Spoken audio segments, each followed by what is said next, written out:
She dreamt of that night again, the memory as vivid as if it had happened just yesterday. She dreamed of this man countless times, the way his warm hands had enveloped hers, how his beautiful eyes seemed to hold secrets she could never quite grasp. The dream faded into the morning light, but her heart still raced with the echoes of that moment. "Mommy, you're going to be late," came the urgent voice of her son, his small hands tugging at her blanket. His voice was firm, filled with a sense of responsibility far beyond his years.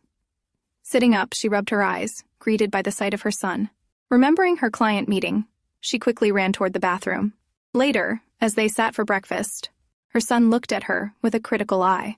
Her tightly knotted bun, black-framed glasses, and loosely fitted clothes made her look like an old-fashioned woman. "Lousy," he muttered, summing up her appearance in a single word. "No mom is lousy in her son's eyes," she replied with a playful smile. "But why are you wearing glasses? You're not even short-sighted. And how are you going to find a boyfriend if you don't dress up?" he complained. "Well," she said with a laugh, "if I don't find anyone, you can take care of me, right?" His face turned pale at the thought. Though he was far too young for such responsibility, he nodded reluctantly. "Fine, I'll take care of you. But let me take tomorrow off. Just make an excuse, like Grandpa died." "Didn't we use that excuse last time?" she asked, raising an eyebrow. "Then tell them my grandpa on my father's side died," he replied seriously. "And why do you want to take off?" she questioned. "Nothing. That event is just so boring," he answered casually. She looked at him with concern. She knew the real reason. He didn't want anyone to notice he didn't have a father. At just 5 years old, he was so independent, so much like that man. Later, she arrived at Dynasty Hotel where she worked and noticed how crowded it was. Model Nana was expected to visit, and the place was buzzing with activity. "Director Gan, what should we do? The situation is getting out of control," someone called out to her. "Open the emergency exit of the parking lot and have them enter from there," she ordered. As they worked to manage the chaos, another man approached. "Director, the cars are arriving." "It's too soon," she thought, frowning. Almost an hour ahead of schedule. When the car approached, bodyguards surrounded it in perfect formation. She bowed and greeted, "Welcome to our hotel, Miss Nana." But before she could finish, the car door opened, and a tall, handsome man stepped out, styled impeccably in a business suit. Her eyes widened in shock as she froze. Even after 6 years, she could never forget that face. It was him, the father of her child. He stood in front of her and asked, "And you are?" She tried to calm herself, silently praying, "Please don't recognize me." The man stared at her for a moment and then asked, "Are you Manager Liu?" Feeling relieved, she quickly regained her composure and replied with a polite smile, "Welcome to Hotel Dynasty. I am Gan Yuan, the director of the housekeeping department. Please come this way." He glanced at her, then walked past. As he did, his familiar scent lingered, sending her heart into a frenzy. He still smells the same, she thought. He asked for Manager Liu, so he must be her client. But where is she? As she watched his figure disappear, 2 staff members arrived to welcome him. One of them introduced the woman next to him as Manager Liu, who was responsible for serving him during his stay. Manager Liu apologized for not being there when he arrived and began rambling about the hotel's various facilities, but the man walked past her, completely ignoring her chatter. "Let me know if you need anything," Manager Liu added, rushing after him. Meanwhile, Gan Yuan prepared to leave, ready to hand over this demanding client to Manager Liu. But just as she turned, the man glanced in her direction and ordered, "I need her to serve me." She froze, stunned, and glanced back at him. "What?" she murmured, unsure if she had heard him correctly. Miss Liu looked at her with a mix of confusion and disdain. The other manager stepped in and said, "No worries, every person here is capable of giving the best service," then called out to Gan Yuan. She replied with an awkward smile, "Yes? From now on, you are in charge of Mr. Huangfu's every affair at this hotel," he ordered. She awkwardly smiled and replied, "Sure," then stole a glance at the man. "Did he recognize me? Is that why he wants me to serve him?" she thought suspiciously. The man was also staring at her, and when she noticed, she swiftly looked away. Turning to Miss Liu, she said, "Well, Manager Liu, in this case, you will now be responsible for receiving Miss Nana." She handed the room card to her and added politely, "Thank you for your efforts." Then, addressing the guest, she said, "This way, Mr. Huangfu," and led him away. As they stood in the elevator, an uncomfortable silence filled the air. She couldn't help but think, though it's been 6 years, he still looks the same, just as handsome as ever. But it seems like he didn't recognize me. How can I blame him? It was just a one-night stand. Why would he remember me? When they reached their destination, he stepped out. Standing behind him, she said, "Mr. Huangfu, if you don't need anything else then." Before she could finish, he turned around and said, "Yes, I do, but..." He paused, taking off his sunglasses. She kept her polite smile and asked, "Yes, please. I need you to be available any time for me," he ordered. She nodded with a smile. Okay, no problem, she replied and handed him a business card. You can reach me on this at any time, she added. As she left, she hurried back to the elevator. Letting out a sigh, she thought, thank God, at last, he really didn't recognize me. She ordered more security for him. As clearly as I remember, he's not a normal man. Huangfu Jue is the prince of the nation, a real bigwig, she thought to herself. Lost in her thoughts, her phone suddenly rang. She glanced at the time and realized it was almost time for classes to end. Quickly, she rushed out to pick up her son. At school, the young boy and his teacher stood outside. Seeing the teacher's serious expression, Yuan wondered if Tang had done something wrong. I heard that his grandpa passed away. I'm really sorry, the teacher said. Oh right, I forgot about that. Yuan thought quickly and replied, well, we didn't expect to suffer such an unfortunate incident, but thank you. Later, as they sat in the car, Yuan questioned, so, next time, are you going to say that your father died? But isn't he already dead? Tang replied with a serious face. Oh, right, Yuan said, remembering that she had lied to him about his father being dead to avoid unnecessary questions. Mom, a model company came to school today, and they said I was suitable for being their child model, Tang said excitedly. So my handsome son is going to share the burden with me now? Yuan teased jokingly. Well, yeah, I said yes to them, he declared proudly. I was just joking. You don't need to do this, and you hate facing the camera, remember? She reminded him. But if I get chosen, they'll pay me a lot, and with that money, we can buy a home. Then we won't have to move houses again and again, Tang said, his innocence shining through. You don't need to worry about that. I'll find a way, Yuan assured him. But I'm going to the audition tomorrow, he said with a smile. All right, tell me what you want to eat. I'll take you, she asked, changing the topic. I want steak at your hotel, Tang replied. We can't go there. That man is still there, Yuan thought. Why don't we go to an Italian restaurant nearby? She suggested, hoping to change his mind. Why don't you want to take me to your hotel? He asked with puppy eyes. No, let's go to the hotel, she said, giving in and thinking. This boy is sometimes too smart to be fooled. Anyway, the hotel is so big, we probably won't run into him. At the hotel, as Tang washed his hands, a drunk man stumbled into the restroom. Trying to avoid him, Tang moved aside, but accidentally stumbled, nearly falling. Before he hit the ground, someone caught him and pushed the drunk man aside. Are you okay? The man asked. Yes, thank you, uncle, Tang replied, glancing up at him. The man noticed the boy's beautiful eyes. Okay then, I'll leave now. Bye, uncle, Tang said, waving. The man watched him leave, thinking, the kid is good-looking and smart, perfect to be a model. His eyes.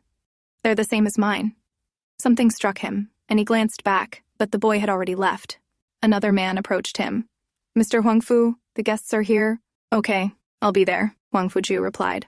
On the other side, Yuan and Tang were sitting in the restaurant with Chiao, the hotel's head chef, and Yuan's good friend. Chiao offered a new dish for Yuan to taste. I'll taste it, but I'll pay for it. And if you keep treating us to free dishes, we won't come here next time, Yuan warned with a smile. Chiao agreed and went back to the kitchen. Tong, watching the entire scene, suddenly said, Mom, if you want to date Uncle Chiao, I won't stop you. What do you mean? Yuan asked awkwardly.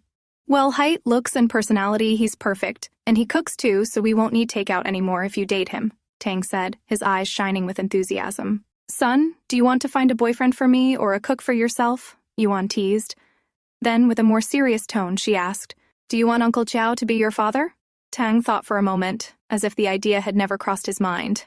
Then, making a cross gesture with his fingers, he replied, No, definitely not. Then don't make random suggestions, Yuan said with a laugh. And let's go swimming after I finish my work, okay? She added. At the swimming pool, Yuan let Tang swim while she went to the gym, assuring him to a friendly man she knew. Tang, wearing his swimming goggles, jumped into the pool.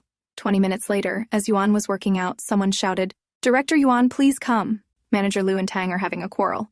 At the poolside, Manager Liu was yelling, You're the only one here, so how is it possible it's not you? You disturbed me for this? Tang said with his arms crossed. Anger flared within Manager Liu, and she raised her hand to slap him, but before she could, Yuan grabbed her hand. What are you doing to my son? Yuan asked coldly. Your son is a thief. I'm only asking him to return my stuff, Manager Liu accused. My son never steals. You need evidence before calling someone a thief. Do you have any? Yuan asked firmly. There was only me and him here. My phone is missing from my bag. Who else could take it? Manager Liu said, pointing at Tang.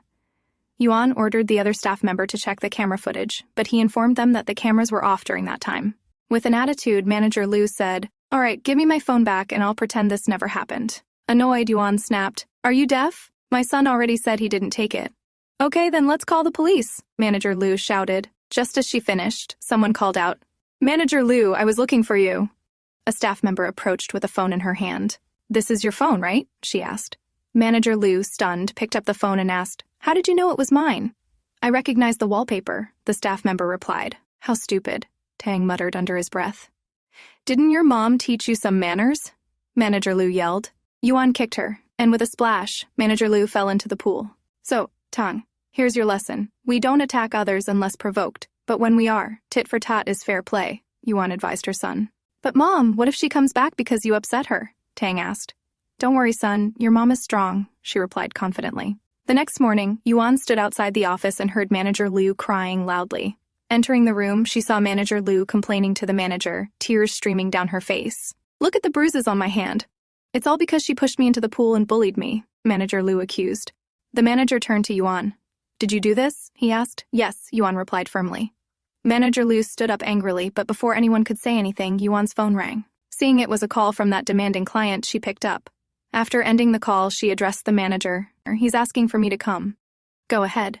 Our clients are our top priority, and he's a key client, the manager said. Before leaving, Yuan turned to Manager Liu and said, Next time, make sure not to fall by tripping over high heels. Then she left. Arriving at the client's floor, Yuan opened the door and froze. Those mesmerizing blue eyes that made her heart flutter were staring back at her. The man stood there, his sharp features as striking as she remembered. Collecting herself, she said politely, Mr. Huangfu, is there anything I can do for you?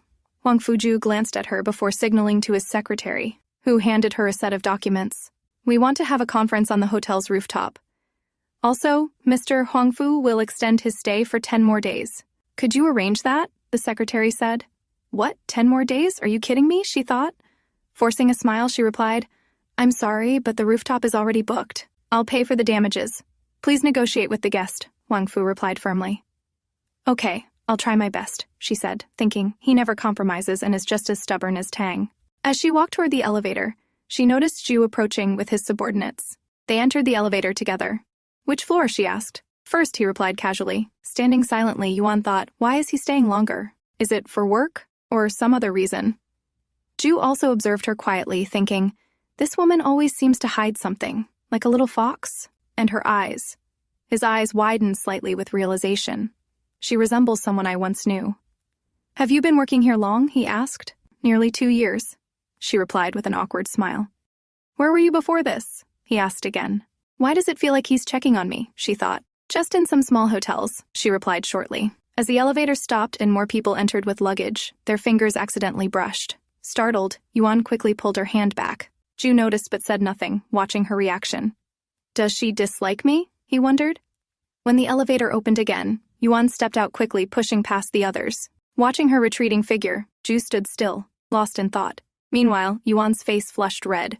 Annoyed with herself, she thought, it was just a slight touch. Why am I feeling shy about it? In the audition room, Tang sat confidently in his well-fitted suit, looking dashing as he tried different poses for the shoot. Zhu entered the room, and his eyes widened as he noticed the child. This is the boy I was talking about. Do you like him? The man beside him asked. Yes, Zhu replied, glancing at Tang. Filled with excitement, the man called out, Call the kid's parents here. They didn't come with me, Tang replied casually. The boy continued, I'm the one who will discuss the contract with you. If you agree to my conditions, I'll sign. His maturity and confidence left everyone surprised. Inside the office, Zhu and Tang sat across from each other, both striking similar poses, as if the child was a carbon copy of the man. What do you want? Zhu asked. I need an advance payment for 2 years, Tang replied firmly. The room fell silent in shock. How is this young kid so experienced in negotiating business? Someone mumbled. Are you desperately in need of money? Zhu asked with a faint smile. No, I need to buy a house. Moving again and again is troublesome, and I don't want my mom to worry about it anymore, Tang said with innocent eyes. Is he from a single-parent family? Zhu wondered. And why do you think I'll agree? He asked. Tang answered confidently. Because firstly, I find myself the most suitable for your shoots. Secondly, you require someone for shoots in different countries, and I'm fine with that. Thirdly, you're the boss, and since you're here personally discussing the contract with me, you must be interested in me. The corner of Zhu's lips lifted slightly, impressed by the boy's reasoning. After a moment, he said, Okay, I agree to your conditions. Let's sign the contract. Tang stood up and extended his hand. Nice working with you, he said. Ju shook his hand and asked, "What's your name?" "It's Gan Tang," the boy replied. The meaning of the boy's name reminded Ju of her. "What's your name?" Tang asked in return. Standing up, Ju ruffled the boy's hair and replied, "My name is Huangfu Jue." Tang tilted his head, thinking, "Except for one night when the moon is full, every other night it's Ju, right? It means incomplete moon, doesn't it?" The boy explained. Ju was shocked. How does such a young kid know the meaning of my name, he wondered. The man beside them smiled and said, "You two are so much alike. If I hadn't known earlier, I might have thought you were father and son." Both Ju and Tang glanced at each other, noticing their similarities. Soon, Tang's watch beeped, and he answered a call. "Hello, Mom," he said. "How's your audition going?" "Can we now get a house?" Yuan asked jokingly on the other end. Is that Director Gan's voice? Is he her son? Ju thought. "Yes, Mom. Can you come here to sign the contract?" Tang asked. "I have some work assigned by a nuisance. Could you come to the hotel instead?" she replied. Hearing her words, anger flared in Ju. Is she referring to me as a nuisance? He thought. "Okay, see you there," Tang said, ending the call. Turning to the man, he asked, "Mr. Chairman, can we go to the hotel where my mom works to sign the contract?" Ju agreed and gestured to his assistant to take Tang away. Once they left, Ju called Yuan. Yuan picked up the call, sounding annoyed. "Mr. Huangfu, how can I help you?" "Director Gan, you have a son, right?" Ju asked directly. The sudden question shocked her. Trembling, she asked, "Why are you asking that?" "We'll talk in person," Ju replied, and ended the call. Her heart raced. What does he want to talk about? Did he figure it out? Does he know Tang is his son? Overwhelmed by questions, she was lost in thought when Tang approached her. "Mom, what are you doing here?" he asked. "Nothing, just some work," she replied, hiding her worry. She looked at her son, fearing that Ju might have come for Tang. Watching him leave, she thought firmly, even if he came for him, I don't care. I gave birth to him, and no one, not even Huangfu Jue, can take him away from me. Inside the room, Ju showed Yuan all the pictures taken during the photo shoot. Why is he showing me Tang's pictures? Is he really thinking of taking him away? She thought anxiously. "Please sit down," Ju said, gesturing to the chair. "I am here to inform you that I'm taking Tang to Europe for 3 days, as the requirement is to shoot photos in an ancient European setup," he added. "No, I don't agree," she shouted, her fear spiking at the thought of him taking her son away. "Why?" he asked calmly. "Tang will be where I am," she replied firmly. He nodded slightly, acknowledging her point. Tang was indeed too young to travel alone. "Well, you can come along," he added casually. Huh. This guy has the audacity to take both me and my son together? She thought angrily. "No, my son is not going anywhere, and neither am I," she yelled. Frowning, he asked, "Director Gan, do you have a problem with the contract?" Her heart sank as realization hit her. He was the boss of the company her son had signed the contract with. How is that possible? "I checked the company before signing, and it wasn't linked to HK Group," she thought in disbelief. As they were talking, a loud bang came from the bathroom. They both turned toward the sound, and water started flowing out. Yuan ran to the bathroom to shut off the main valve. As she reached the valve, the strong flow of water pushed her backward, causing her to stumble against Ju. Fearing he would recognize her if her glasses fell, she quickly pushed him away. But Ju had already noticed her eyes. Grabbing her wrist, he pushed her against the wall. "What are you doing, Mr. Huangfu?" she shouted. He stared into her eyes, his expression serious. Who are you?" he asked. Leaning closer, he removed her glasses. She turned her head to avoid eye contact. "Who are you?" he repeated, gripping her chin and turning her face toward him. "Why are you avoiding looking at me?" he asked again. She struggled to free herself. "Mr. Huangfu, please behave yourself. If you don't, I'll have to call someone," she said. "Was it you who spent the night with me 6 years ago?" he asked bluntly. Realizing he wasn't completely sure of her identity, she shouted, "Mr. Huangfu, what are you talking about? You've got the wrong person." "Then why are you so nervous?" he asked, still holding her hands. "Because I'm a person who gets nervous when pushed against the wall by someone I hate," she yelled in frustration. His eyes darkened. "She hates me? Am I that bad?" he thought. He studied her carefully. She denied being the one, but her personality and indifferent attitude said otherwise. He cupped her face and leaned closer, trying to confirm for himself. "Don't run away anymore," he murmured. Her eyes widened as she realized what was about to happen. She pushed him back and covered his lips with her hand. "What are you doing?" she yelled, then ran toward the door. Before she could get far, he grabbed her shoulder, accidentally pulling off her coat sleeve. Embarrassment and anger filled her face. "Move your hands!" she shouted.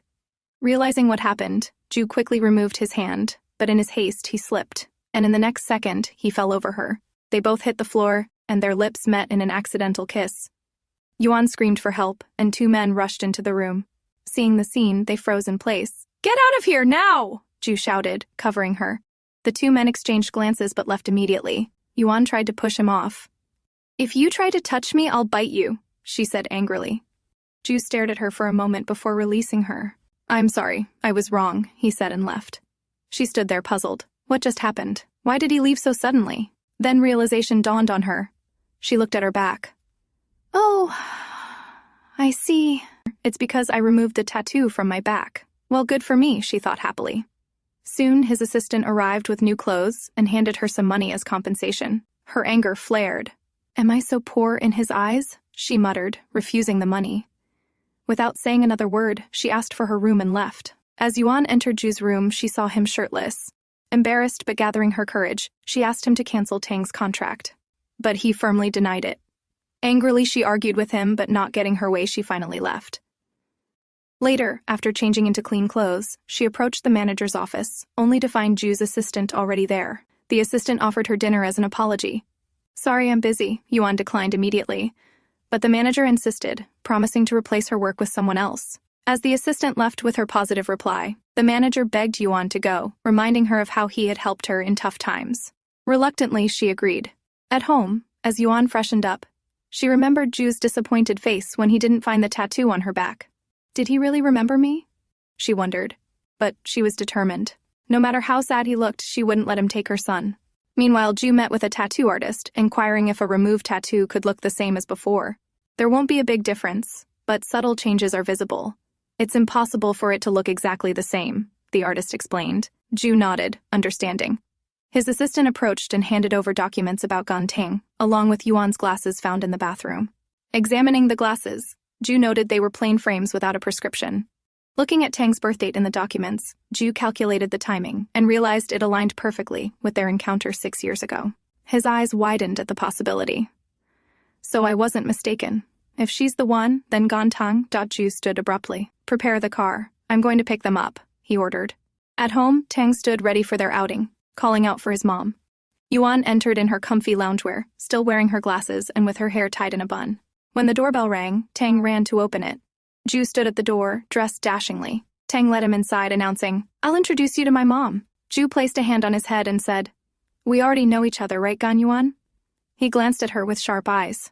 Yuan introduced him stiffly. "He's a client at our hotel. You can call him Mr. Huangfu."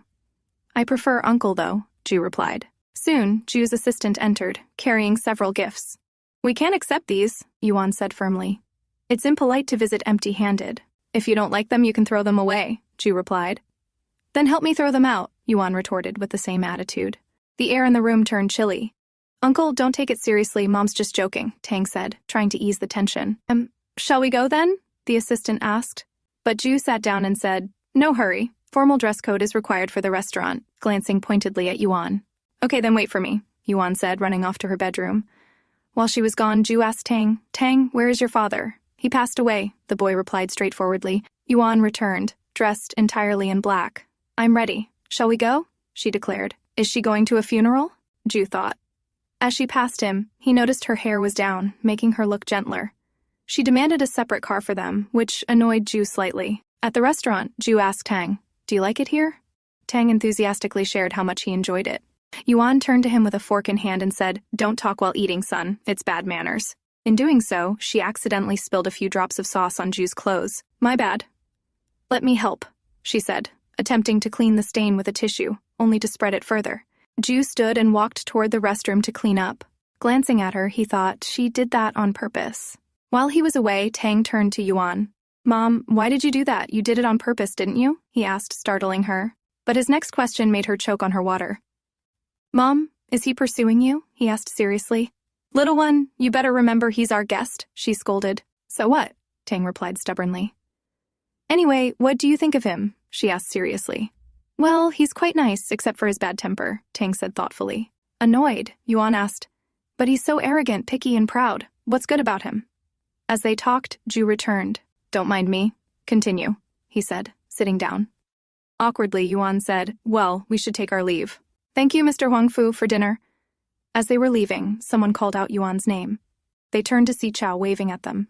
Tong ran to Chow with a smile. "If you're leaving, should we go together?" he asked. Ju stood watching the scene. "You don't need to bother," he said, walking closer. "They're my guests, so I'll take them home."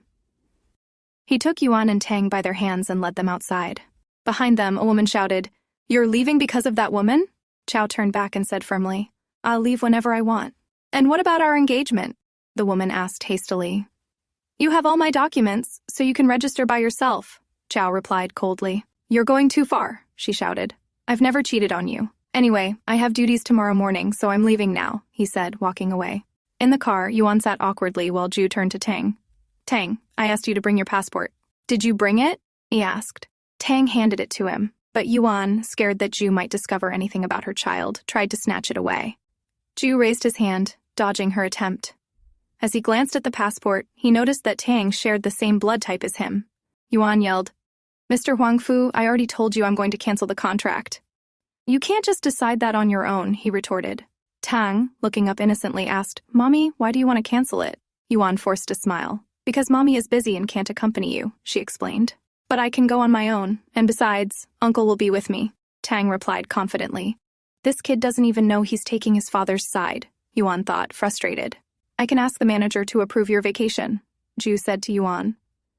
"I don't need your help," she replied firmly. When they arrived, Yuan sent Tang ahead and stayed behind to deal with Ju.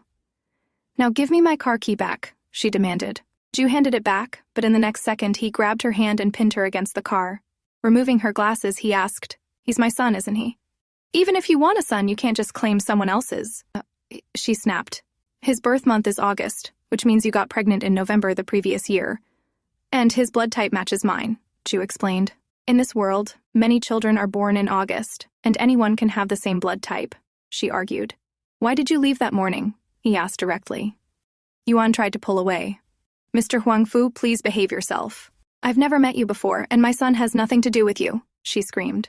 She pushed him away and ran, but before she got far, he grabbed her hand, startling her. Then he kissed her, making her eyes widen in shock. His grip tightened, and the kiss deepened. For a moment, she forgot everything and kissed him back. His kiss was eager and forceful, yet awkward, just like their first kiss. Realizing what she was doing, Yuan pushed him away. "You're shameless, now go away," she yelled. Ju frowned at her continued denial. He leaned in and bit her neck gently, leaving his mark. "Are you a dog or what?" she shouted angrily. Grinning, he turned to leave. "See you tomorrow then," he said. "What do you want from me?" she demanded. "To pursue you," he replied without hesitation.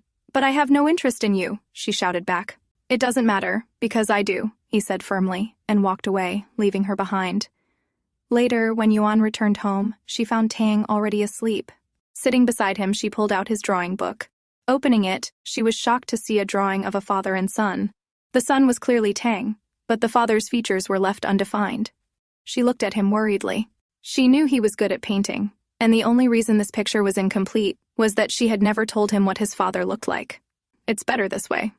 The less he knows, the easier it will be for me to handle the situation," she thought. As Yuan returned to her room, she noticed bodyguards outside the building. "Did he send them to make sure I don't run away?"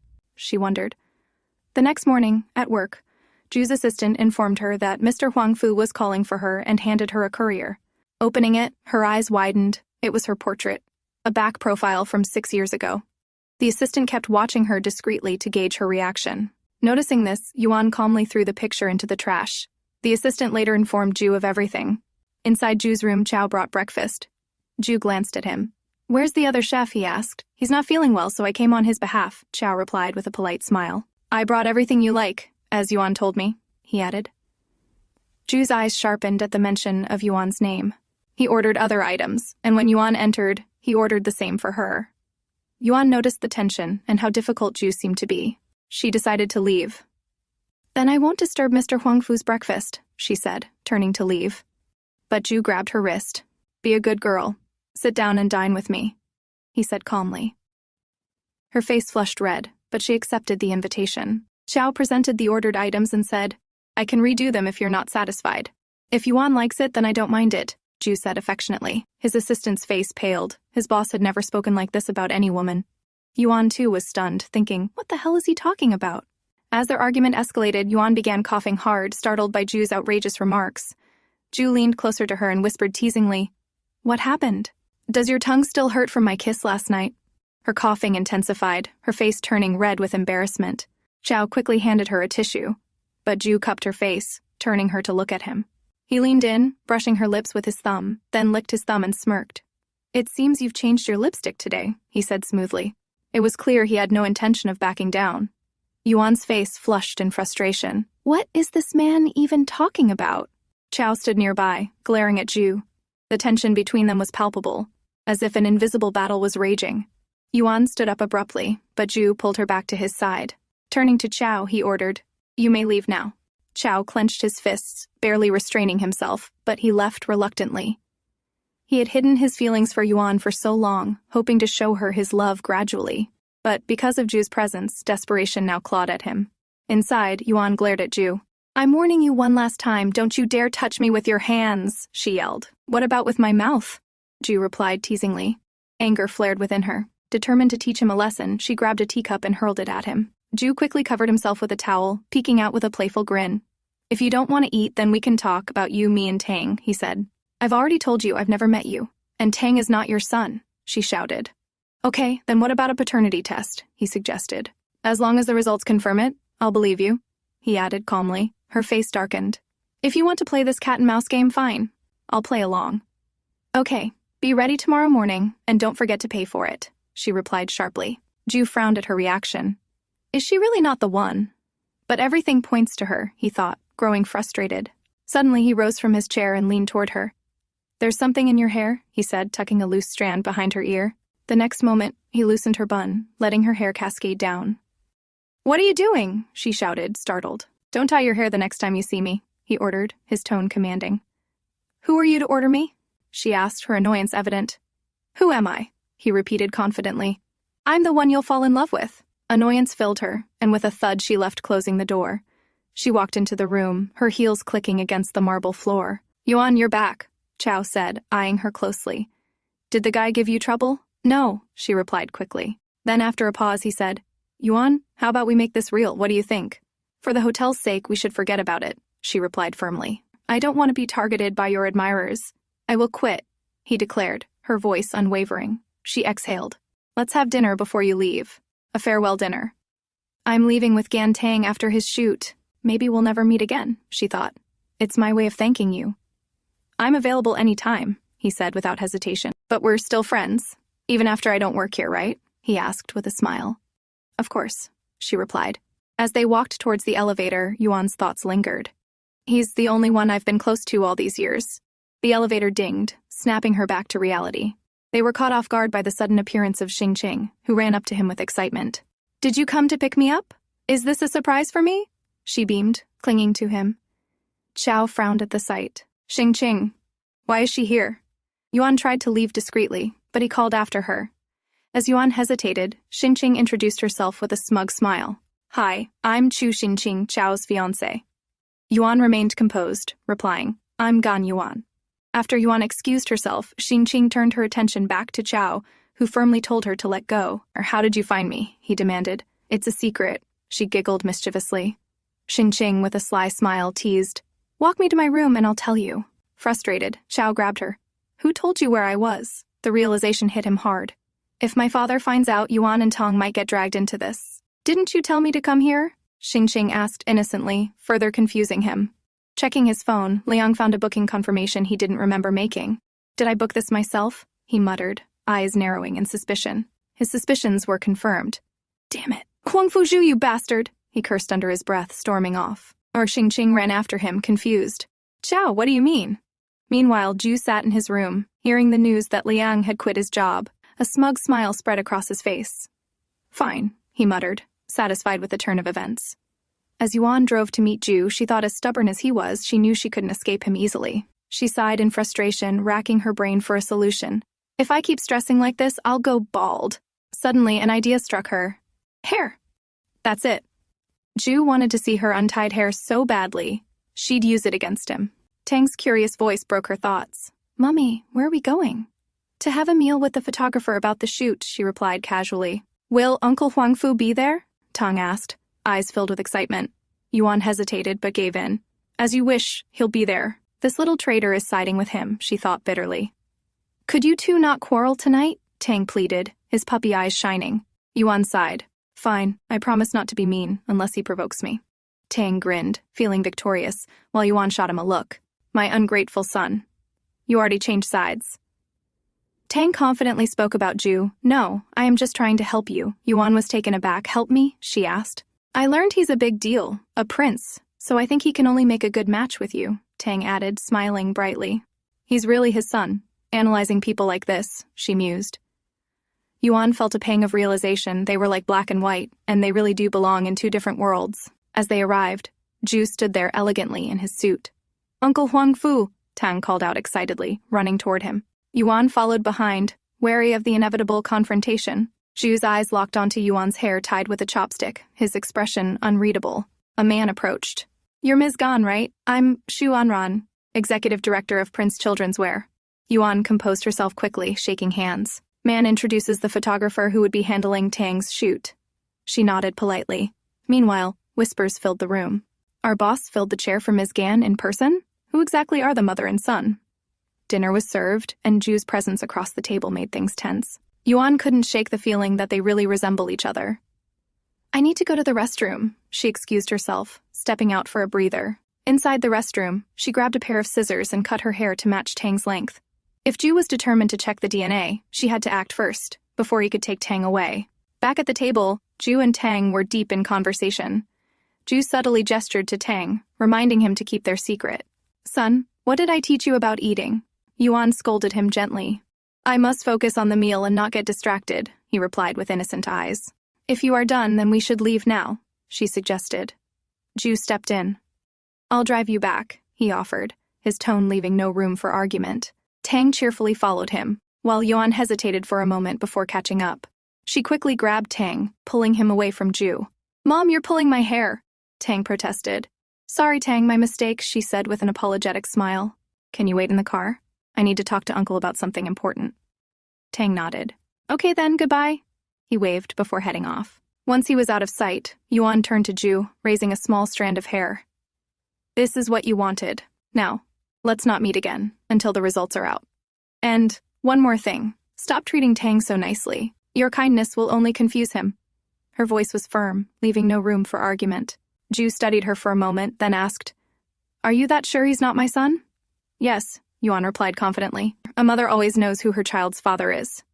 Without another word, Ju handed the hair sample to his assistant. How long will it take? He asked. The earliest we can get the results is the day after tomorrow, the assistant responded. Ju plucked a strand of his own hair and handed it over. Keep this confidential, he instructed. He knew better than anyone his identity wasn't ordinary. If this got out, it could put both Yuan and Tang in danger. The next day, Yuan was surprised by an unexpected call from Ju. I'll pick you up for the blood test tomorrow morning, he stated confidently. Yuan, annoyed by his persistence, responded, Don't bother. I'll meet you there directly. She stood there waiting for him to speak, but nothing came. If there isn't anything, I'm hanging up, she said. Don't hang up, he answered.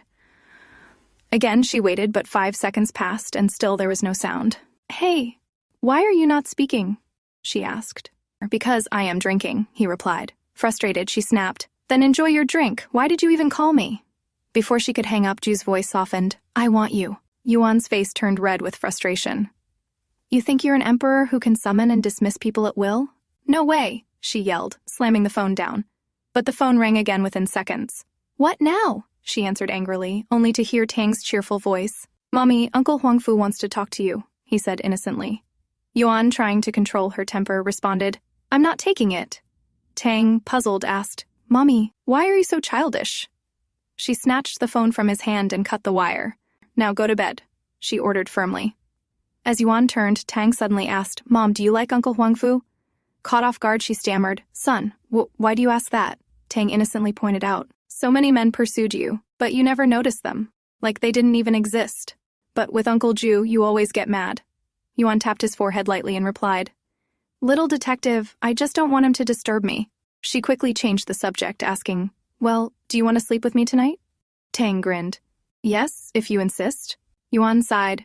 You're getting naughtier by the day, before tickling him, filling the room with laughter. Later that night, Yuan is startled by a sudden noise. Alarmed, she cautiously checks, only to find Ju standing outside. "Where is Tang?" he asked.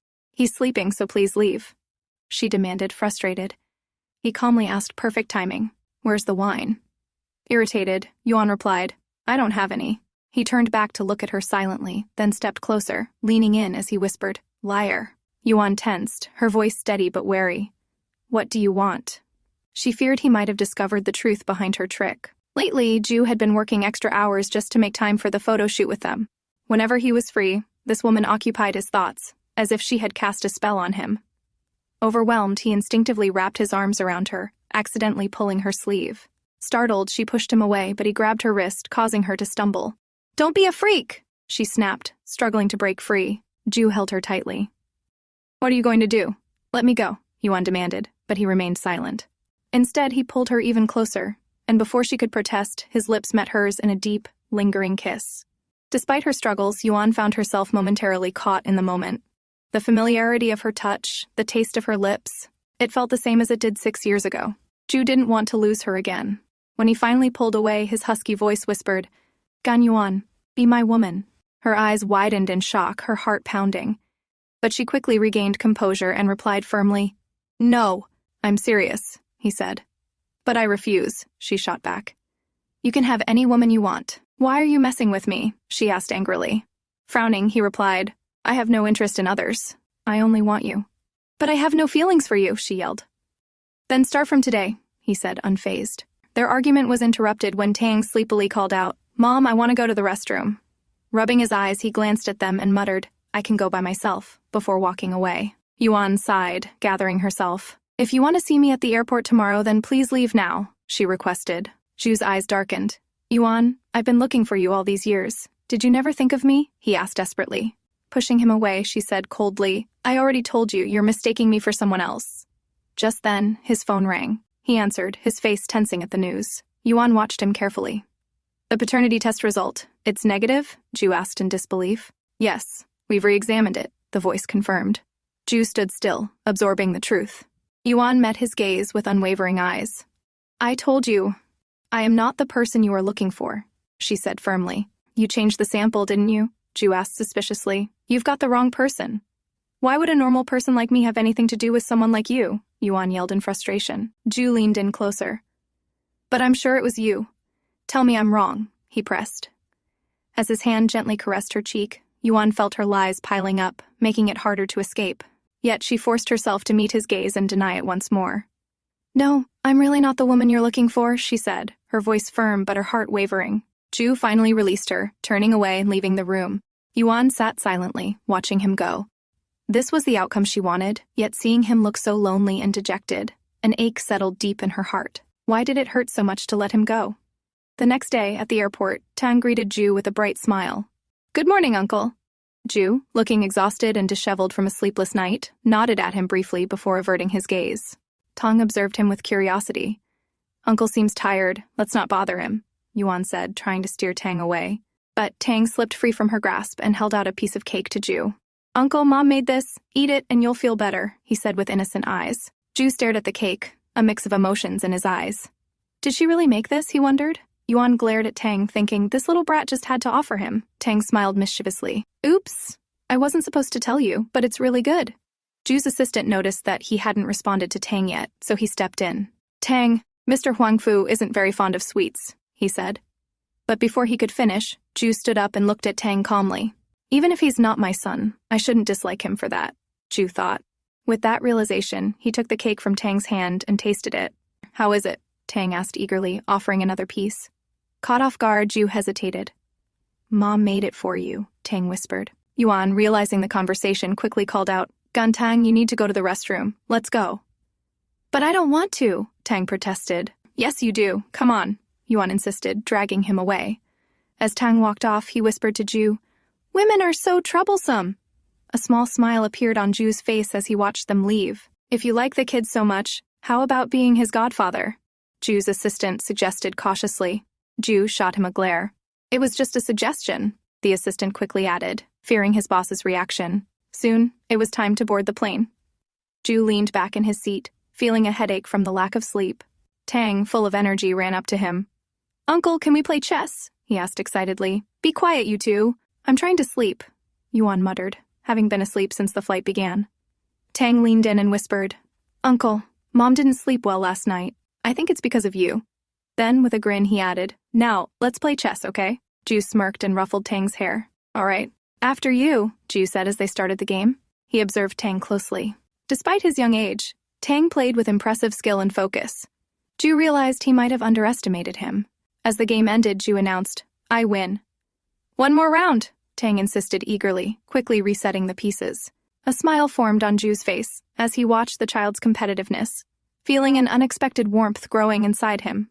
Soon, Yuan woke up from her deep sleep and sat up to look for Tang. She spotted him sitting comfortably on Ju's lap, enjoying the view while nibbling on some fruit.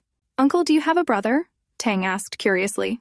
Ju nodded. "Yes, I have a twin brother who always tries to win against me just to feel what it's like to be an elder brother," he replied. Tang, deep in thought, said, "That sounds interesting. I wish I had a brother too so I could play with him." He glanced at Yuan with hopeful eyes. Hearing his words, Yuan quickly turned her face away. "Silly boy, what's he talking about with him?" she thought to herself. Ju glanced at her and smirked. "Yes, having a sibling is indeed great," he said, amused. Finally, they arrived at their destination. Tang was thrilled by the breathtaking scenery of the foreign country. While the staff briefed Yuan about their stay, Tang tugged at Ju's hand. "Uncle, are there any horses here? Can we see them?" he asked eagerly. Ju nodded and instructed a staff member to take Tang to the stables. Then, turning to Yuan, he suggested, "You should get some rest." After he left with his assistant, Yuan took a moment to take in the surroundings. The place felt strangely familiar. She hadn't expected him to bring them here. The scenery was just as beautiful as she remembered. Pulling her luggage inside, she decided to freshen up before checking on Tang. Meanwhile, Ju stood on the balcony, conversing with his assistant. His gaze suddenly narrowed when he spotted Yuan below. Is she lost? He wondered. But soon, he noticed her confidently taking a secret path leading to the stables, one that even the new staff were unaware of. His eyes darkened. How does she know that? She's walking through it as if she's very familiar with this place. Interesting, he thought. 2 hours later, Tang wandered through the long hallways, searching for Ju's room. "So many rooms, this could be trouble," he sighed. Eventually, he found the right one. "Uncle, you called me?" Tang asked as he entered. "Yes," Ju replied. "I wanted to ask you something. Has your mother ever been to France?" Tang thought for a moment. "As far as I remember, she hasn't. But of course, I don't know what happened before I was born. But I do know that she really likes France." "Is that so?" Ju asked, raising an eyebrow. "Yes, every time she sees this place somewhere, she gets lost in thought and always talks about wanting to visit," Tang answered innocently. Ju smirked slightly. "So, she gets lost in thought when she sees this place," he murmured. "Tang, tell your mother to meet me in the study. I have something to discuss with her," Ju instructed. "Okay, Uncle," Tang said, waving as he ran out. "Be careful, don't run," Ju called after him, watching with a hint of concern. Yuan soon reached the study room, her mind racing. What is he plotting now, she wondered. As she opened the door, she found Ju sitting leisurely, reading a book. "What is it?" she asked, irritation evident in her voice. "Be ready tomorrow at 8 in the morning. The driver will take you to the shooting location," he said plainly. "Oh, okay," she replied. "You can leave now," he added curtly. Fury washed over her. Did he really call me here just to say that? She thought, leaving the room in frustration. Shortly after, Ju's assistant entered. "Sir, did you call me?" "Yes. Prepare for the paternity test and wait for my order," Ju instructed with a smirk. The next morning, as Yuan sat on the bed, numerous doubts clouded her mind. His recent behavior felt off. He's definitely up to something. She glanced out the window, wondering if he was spying on them. As Tang approached, she carefully plucked a strand of his hair, neatly packing it into a small bag, just in case. As they left for the shoot, Ju instructed his assistant, "Go now." The assistant meticulously searched every corner of the room while Ju's eyes fell on a drawing left on the table. It was a picture drawn by Tang, depicting the three of them, Yuan, Ju, and Tang. His eyes lingered at the bottom corner where the word home was written. A soft smile crossed his lips. Tang had included him in his idea of home. "Sir, I found no hair," the assistant reported. "Did you check everywhere?" Ju asked. "Yes, sir. I even instructed them not to clean the room beforehand," he explained.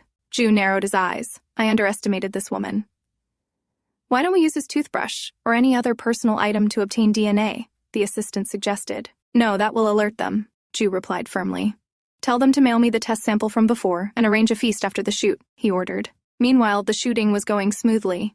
Tang posed confidently in various outfits. Once the shoot wrapped up, he approached the photographer eagerly. "Uncle, can you take a picture of me and my mom?" he asked. "Sure," the photographer smiled. Tang ran to Yuan, who was sitting idly. He removed her glasses and gently turned her face to set up the perfect pose. "We're ready now," he grinned, sitting comfortably in her lap and striking a serious pose. The photographer clicked a few shots and smiled. "Ma'am, you're really beautiful. Have you considered modeling?"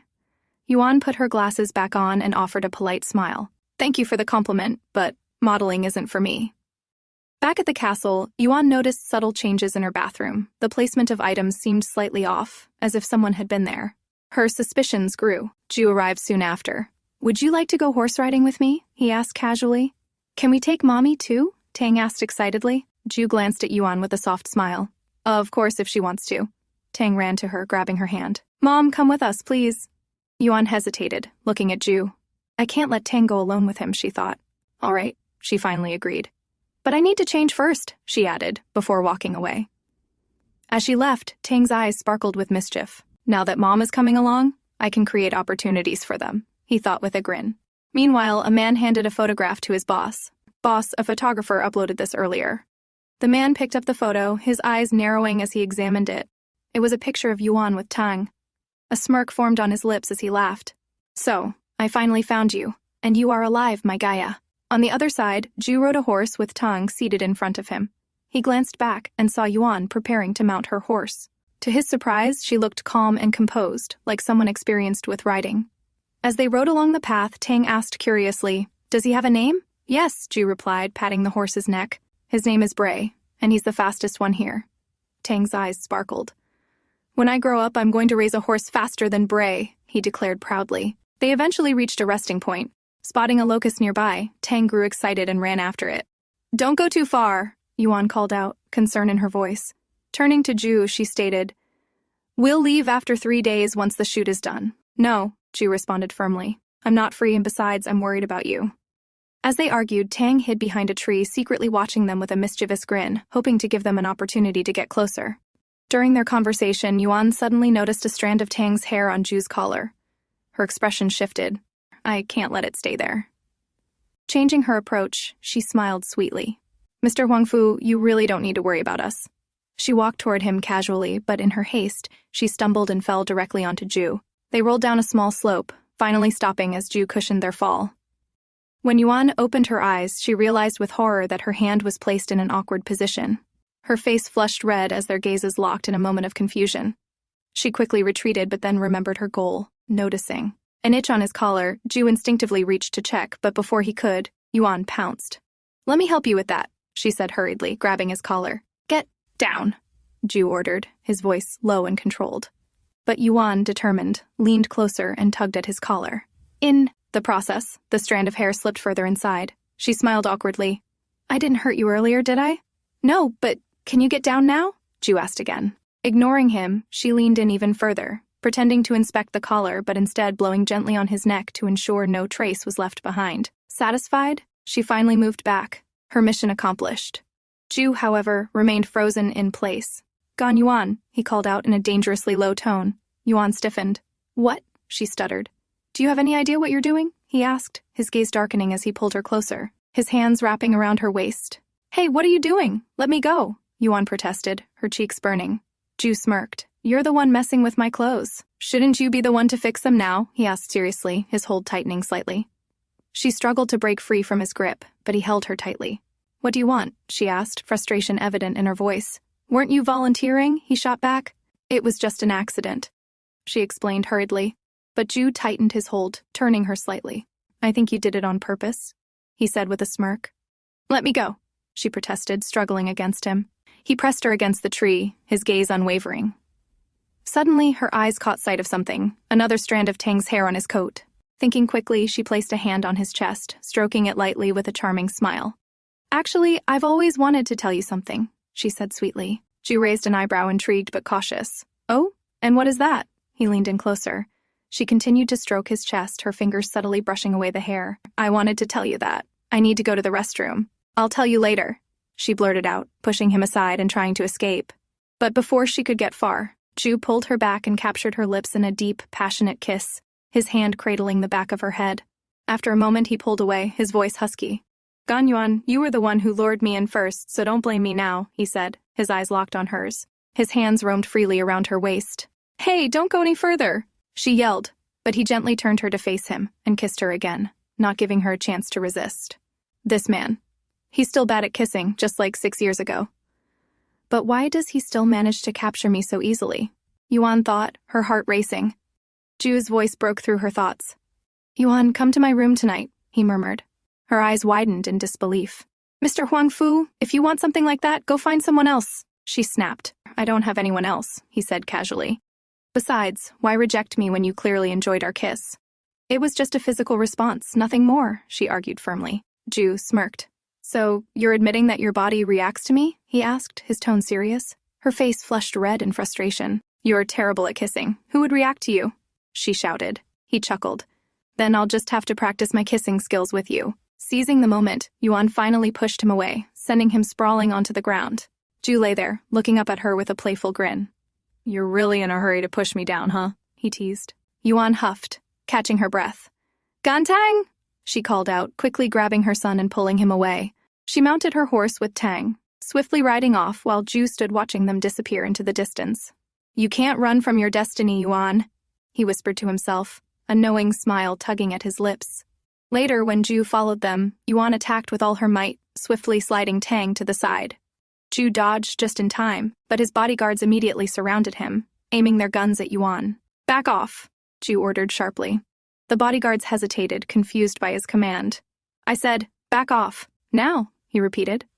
Reluctantly, they lowered their weapons and stepped aside. Seizing the opportunity, Yuan quickly turned and ran. Ju sighed and looked down at Tang. Are you scared? He asked. Tang glanced in Yuan's direction. Mom really seemed angry. Are you going to chase after her? He asked, turning back to Ju. Ju debated for a moment. Should he chase her after making her so angry? Before he could decide, Tang tugged at his hand. You should chase after her and apologize. I've seen it in movies. If you don't, there'll be a big misunderstanding, Tang advised earnestly. Mom looks cold, but deep down, she's really soft. You just have to act cute around her. Like this. Tang demonstrated an exaggerated cute gesture. Ju stared at him. Me? Cute? He thought skeptically. But I have never apologized, Ju muttered under his breath. Meanwhile, Yuan hurried back to her room, her thoughts racing. Destiny? There's no such thing for us. She stared out the window, lost in thought. Mommy, are you there? Tang's voice brought her back. She turned and smiled gently. I'm sorry, did I scare you? Tang shook his head. No, Mommy. If you want to cry, don't hold back. You can cry in front of me, he said softly, caressing her cheek. She hugged him tightly. Don't worry, Mommy is okay, she assured him. As long as Tang was with her, no challenge felt too big to face. On the last day, after the shoot was over and everyone gathered for dinner, Ju's assistant approached Yuan and Tang. Miss Yuan, the president would like to discuss some arrangements with you, he informed her. What arrangements? Yuan asked, narrowing her eyes. I have no idea, the assistant replied politely. Tang tugged at the assistant's hand. Uncle, can you take me to my room then? He asked. Sure, the assistant nodded, albeit hesitantly. Ju never appeared in front of Yuan after the incident, leaving her wondering, what is he thinking now? Meanwhile, Ju's assistant sat with Tang, offering him some fruit. As Tang enjoyed his snack, the assistant nervously tried to start a conversation. Tang, your nails seem a little long. Should I trim them for you? He asked casually. No, my mom will do that, Tang replied firmly. Then, would you like to play with a whistle? The assistant tried again. That's childish, Tang dismissed. What about blowing balloons? He suggested hopefully. Boring, Tang replied without looking up. The assistant turned away, almost on the verge of tears. This child is as stubborn as his boss, he thought in frustration. Suddenly, an idea struck him. How about a fun game, he suggested with a sly smile. I've heard that if you take 2 hair strands, you can find out how long you'll live. Tang looked at him unimpressed. Uncle, how can you believe such nonsense? The assistant's face fell at yet another failed attempt to trick him. How can I fail to deceive a 5-year-old? He thought in despair. Tang narrowed his eyes suspiciously. Uncle, what are you up to? Nothing. I'm just playing with you, the assistant stammered. Tang pulled out a strand of his hair and held it out. I'll give you this, but only if you tell me the truth. Otherwise, I'll tell my mom everything, he said confidently, leaving the assistant sweating nervously. On the other side, Yuan approached Ju, who stood there in his gray-black turtleneck, looking like a figure from a painting. The shooting is finished, so we will return with the team, she said. Ju nodded in agreement. Why did he agree so easily? Yuan thought, feeling suspicious. He offered her a drink, but she refused and asked, "Do you have anything to say to me?" Jue calmly put down his glass and looked at her. "Why did you leave me that morning?" "Mr. Huangfu, how many times do I have to?" she began, but Jue cut her off. "You've been here before, haven't you?" he asked, his voice steady. "Otherwise, how would you know the shortcuts to the stables and every corner of this place so well?" he added, pulling her closer. Yuan's heart pounded. She had been so careful, yet he still managed to catch on. "Why aren't you answering?" he pressed. Quickly regaining her composure, she smirked. "So what do you want me to say? That I should take responsibility just because I spent one night with you? But I've had many nights like that." "Should I take responsibility for all?" she said provocatively. Jue's face darkened. "What are you talking about?" he asked, anger lacing his voice. Playing her part, Yuan continued teasingly. "A man who usually rejects women gave in with just a few tricks. And even now you're taking it so seriously. Now, if you're done, return our passports so we can leave." Fury flashed in his eyes. He pushed her away in frustration. Taking advantage of the moment, Yuan quickly ran off. Behind her, she heard the sound of glass shattering as Jue threw it in anger. Looking back briefly, she thought, "I'm sorry, Jue, but we live in two different worlds. I owe you in this life. If there's a next one," she thought, running away. When Yuan returned, she found Jue's assistant Will, still playing with Tang. Seeing Yuan enter, Tang turned to Will and said, "Uncle, Mom is here, so you can leave now."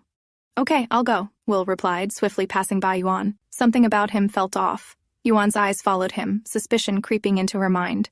Turning to Tang, she asked, "Did Uncle Will ask you any weird questions or do anything unusual?" "No, Mom. Why are you asking?" Tang replied innocently. "Nothing. Go to bed now," she said with a smile. As Tang left, Yuan's eyes drifted to the window. She saw Jue and Will heading out late at night. Realization struck her like lightning. Jue must have distracted her while Will collected Tang's DNA sample. And now, they were heading out for a test. Panic surged through her. She rushed to Jue's room and entered the passcode. It's still the same as 6 years ago, she thought, a bittersweet feeling rising within her. Frantically searching through his drawers, she finally found their passports. Without wasting a second, she carried the sleeping Tang in her arms and ordered the driver to prepare the car. "Tang has a fever, we need to get to the hospital," she told him. When the driver offered to inform Jue, she stopped him. "I'll tell him myself once we get there," she said, hiding her urgency. Meanwhile, Jue stood outside the lab, waiting impatiently for the results. Tonight, he would finally uncover the truth. Back in the car, halfway to the airport, Yuan suddenly covered her mouth, her face turning pale. "I feel like I'm going to vomit. Can we stop for a moment?" she asked urgently. The driver stepped out to offer her water. In that instant, she struck him down with a swift move. "I'm sorry, but I need to go," she whispered, taking his phone and tossing it away before driving off. At the lab, Jue held the report in his hand, staring at the undeniable truth. He was Tong's father. "If you really didn't love me, then why did you give birth to my son?" Questions flooded his mind, overwhelming him. Wasting no time, he rushed back to the castle and called out, "Tang!" searching frantically, but their room was empty. Heading straight to his room, he found what he feared. Their passports were gone. Just then, Will came running. "Sir, we have a problem," he said breathlessly. Miss Gan made an excuse to take Tang to the hospital but knocked out the driver on the way and ran. "I'm afraid they've already boarded a plane." Later, Jue returned to the country with his team and went straight to Yuan's place. However, she was nowhere to be found. The landlord informed them that she had left hours ago, taking only a few belongings. Jue ordered, "Don't touch anything. Leave it as it is." As they left the building, Will approached him with an update. "Sir, we confirmed that she returned hours ago and has also resigned from her job at the hotel without even showing up."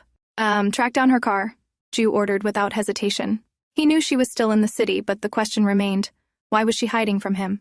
Will hesitated before suggesting, "How about we distribute Tang's photo for the search?" "No, we can't do that," Jue replied firmly. He knew Yuan was running for a reason, and if he pushed too hard, he might lose them forever. That thought alone was enough to make him tread carefully. After a brief silence, Will spoke again. "President, there's something I haven't told you yet." Jue's sharp gaze met his. "What is it?" Will hesitated before confessing. "The hair sample. Tang gave it to me voluntarily. He saw through my tricks and questioned me about the truth. I had no choice but to tell him." Jue's expression stiffened. "So he knows who I am?" Will nodded. "Yes." Jue's heart clenched. "How did he react?" Will sighed. "He only asked me one thing. Did he really love my mom?" Jue froze at the words, murmuring to himself. Was he blaming me for not being there for her all these years? Will quickly tried to reassure him. "Don't take his words too seriously, sir. He's just a child. He doesn't know how much effort you put into finding her back then." Jue remained silent for a moment before he said, "But he's right. I was absent from his life for so many years. I haven't been a father to him. A newfound determination filled his eyes as he made a silent resolution. From now on, I won't leave him again. I'll be by his side as he grows up. Meanwhile, Yuan took Tang to a short-term rental service. Are we changing places again? Tang asked, his voice laced with disappointment. Yes, Yuan replied gently. How about somewhere near the sea? You can swim, collect shells, and even go fishing, she suggested with a hopeful smile. But Tang shook his head. Yuan tried naming a few more cities, but he rejected each one. She sighed, understanding how difficult it was for a child to keep moving from place to place. Tang grabbed her hand and looked up at her. Mom, can we not leave this place for now? He pleaded softly. Yuan's heart ached seeing the worry in his eyes. Without a word, she lifted him onto her back and carried him inside, deciding to stay in the city, for now. As long as she was careful, she wouldn't be caught by his father. Resting his head on her shoulder, Tang opened his eyes and silently thought, Huangfu Jue, I've kept Mom here for you. If you still can't find her, then you don't deserve to be my father or my mom's man. Inside the room, Yuan busied herself unpacking the few belongings she brought along. As she rummaged through her things, she found a photo that Will had given her earlier, an old picture of her. Staring at it, she felt a wave of emotions. She had never expected Jue to still have this picture after all these years. I thought he would have forgotten me by now. Determined to discard it, she threw it into the trash can. But just before it hit the bottom, she instinctively reached out and caught it. Holding it in her hands again, she murmured, Don't be too proud. I'm just keeping it as a memory for our son. Later that night, she decided to retrieve some important items from her office at the hotel, planning to go at midnight when no one would be around. Meanwhile, in his suite, Jue sat staring at a picture of Yuan and Tang, his fingers tracing their faces thoughtfully. Any updates? He asked Will. Will shook his head. No, sir. Jue's eyes remained fixed on the photo, his mind racing. Where would she go? What places would she return to? Suddenly it struck him. She had already cleared out her home, which left only one place she hadn't been to yet, her office. Without a second thought, he stood up abruptly, startling Will. At midnight, Yuan arrived at the hotel, quietly unlocking her office door. She quickly opened her locker and retrieved what she had come for. Just as she was about to leave, she heard a noise outside. Her heart pounded as she pressed her ear to the door, listening carefully. After a moment of silence, she shook her head. It must be my imagination, she thought. But as soon as she opened the door, she froze. Jue stood there, waiting. I knew you'd come here, he said, his eyes fixed on her. Yuan's instinct kicked in, and she tried to run past him, but he caught her in no time, pulling her back inside and shutting the door behind them. Are you still trying to run away? He asked, holding her firmly from behind. Fury boiled inside her. Huangfu Jue, what do you want? You were the one who told me to leave back then, she snapped. Where is Tang? He asked, his voice low but determined. You don't deserve to know that, she retorted angrily. He's my son, Jue stated firmly. Just because you gave me your seed. You think you can take him away from me now? She shot back, her eyes burning with anger. Jue's grip tightened. I never wanted to take him away from you. I just want to take responsibility as his father. Yuan struggled in his hold. Let me go. I need to get back to Tang. I can't leave him alone. I'll send Will to pick him up, Jue suggested, refusing to let her go. Without hesitation, Yuan banged her head against his chin, forcing him to loosen his grip. She dashed toward the door, but Jue grabbed her wrist before she could escape. Leave me alone, she yelled, throwing a punch at his abdomen. This time, he didn't dodge, and the impact sent him staggering backward. Why didn't you dodge? She asked, momentarily stunned. Jue steadied himself, his eyes searching hers. Are you planning to hide from me for the rest of your life? Won't you give me any explanation? Yuan's eyes darkened with determination. In a swift motion, she pulled out a knife and pointed it at his throat. No, because not everything can be explained, she said coldly. Jue's expression didn't falter. Then stay, he urged. I don't care about the past, but now that you and Tang are here, I can't leave you both alone. Tang needs a father. For a brief moment, her resolve wavered, but she clenched her teeth, pushing the knife closer. You think I won't hurt you? She asked, her voice shaking slightly. She couldn't let herself dwell on emotions now, otherwise there would be consequences. Jue, unwavering, reached out and pressed the blade further against his skin. If that's what it takes, do it, he said firmly. Seeing his determination, Yuan's hand trembled. With a frustrated growl, she pushed him away. Then, in an act of desperation, she turned the knife on herself, pressing it against her throat. Are you letting me go or not? She demanded, her voice unwavering. Put that down, Jue shouted in alarm, taking a step forward. Then, let me go, she countered, tightening her grip on the knife. Jue's jaw clenched, and after a tense pause, he stepped back and opened the door. Fine, you can go. Yuan backed away slowly. Don't follow me, Ju. If you do, you'll never see Tang again, she warned before turning and running off into the night. Ju stood there, helpless and frustrated, his fists clenched. As he looked down, he noticed something on the floor, an item she had come to collect but had left behind in her haste. Picking it up, he stared at it, curiosity filling his mind. What was so important that she risked coming back for it? Yuan sat at the dining table, frustration written all over her face. She had done everything to escape, even hurting both herself and Ju, yet she had forgotten the very thing she risked everything for. It must have fallen out when I was trying to break free from his grip, she thought bitterly. Mommy, who made you angry? Tang asked, though he already knew the answer. Only one person had the ability to make his mother this upset. Yuan stood up abruptly. I need to go out and find a job. You stay here, she instructed. But I want to go out too.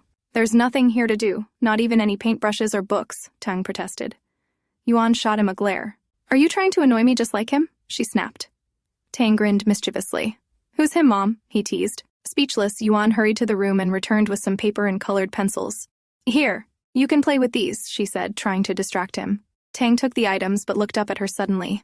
Mom, you love me, right? Of course I do. Why would you even ask that? Yuan asked. Tang cuddled into her. But what if I did something you don't like? He mumbled. Yuan knelt down, caressing his cheek. No matter what, Mommy will always love you. But if you do something wrong, Mommy will have to punish you. Understand? Tang nodded, satisfied, and Yuan ruffled his hair before leaving, closing the door behind her. As she walked down the street, she reassured herself. Even if I left that hard disk behind, it's password protected. He won't be able to decode it easily. I'll get it back when the time is right. Once Yuan was gone, Tang stood by the window, holding a phone. He quickly dialed the hotel's number. Hello, can you transfer the call to Huangfu Jue? Meanwhile, back at the hotel, Will handed the encrypted hard drive to Ju. Sir, it's protected with encryption. If we try to decrypt it, the files might get damaged. Ju examined the drive, deep in thought. It must be something important if she risks so much to retrieve it. He planned to use it to his advantage. Just then, Will's phone rang. Will picked it up and his eyes widened in surprise. Tang? He called out in shock. Hearing Tang's name, Ju rushed over and grabbed the phone from Will's hand. Tang, where are you? He asked urgently. Tang's voice came through, calm and composed. I have a few questions to ask you. Go ahead, Ju replied, his heart pounding. Do you really love my mom? Tang asked seriously. Yes, I do, Ju replied without hesitation. Tang continued, even though she has a bad temper, can't cook, and acts a little childish sometimes. Do you still love her? Ju chuckled softly. Yes, even with all that, I still love her. When you truly love someone, you love everything about them. Tang nodded as if processing his words. Tang, I know I owe both you and your mom so much. Please, can you give your father a chance to make it up? Just tell me where you are, Ju asked earnestly. I can't tell you that, Tang replied firmly, but I convinced Mom to stay in this city. So now, it all depends on whether you can find us or not. And, by the way, I haven't recognized you as my father yet. Ju smiled. Then I'll make sure you call me Dad soon. Tang smirked. Let's see if you can find us in 3 days. If you do, I'll reward you. Ju's lips curled into a confident smile. It's a deal then. As the call ended, Ju turned to Will. Find them, he ordered, relieved that at least Yuan wouldn't be leaving the city for now. On the third day, Yuan found a new job and a nearby school for Tang. Before heading to work, she advised Tang to wait for her while she withdrew some money. Meanwhile, Tang noticed something and turned around. Ju's car was parked not far away. His eyes lit up, and he ran toward it excitedly. I made it. Where's my reward? Ju asked. Tang grinned mischievously. It will be my mom's birthday in 3 days, so wait till then. He then turned and ran off, waving. See you then, Uncle Ju.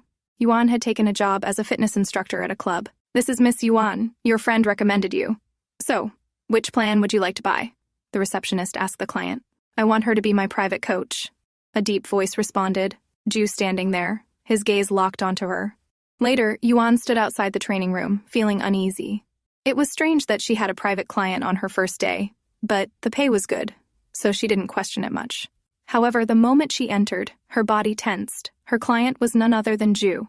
Without hesitation, she turned to leave, but his bodyguards blocked her path. I have something to return to you, Ju said from behind. She stopped, and he held up the hard drive. Did you forget about this? He asked, watching her reaction. Yuan spun around, her voice sharp. Give it back to me. Let's talk first, Ju countered calmly. If this is about being Tang's father, then forget it. There's no way, she said, making her stance clear. Ju, unfazed, looked back. Since you don't want to talk, let's make a deal. Not interested, she replied coldly. Stay for 1 month, Finish the shoot and I'll return it. That already belongs to me, Yuan said confidently. Ju smirked. Then by that logic, Tong is my son, and I have the right to see him. Yuan's expression faltered. After a moment of thought, she finally nodded. Okay, I agree, but promise me, after this 1 month you'll never disturb us again, she said, stepping closer. A knowing look crossed Ju's face. Deal, he said. 6 years ago, they had made a promise like this too. Without warning, Ju took her hand and placed a soft kiss on it. A shiver ran through her, and she quickly pulled her hand back, glaring at him. You're as sensitive as before, he remarked casually. And you're still as shameless, she snapped. Later, Yuan brought out the training plan she had prepared for him. As she was about to explain, Ju casually began unbuttoning his shirt. Hey, there's a fitting room over there, she yelled. Ju turned toward her, smirking as he leaned in. What? Are you embarrassed? Yuan folded her arms, shooting him a glare. Why should I be? You're the one who should be embarrassed. They had done things far more intimate than this, yet she still found herself blushing like a fool. Determined not to let him get to her, she pushed him through an intense workout, refusing to give him a break. Tired yet? She teased as he struggled through another set. Ju smirked, pulling himself up with ease. In one swift motion, he grabbed her wrist and pulled her closer. Do you want to test it? He murmured. Yuan's breath hitched, her face flushing. Test what? She stammered. Ju's gaze softened, and without hesitation, he leaned in and pressed a gentle kiss to her forehead. Yuan remained still, feeling the warmth of his touch. But before she could react, a familiar voice called out, Mummy! It was Tang. Seeing Tang, Yuan quickly pushed Ju away. To cover her embarrassment, she ordered Ju to continue exercising. Tang, concerned, asked, Mom, why are you bullying Uncle Ju? Before Yuan could respond, Ju chuckled. Don't worry, Tang. I can even do it with you on my back. Want to try? Tang's eyes lit up with excitement. Mom, can I? Yuan nodded. Sure. She picked him up and carefully settled him on Ju's back. As Ju exercised, Tang clung to him, admiration gleaming in his eyes. Dad is really strong, he thought. Later, they chatted about Tang's first day at school while Yuan watched from nearby. It was his first time riding on his father's back, and she didn't want to interrupt this rare moment. As the day ended, Yuan and Tang waved goodbye before leaving. Once they were gone, Ju turned to Will. What's the progress? He asked. Will reported, according to my conversation with Tang, they've been in this city since he was 3. Miss Yuan doesn't seem to have many close friends. Ju nodded thoughtfully. Pick up Tang tomorrow. The next day, at Dynasty Hotel, Tang walked confidently through the walkway, his trendy outfit making him look like a miniature version of his father. Yuan stood nearby, watching him with amusement. Suddenly, the power went out, plunging the room into darkness. Startled, Yuan panicked and rushed to find Tang. Before she could move further, soft music began playing. She turned around and saw someone sitting at the piano. Then, from the side, Tang stepped forward, holding a beautifully decorated cake.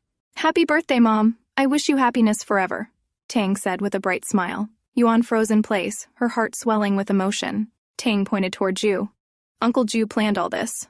Ju sat at the piano, his fingers gliding over the keys, his eyes flickering between her and the notes. When their gazes met, Yuan's heart pounded and warmth crept up her cheeks. Come on, Mom, blow out the candles and make a wish, Tang urged, holding up the cake. Yuan smiled, closing her eyes as she made her silent wish, for Tang's happiness and safety, always. Just as she finished, Ju leaned in close, his breath warm near her ear. The next second, both Ju and Tang kissed her cheek at the same time. Happy birthday, Ju murmured. Let's cut the cake, Ju said, gently pulling her toward the table. He held her hand, guiding it toward the knife. Hey, don't get too close, Yuan protested in a hushed voice. Ju didn't budge. Everyone's watching. Let's not make a scene, he whispered against her ear. That's exactly why you should step back, she mumbled, sneaking a glance at him. Unmoved, Ju tightened his hold, rendering her unable to escape. Focus, he murmured, making her shiver. Tang beamed. Mom, Uncle Ju even prepared the cake himself. Oh, really? Yuan smirked. Then I must give him the first piece. Sarcasm laced her voice as she cut the cake, placing the first slice on a plate. Ju reached out to take it, but before he could, Yuan grabbed the cake and smeared it directly onto his face. The entire room fell silent. Everyone held their breath, waiting for Ju's reaction. Yuan knew his obsession with cleanliness. This was sure to provoke him. She expected him to snap and leave her alone. Will quickly stepped forward. Mr. Huangfu, let me get you a towel. But Ju ignored him. Instead, he calmly wiped some frosting from his cheek with his finger and tasted it. It's good, he remarked, completely unfazed. Yuan stared at him, stunned. Ju turned to her. his eyes dark with intent. In the next moment, he grabbed her wrist, pulling her closer. Before she could react, he wiped the remaining frosting from the corner of her lips with his thumb. "Let me help you clean it," he murmured. Before she could protest, he leaned in and kissed her, deeply, passionately. Yuan's eyes widened in shock. By the time he pulled away, the room was still silent, all eyes on them. Jue calmly wiped his hands with a clean towel. "I'm only letting this slide because I love you," he said, his tone serious. "But only this once." As Yuan chatted with others, Jue stood at a distance, watching her intently. Tang approached him, eyes gleaming with excitement. "Did you get a gift for her?" Jue nodded. "Yes, I prepared a dress for her." He went on to explain how he had personally designed it, staying up all night to perfect every detail. Tang grinned. "Okay, I'll help you give it to her." Soon, Yuan came over to take Tang away, but he clung to Jue, insisting they go out for dinner together. Yuan immediately refused, but Jue glanced at her and said casually, "If you're busy, you don't have to come." She frowned. She couldn't let Tang be alone with him, so she had no choice but to follow.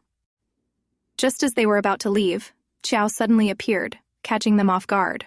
Tang greeted him innocently, while Qiao walked straight to Yuan.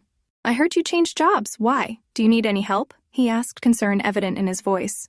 Before Yuan could respond, Jue stepped forward, his hand resting firmly on her shoulder. His expression was cold as he said, "You don't have to worry about that, Mr. Qiao." Qiao smiled awkwardly and turned to Yuan. "Have you had dinner? Let me treat you." Yuan, sensing an opportunity to irritate Jue, immediately agreed. "We're heading out for dinner. Would you like to join us?" Before Qiao could answer, Jue pulled her aside. "No, it's a family dinner," he stated firmly, then led her and Tang toward the parking lot. Undeterred, Qiao followed them. Ignoring Jue's silent warnings, he casually slid into Will's seat in the car. Jue smirked. "I heard you're getting married soon?" he asked casually. Qiao remained composed. "It's just an engagement arranged by my father," he replied before quickly adding, "By the way, I also heard you're engaged to a noble lady." Jue leaned back, his smirk unwavering. "Just a rumor," he said smoothly. "But you, on the other hand, are really getting married." He paused, then added, "By the way, should I call you Mr. Qiao or Mr. Liu?" Qiao flinched slightly, but quickly regained his calm. "One is my father's surname, the other my mother's. You can call me whichever you prefer," he said evenly. Despite his composed front, he was tense. He knew Jue was testing him, probing into his past, and sooner or later, he would have to reveal his true identity to Yuan himself. Later, as they settled into their seats at the restaurant, an unexpected presence arrived, Xinqing. Her sudden appearance startled everyone. Jue smirked, his tone light yet calculated. "What a coincidence. Would you like to join us?" Xinqing accepted the invitation, eager to spend time with Qiao. Meanwhile, Jue subtly served food to Yuan, his actions full of unspoken affection. Xinqing's gaze soon shifted to Tang.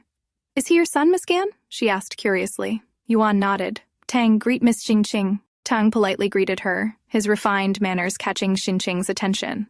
She smiled in admiration. "Miss Gan, I had no idea you had a son. I always assumed you were single. But he's truly remarkable. Just as perfect as Mr. Huangfu," she added warmly. Jue's smirk deepened. "You two also look good together," he remarked in response. Before the atmosphere could grow more complicated, Qiao abruptly grabbed Xinqing's wrist and pulled her outside. Once outside, he harshly released her hand. "Xinqing, what were you trying to do?" he demanded. "I should be asking you the same thing," she snapped back. Frustration flickered in his eyes. "Xinqing, why are you insisting on a loveless marriage? Think whatever you want, but I'm going to marry you," she said firmly. Qiao exhaled sharply and gripped her shoulders. "Xinqing, marriage should be built on love, and I don't love you. I can't marry you," he stated hesitantly. Despite her persistence, he knew she had no ill intentions, but this marriage was something his father wanted, not him. "Xinqing, I should have explained it earlier, and that was my fault. But to be honest, I've only ever thought of you as a friend." His voice softened slightly. "I can give you anything within my ability as long as you don't force me into marriage." Xinqing's eyes darkened. "Then I want you to love me." Qiao sighed. "I already told you, it's impossible." "How can you say that without even trying?" she argued. "You have two choices, marry me or marry no one else." "You're being irrational," he said coldly before walking away. Xinqing stood frozen, tears slipping down her cheeks. She had loved him since they were children. How could he just walk away so easily? Inside the restaurant, as dinner ended, Yuan urged Tang to hurry home. Before they could leave, Jue stepped close and placed a soft kiss on her cheek. "Hey, just leave already," she exclaimed, blushing as she pushed him away. Jue only chuckled before turning to leave. As Yuan turned to go, a strange feeling washed over her. She glanced back instinctively, sensing something. But there was nothing. "What is it, Mom?" Tang asked. "Nothing," she quickly replied, shaking off the unease. Maybe it was just my imagination, she thought before leading Tang home. The next day, Tang and Yuan arrived at the set where the launch event was scheduled for the evening. Tang looked up at her expectantly. "Mom, you have to get ready in a new dress and support me on stage." Yuan shook her head immediately. "No way. I don't want any unnecessary attention from reporters." But Tang pouted, his eyes filled with innocence. She sighed, unable to resist his pleading expression, and finally relented. As she was about to head home to fetch a dress, Tang handed her a box. "I prepared this as your birthday gift," he said cheerfully. Yuan hesitated before opening it. Inside lay a breathtakingly beautiful dress. Later, she changed into it, the fabric hugging her perfectly, making her look stunning. Just as she finished, an announcement echoed across the venue. The show was about to begin. She hurried to catch Tang's performance. Outside, Ju arrived, dressed sharply in a tailored suit. Reporters immediately swarmed around him. "Mr. Huangfu, can you tell us the brand name of the children's clothing line?" one asked. Before he could answer, his gaze shifted beyond the crowd, catching a glimpse of someone familiar. His eyes trailed behind the reporters, locking onto Yuan as she walked past. Without hesitation, he turned to follow her, leaving Will to manage the reporters. "Mr. Huangfu will answer questions after the show," Will quickly assured them, diverting their attention. Backstage, Yuan rushed to find Tang before the show. Before she could reach him, Ju suddenly grabbed her arm and pulled her into a secluded corner, pinning her between his firm chest and the wall. "What are you doing? Let me go!" she snapped, attempting to slap him away. But her movement froze midair as her eyes caught something, the brooch pinned to his coat. Her breath hitched. It was the same one he had worn that night, 6 years ago. Ju lowered his gaze, his expression darkening. The dress suited her perfectly, but there was one problem. His brows furrowed. "The neckline is too low." His voice was firm. "The neckline is too revealing." Yuan scoffed. "And why do you care?" He leaned in, his strong arms caging her in. His voice was deep and commanding. "Don't move, or I'll kiss you." She stiffened. Panic flickered in her eyes, and in desperation she grabbed the brooch from his coat, intending to poke him with it. But before she could act, he swiftly caught her wrist, pulling her even closer by the waist. In one smooth motion, he took the brooch from her hand and clipped it to her dress, adjusting the neckline to cover her more modestly. His lips curled in satisfaction. "Much better." Yuan glanced down. She had to admit, it was a perfect fix. Still, she glared at him. "You ruined my dress. Now pay for it." Ju chuckled, cupping her face gently. His voice dropped to a whisper. "Don't worry, I'll buy you plenty more," he murmured before pressing a soft kiss against her lips. Ju pulled out a matching ribbon and gently tied it around Yuan's wrist. Leaning in close, he whispered, "Don't take it off tonight, or I'll tell Tang that I'm his father." With that, he turned and walked away. Yuan clenched her fists, glaring at his disappearing figure. "How dare he threaten me using my son?" The show began, and Tang stepped onto the stage, looking like a little prince in his elegant attire. Yuan stood at the front, her eyes filled with admiration for her son's charm and confidence. Ju appeared beside her, his voice low.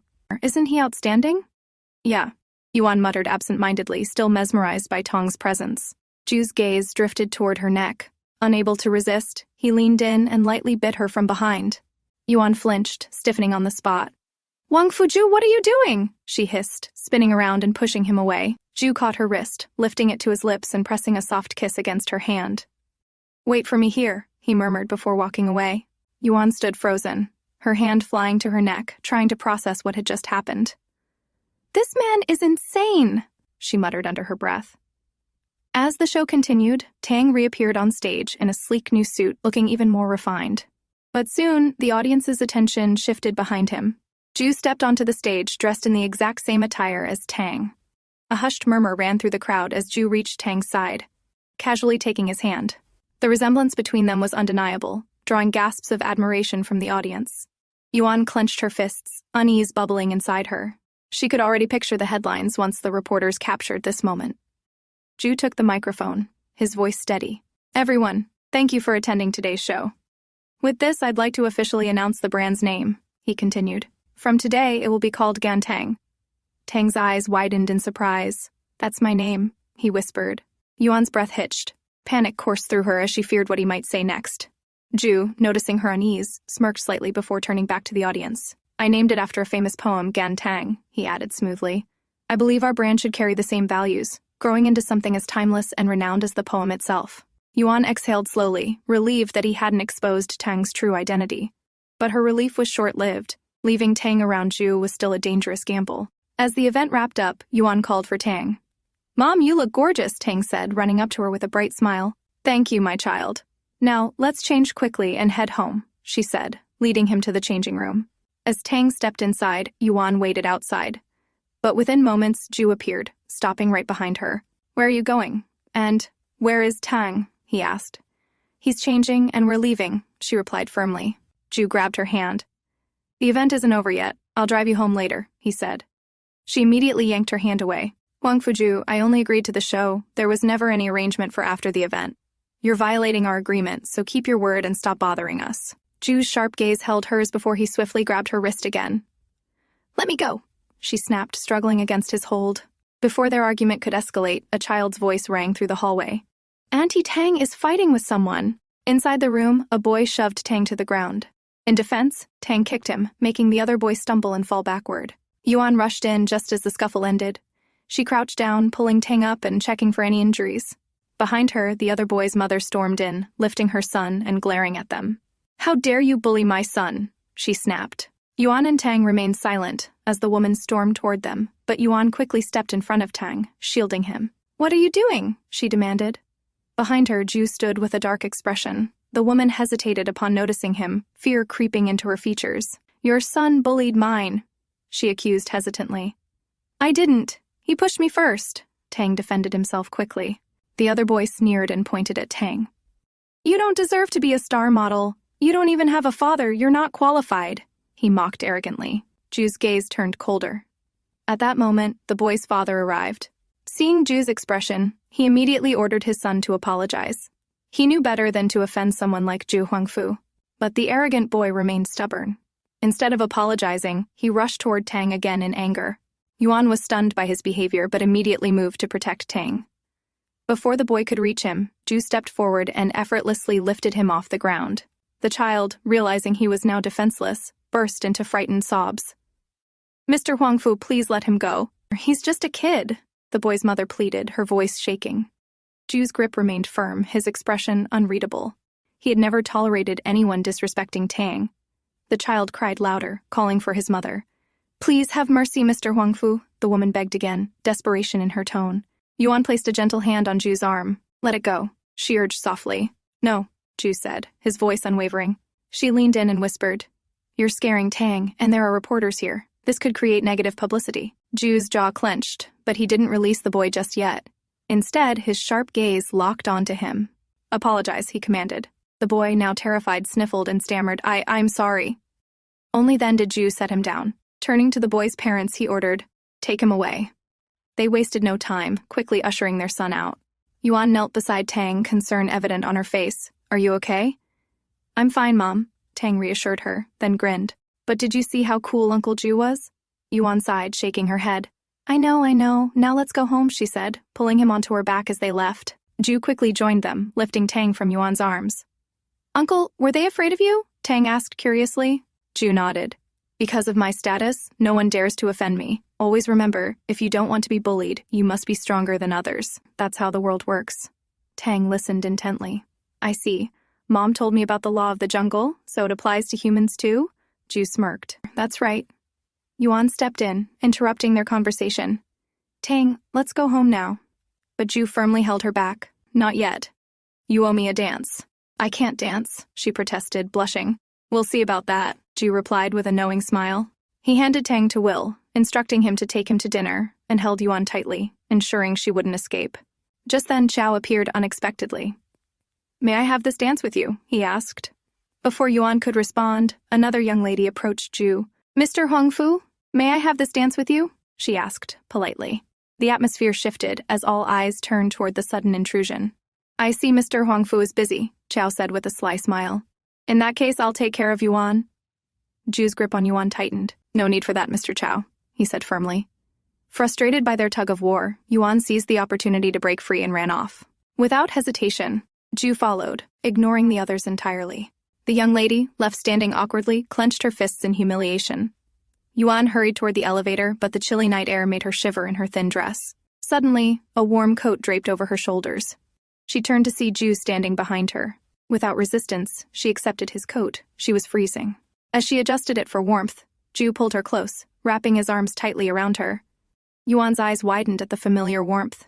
She wanted to resist, but for some reason, she couldn't. After a moment, she murmured, "I'm not cold anymore." "But I am," Ju replied, making it clear he had no intention of letting go. As they stood in silence, wrapped in each other's warmth, countless thoughts filled Yuan's mind. I shouldn't have agreed to this deal. I should have left him behind. So why am I hesitating now? Breaking the silence, Ju asked softly, "Will you and Tang come back with me?" Snapped out of her daze. Yuan pushed him away and ran. She couldn't give in. She had left him 6 years ago, and if she wavered now, all her efforts would be for nothing. Reaching Tang's room, she sat beside him and gently shook him awake. "Tang, wake up, let's go home." Ju's voice came from behind. "It's cold outside. Let him sleep here." Tang stirred from their conversation, rubbing his sleepy eyes. "Mom, Uncle Will said we can go to the beach," he mumbled drowsily. Yuan sighed. "We'll talk about it later. Let's go home first." "But he said we're going this weekend. I really want to go. All my friends have been there," Tang pleaded. Ju tucked the sheets around him. "I'll take you home now and pick you up later. Don't worry, your mom already agreed. She won't go back on her word," he added, glancing at Yuan knowingly. Tang's face lit up. He kissed Yuan's cheek, thanking her, then happily waved at Ju as they left. Ju smirked, satisfied. The next day, Tang and Yuan arrived at the destination in the car Ju had prepared for them. Ju carried Tang in his arms as they excitedly discussed various activities. Yuan watched them, deciding to let Tang enjoy his time with his father. Tang ran around the beach excitedly, his laughter echoing through the air. Yuan followed closely behind, worried he might get lost or hurt himself. Suddenly, Ju came up from behind and gently grabbed her wrist. "Don't be so nervous. Will is watching over him," he whispered near her ear. Feeling his warmth so close, Yuan's face flushed. "I see," she replied in a low voice, avoiding his gaze. "There's a bonfire tonight and the night view here is breathtaking," Ju informed her casually. "No, we're not staying overnight. I only promised to be here for the day," she answered firmly, keeping her distance. Ju's eyes lingered on her face, noticing the faint blush creeping up to her ears. A knowing smile played on his lips, but he didn't push further, deciding not to ruin the mood. "All right, no problem. We'll head back before nightfall," he agreed easily. Later, Tang spent the day playing with Ju, swimming, playing volleyball, and running along the shore. Meanwhile, Yuan sat back in her sunglasses, sipping a cold drink as she watched them from a distance. Maybe I was overthinking everything. He really doesn't seem interested in finding us anymore, she thought, exhaling in relief. Her gaze drifted toward Ju when a group of young women approached him, pestering him about joining their bonfire party. Her expression hardened as she observed the scene closely. Ju, unfazed, simply glanced back and replied, "Thank you for the invitation, but I have other matters to attend to." Leaving the disappointed women behind, he walked toward Tang, who was happily making a sandcastle with other children. Yuan smiled slightly at the sight, but suddenly noticed a ball rolling swiftly toward Tang. Her heart clenched, and she stood up abruptly, rushing toward him. Before she could reach, Ju had already reacted. He shielded Tang with his body, securing him in his embrace just as the ball stopped near them. A young woman ran over, breathless. "I'm so sorry, it rolled away too fast," she apologized. Ju crouched down and checked Tang. "Are you okay?" Tang grinned. "Don't worry, Uncle Ju. I'm fine." He turned to the girl. "It's okay, no need to apologize." The girl smiled, ruffling his hair. "You're so cute." Just then, she pulled something from behind her back. In a flash, her demeanor shifted. She lunged at Tang with a knife. Ju reacted instantly, shielding Tang, but the blade slashed across his arm. Blood seeped through the cut. Yuan arrived just in time, eyes blazing with fury. "Who are you? Who sent you?" she demanded, fear gripping her. Had the very person she was avoiding finally found them? Ju's bodyguards rushed in, surrounding the area. The girl, along with a man who had been waiting nearby, took off running. "Catch them!" Ju commanded coldly. Terror flickered in the air as his men immediately gave chase. Yuan hugged Tang tightly while he patted her hand, trying to assure her he was fine. Will hurried over. "Sir, we should return to the hotel and treat your wound." Ju, unfazed, waved him off. "It's nothing." Yuan, still shaken, glanced at his bleeding arm. Despite everything, he had protected Tang without hesitation. Swallowing her pride, she murmured, "Thank you." Ju's gaze softened for a brief moment before he composed himself. "It's best if we leave now. Things are getting too chaotic here." Yuan nodded, knowing he was right. They soon reached the hotel. Tang was fast asleep while Ju suggested, "Stay here tonight. It won't be safe at home until we find out who is behind the attack." Yuan sat in silence, her mind racing.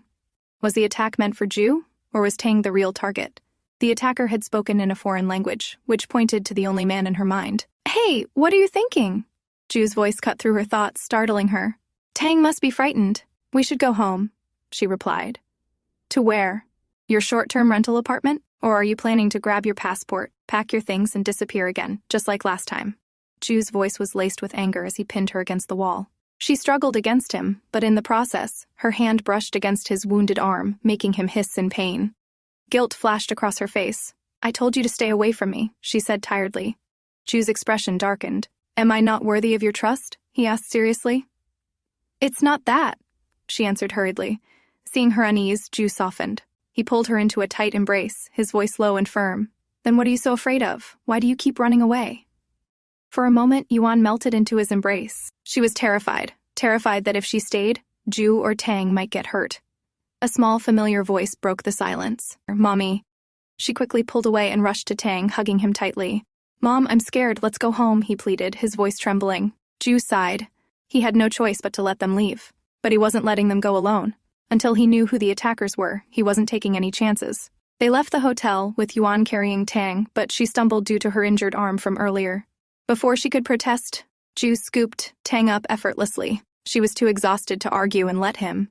Jue and Tang walked ahead while Yuan's eyes darted around uneasily.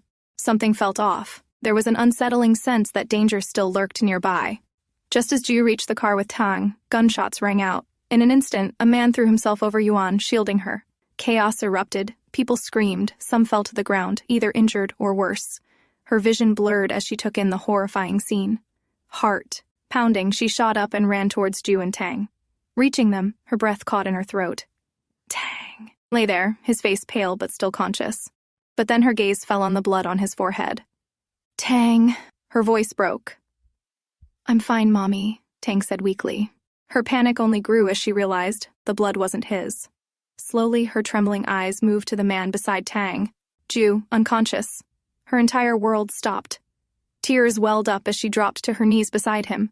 She had done everything to keep them safe, yet here he was, lying wounded because of her.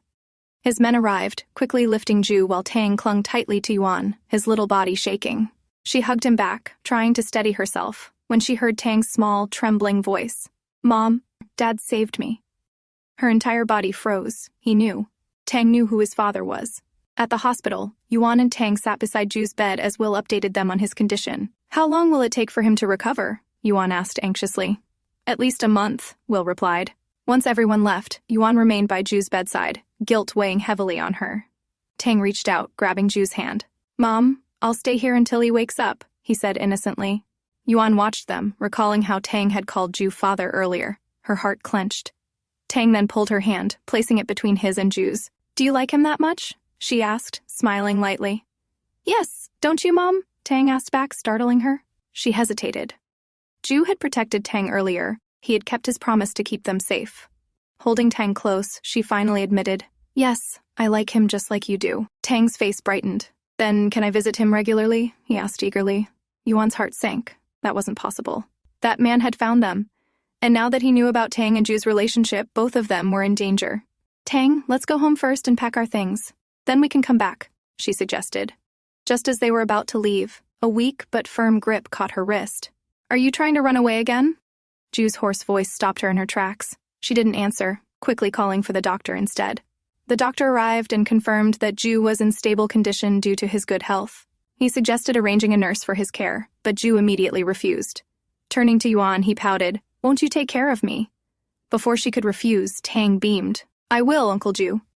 Later, Yuan sat beside Jue, gently wiping his face and arms. "Who is he?" Jue asked suddenly, his tone serious. She froze, avoiding his gaze. "I don't understand what you're talking about." She turned to leave, but he caught her wrist, pulling her back. "Why did you leave 6 years ago?" he demanded. "Why have you been hiding? Why won't you admit I'm Tang's father? Or who is he?" Yuan stood with her back to him, unwilling to answer. "Do you think I can't figure it out if you stay silent?" Jue pressed. "Tell me, has someone hurt Tang?" His voice grew impatient, and unable to hold back, Yuan turned around, her voice trembling. "He's going to hurt you too. He's a lunatic. He can do anything," she blurted out. Jue's gaze softened. "Do you care about me?" he asked quietly. Realizing she had revealed too much, she turned her face away. "You don't need to know everything," she muttered. Jue's sharp gaze locked onto hers. In the next second, he pulled her down and she landed beside him on the bed. Leaning in, their breaths mingled as he whispered, "You should remember, I am Tang's father. You can rely on me anytime." His intense eyes held hers, drawing her in. Seeing her moment of weakness, he hovered above her, pinning her beneath him. Lowering himself, he pressed a soft kiss to her chin. "Just trust me. You don't have to handle everything alone. I will protect you both," he murmured. Yuan's heart pounded. She quickly covered his lips with her hand. "Huangfu Jue, you don't know what you're saying," she said firmly. She had trusted others before, and it had only led to failure. She couldn't make the same mistake again. Jue gently grasped her wrist, moving her hand aside. "I know exactly what I'm saying," he stated, "and I meant it when I said, I'll never let anyone hurt you or Tang." Leaning closer, he reduced the distance between them, his lips brushing against hers in a soft yet firm kiss. "Huangfu Jue, don't think you can do whatever you want just because you're injured," she yelled, flustered. A mischievous smirk appeared on his lips. "Really?" he teased. In one swift motion, he pulled the covers over them, his shirt undone, exposing his firm chest. "But since I'm injured, I'll allow you to do whatever you want to me for now," he added playfully. Yuan struggled beneath him, but resistance was futile. She knew, sooner or later, she would be swept away by her feelings. Just like before. 6 days later, Huangfu Jue stepped out of the shower and was greeted by his brother. It was Huangfu Jue's twin brother, Huangfu Qi. Jue was, of course, immediately irritated to see Qi. The man had arrived before the assistant even had the chance to warn the handsome dark-haired twin about it. The other twin, completely opposite Jue, talked non-stop about how happy he was to see his brother. Jue tried to ignore his brother. Unfortunately for him, his twin knew the secret about his baby. However, the dark-haired twin did not care if his mother found out that he had a child out of wedlock. It turned out that Gan Yuan was the mysterious girl who had bewitched the handsome male lead, and the twin worried that his brother had been hurt by the beautiful mistress. The man was determined to write a story about an unmarried mother, and he begged his twin for some inspiration. Obviously, Jue had no time for his brother. The twin would not be pushed down so easily, though, and threatened to inform their parents about the new successor to their line. Naturally, Jue could no longer continue ignoring his twin. The brother just wanted to know how the couple had come to be. But the handsome prince just admitted that women were unpredictable, and even he was not so sure how he'd bagged the beautiful woman. It had been 6 years since the lady had disappeared, and she knew that his brother had never forgotten that beautiful lady. Now, the man realized that his brother must be so grumpy because he had not won the heart of the woman that he loved. So, the twin happily hugged his brother and asked if he was interested in learning how to hit on girls. Men were bound to suffer if they did not get with girls soon enough. That was Jue's last straw, and he yelled for his brother to get out immediately. Later, when Jue was busy working, when he suddenly got a visitor. It was Yuan who brought lunch for him. Yuan asked the man why he was working so hard and reminded him to take it easy, as he had not yet recovered. However, the man just wanted to see his adorable son. Likely the sight of the little boy would instantly make him feel better, despite the fact that he was very unsteady on his feet. He ended up falling on Yuan, who pushed him to the bed and urged him to take a nap. She had even been kind enough to bring him some soup that he could eat. Jue was grateful, and he reminded her that she would move to his house and live with him as soon as he was discharged from the hospital. Yuan Gan could barely stop her blush at his words, and insisted that she would not. Then she went ahead and accidentally spilt soup on him because he was busy grabbing her like a snapping crab. Naturally, she told him to be a good patient and immediately had the man take off his clothes. She knew that Jue was acting up again, and he only did that nonsense when he was with her. The man that she'd enjoyed a one-night stand with had gotten so many injuries because he had been protecting his son. She could not be mad at him for that. Barely containing her blush, she stalked away with his dirty clothes. However, as she was washing them, he hit her with a sneak attack and hugged her from the back. She tried to protest, but he was very close, and they were almost kissing. The tension between them was strong, and it only strengthened when she tried to wiggle away because he suddenly grabbed her and pulled her into a kiss. Old habits die hard, and she scolded the man for still doing whatever he wanted. He was injured, but he was not acting like an injured man at all and was busy trying to coddle up to her in his state. However, she would not let him go without mercy and started flirting back, making the poor injured man rather flustered. He had gotten dirty because of the soup, and she planned on cleaning him up bit by bit. Jue was flustered by Gan Yuan's move, warning her that she was playing with fire, but Yuan was not scared of getting burned. She wrapped her arms around his neck and pulled him into a very deep and passionate kiss. Jue responded without hesitation, cupping the back of her head and drawing her even closer. The couple sighed as they fell into each other's arms, and they had a very passionate moment as they held each other, their eyes locked in adoration and love. Unfortunately, the man's back pain chose that moment to kick in, and his injuries reminded him why he needed bed rest in the first place. Still, The handsome prince refused to back down, and his lady laughed at how adorable he was when he was trying that hard. Gan laughed, saying that the doctor had already told her about the man's very delicate condition, and that he was not supposed to get too excited before full recovery. It was such a pity that the duke would have to put his desire aside. Naturally, he was not very pleased about it. But just then their son appeared. Yuan rushed out to attend to her son, and Uncle Huangfu popped out, covered in bruises, like they just so happened to be hanging out in a really private place doing nothing irregular. Anyway, the man took the opportunity to tell the boy that he would be moving in with him before the mother could protest. She had a lot of protests that she had to swallow because her son was exceedingly excited about this proposal. So, Huangfu Jue won this round, much to Director Gan's annoyance. Well, she decided that she could live with it as long as it remained temporary and wanted to get away from him. But the man hugged her with a smile of amusement, holding her in place, telling her that she had no reason to worry so much about him. After all, he was a strong, big boy. Soon he would recover, and they would do the bedsheet dance all night long. He turned her towards him, brushing her lips against his, but Yuan could not say that she was looking forward to that kind of thing. Next day, the family headed out in a car, as Jue had hired a teacher for Tang so that the little boy could keep up with his studies. As for now, it was safe to live with him, so Yuan did not have any reason to worry. However, she did worry that someone would find them, or maybe he had already found them. Qi, Jue's twin brother, was waiting for them at the house, and it was the first time that he had seen the little Tang. Immediately, the twin was captivated by how adorable the little boy looked. Qi had also finally met the woman that his brother longed for and missed all day and night. Of course, Jue was not crazy about having his twin in his house, and he wondered why he was still here. Qi was there for inspiration, and he so desperately wanted to know the love story between the two. Their little boy was a carbon copy of his brother. They could tell that the boy was his son even without any DNA. The world was big, but fate had brought them all together. It would make for a wonderful story, and he wanted to know every detail. Jue just stewed in anger and wished his brother would leave him alone. It would make things so much easier for Jue if his twin just went back home to take care of Mom and Dad. Suddenly, the twin had a wonderful idea and he raced out the door. Jue was a little anxious about whatever idea his twin had, but he did not think too hard about it. Suddenly, the phone rang and the handsome man asked how things were going. Meanwhile, the brunette twin approached the young boy, and Tang was delighted to see him as Jue had told him a lot about him. Qi noted that the little boy still called his father an uncle, so he clearly was not yet aware of his parentage. Anyway, he decided to share his pudding with the little boy, and they got chatting about the boy's interests and hobbies. The man asked what the little boy was reading, and the little boy explained that his mom encouraged reading in their house. The little boy did not have much information about his father, as his mother very rarely talked about his father, and the little boy did not even think that he had a dad. This made the twin feel very sorry for his brother all of a sudden. Meanwhile, the boy also had some questions for his Uncle Qi. The little boy wanted to know all about the country that they came from, and the young boy was excited to hear that he would get a tour from Uncle Qi, and Tang also praised him, calling him a cool person. Qi smiled, suddenly spilling the beans that Tang's dad was way cooler since he was the heir, and the young boy would be his successor someday. The little boy was not sure what a successor meant, so Uncle Qi stuttered as he was unsure how to explain that one.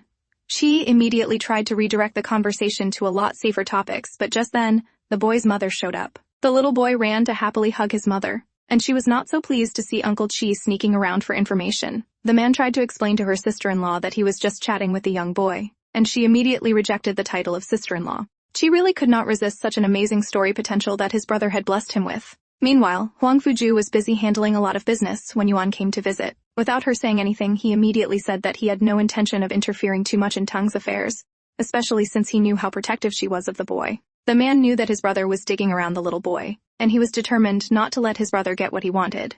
He would wait for the little boy to accept him and choose to call him dad, so he would not force himself on the child. Yuan was shocked, and also greatly moved that Jue understood her worries and would not cause a fuss in order to keep her safe. However, the man did ask for a dance when he fully recovered, and this time, Yuan was only happy to grant that request. Later that night, Yuan read her little boy an adorable bedtime story, and the little boy asked if they would stay with their Uncle Huangfu in the future. Yuan asked back if he wanted to stay here, and Tang happily answered that he liked living with Uncle Jue. For now, the boy could not go to the kindergarten, but they would hire a teacher so that Tang would not fall behind on his studies, so she agreed. The little boy then happily went to sleep, and Yuan smiled, happy that he was happy and determined that she would never let her son get hurt. Suddenly, she saw one of the pictures that he had drawn of their entire family together, including Huangfu Jue riding beside his mother. The painting was so soft and adorable, and she recalled when the young boy had said that his father Huangfu Jue had protected him. The boy, like his father, did not show his feelings directly. Even now, he still did not show that he was not willing to leave Huangfu Jue. But the picture was proof that the little boy truly wanted to spend his life with his father.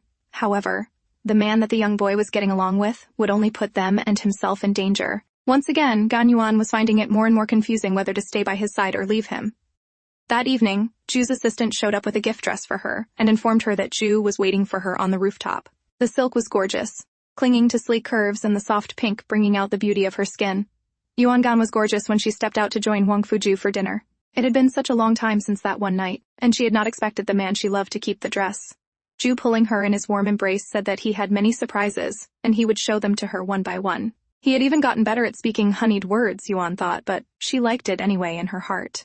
Suddenly, a song began to play, and it was the exact tune that they had danced to right before Gan had beaten it and disappeared for 6 years. Ju hugged her from back, complaining about her run away from that night, and declared that now he will punish her by keeping her all night with him.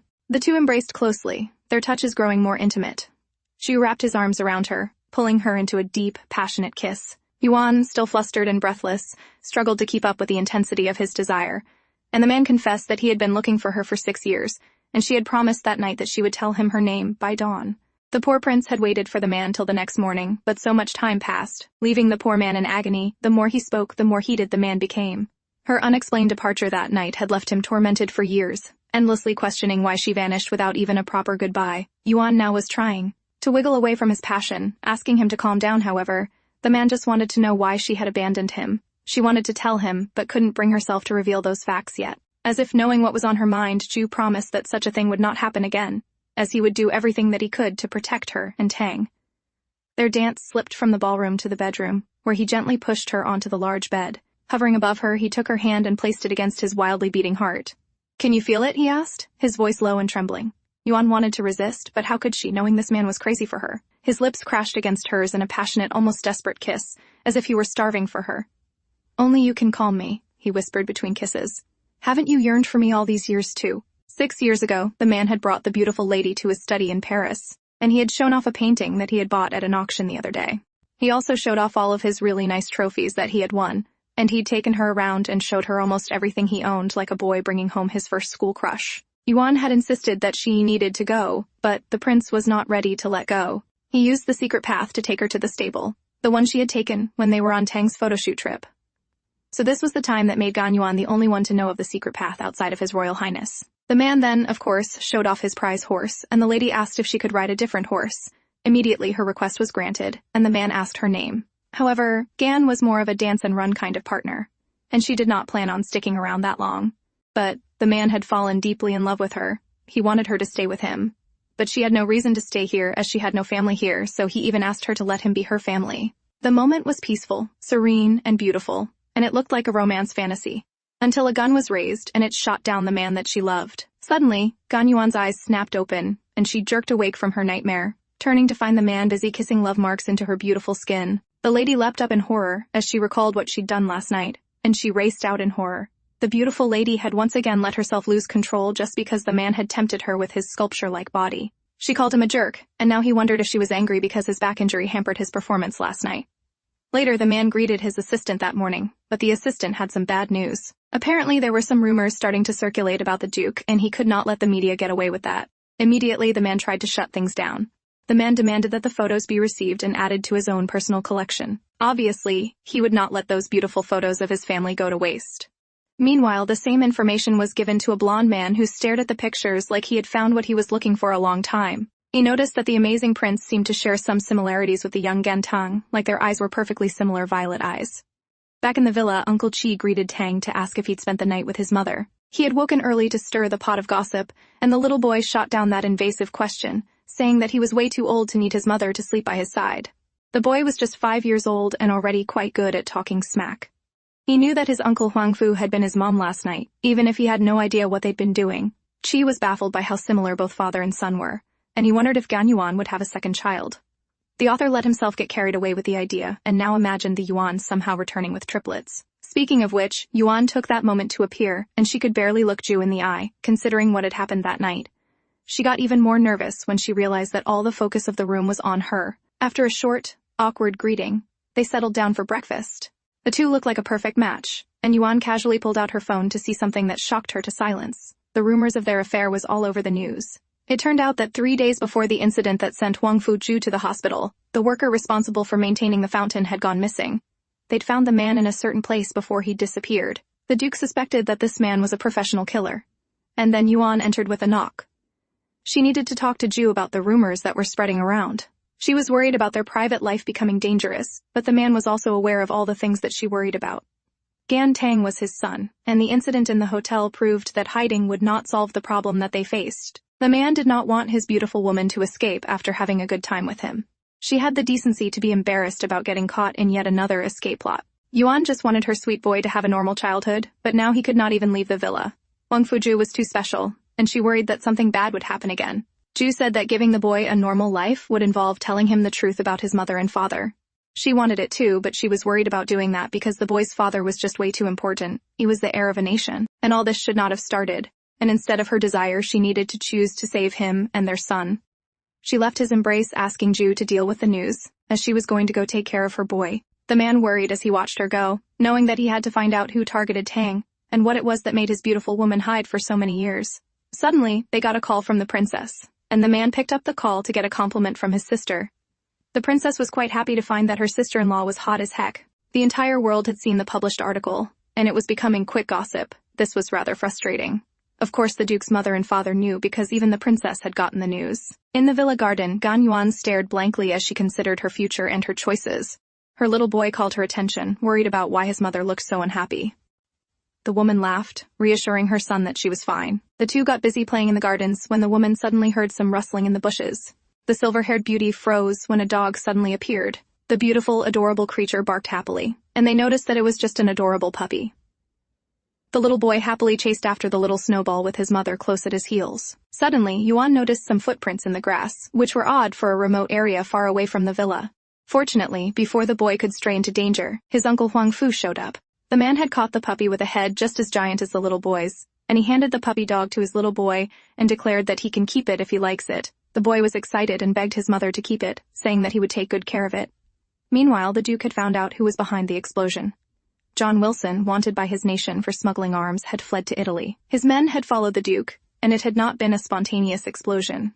In recent years, he had changed several identities, and his travel records were fake. Now the man was in France. Anyway, they had located the man, and once they caught him, his woman and his kid would finally be safe. Yuan pondered this information, most importantly noting that the target was Huangfu and not Tang. However, the lady was sure that the female killer had come straight to the little boy at the beach. There was no way that situation had been a coincidence and had nothing to do with that man.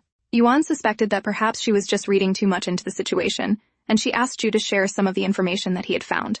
They arranged to meet at his study at 6, but she could not find him at the time. While he was out, she got busy and started snooping for the box which he had taken from her.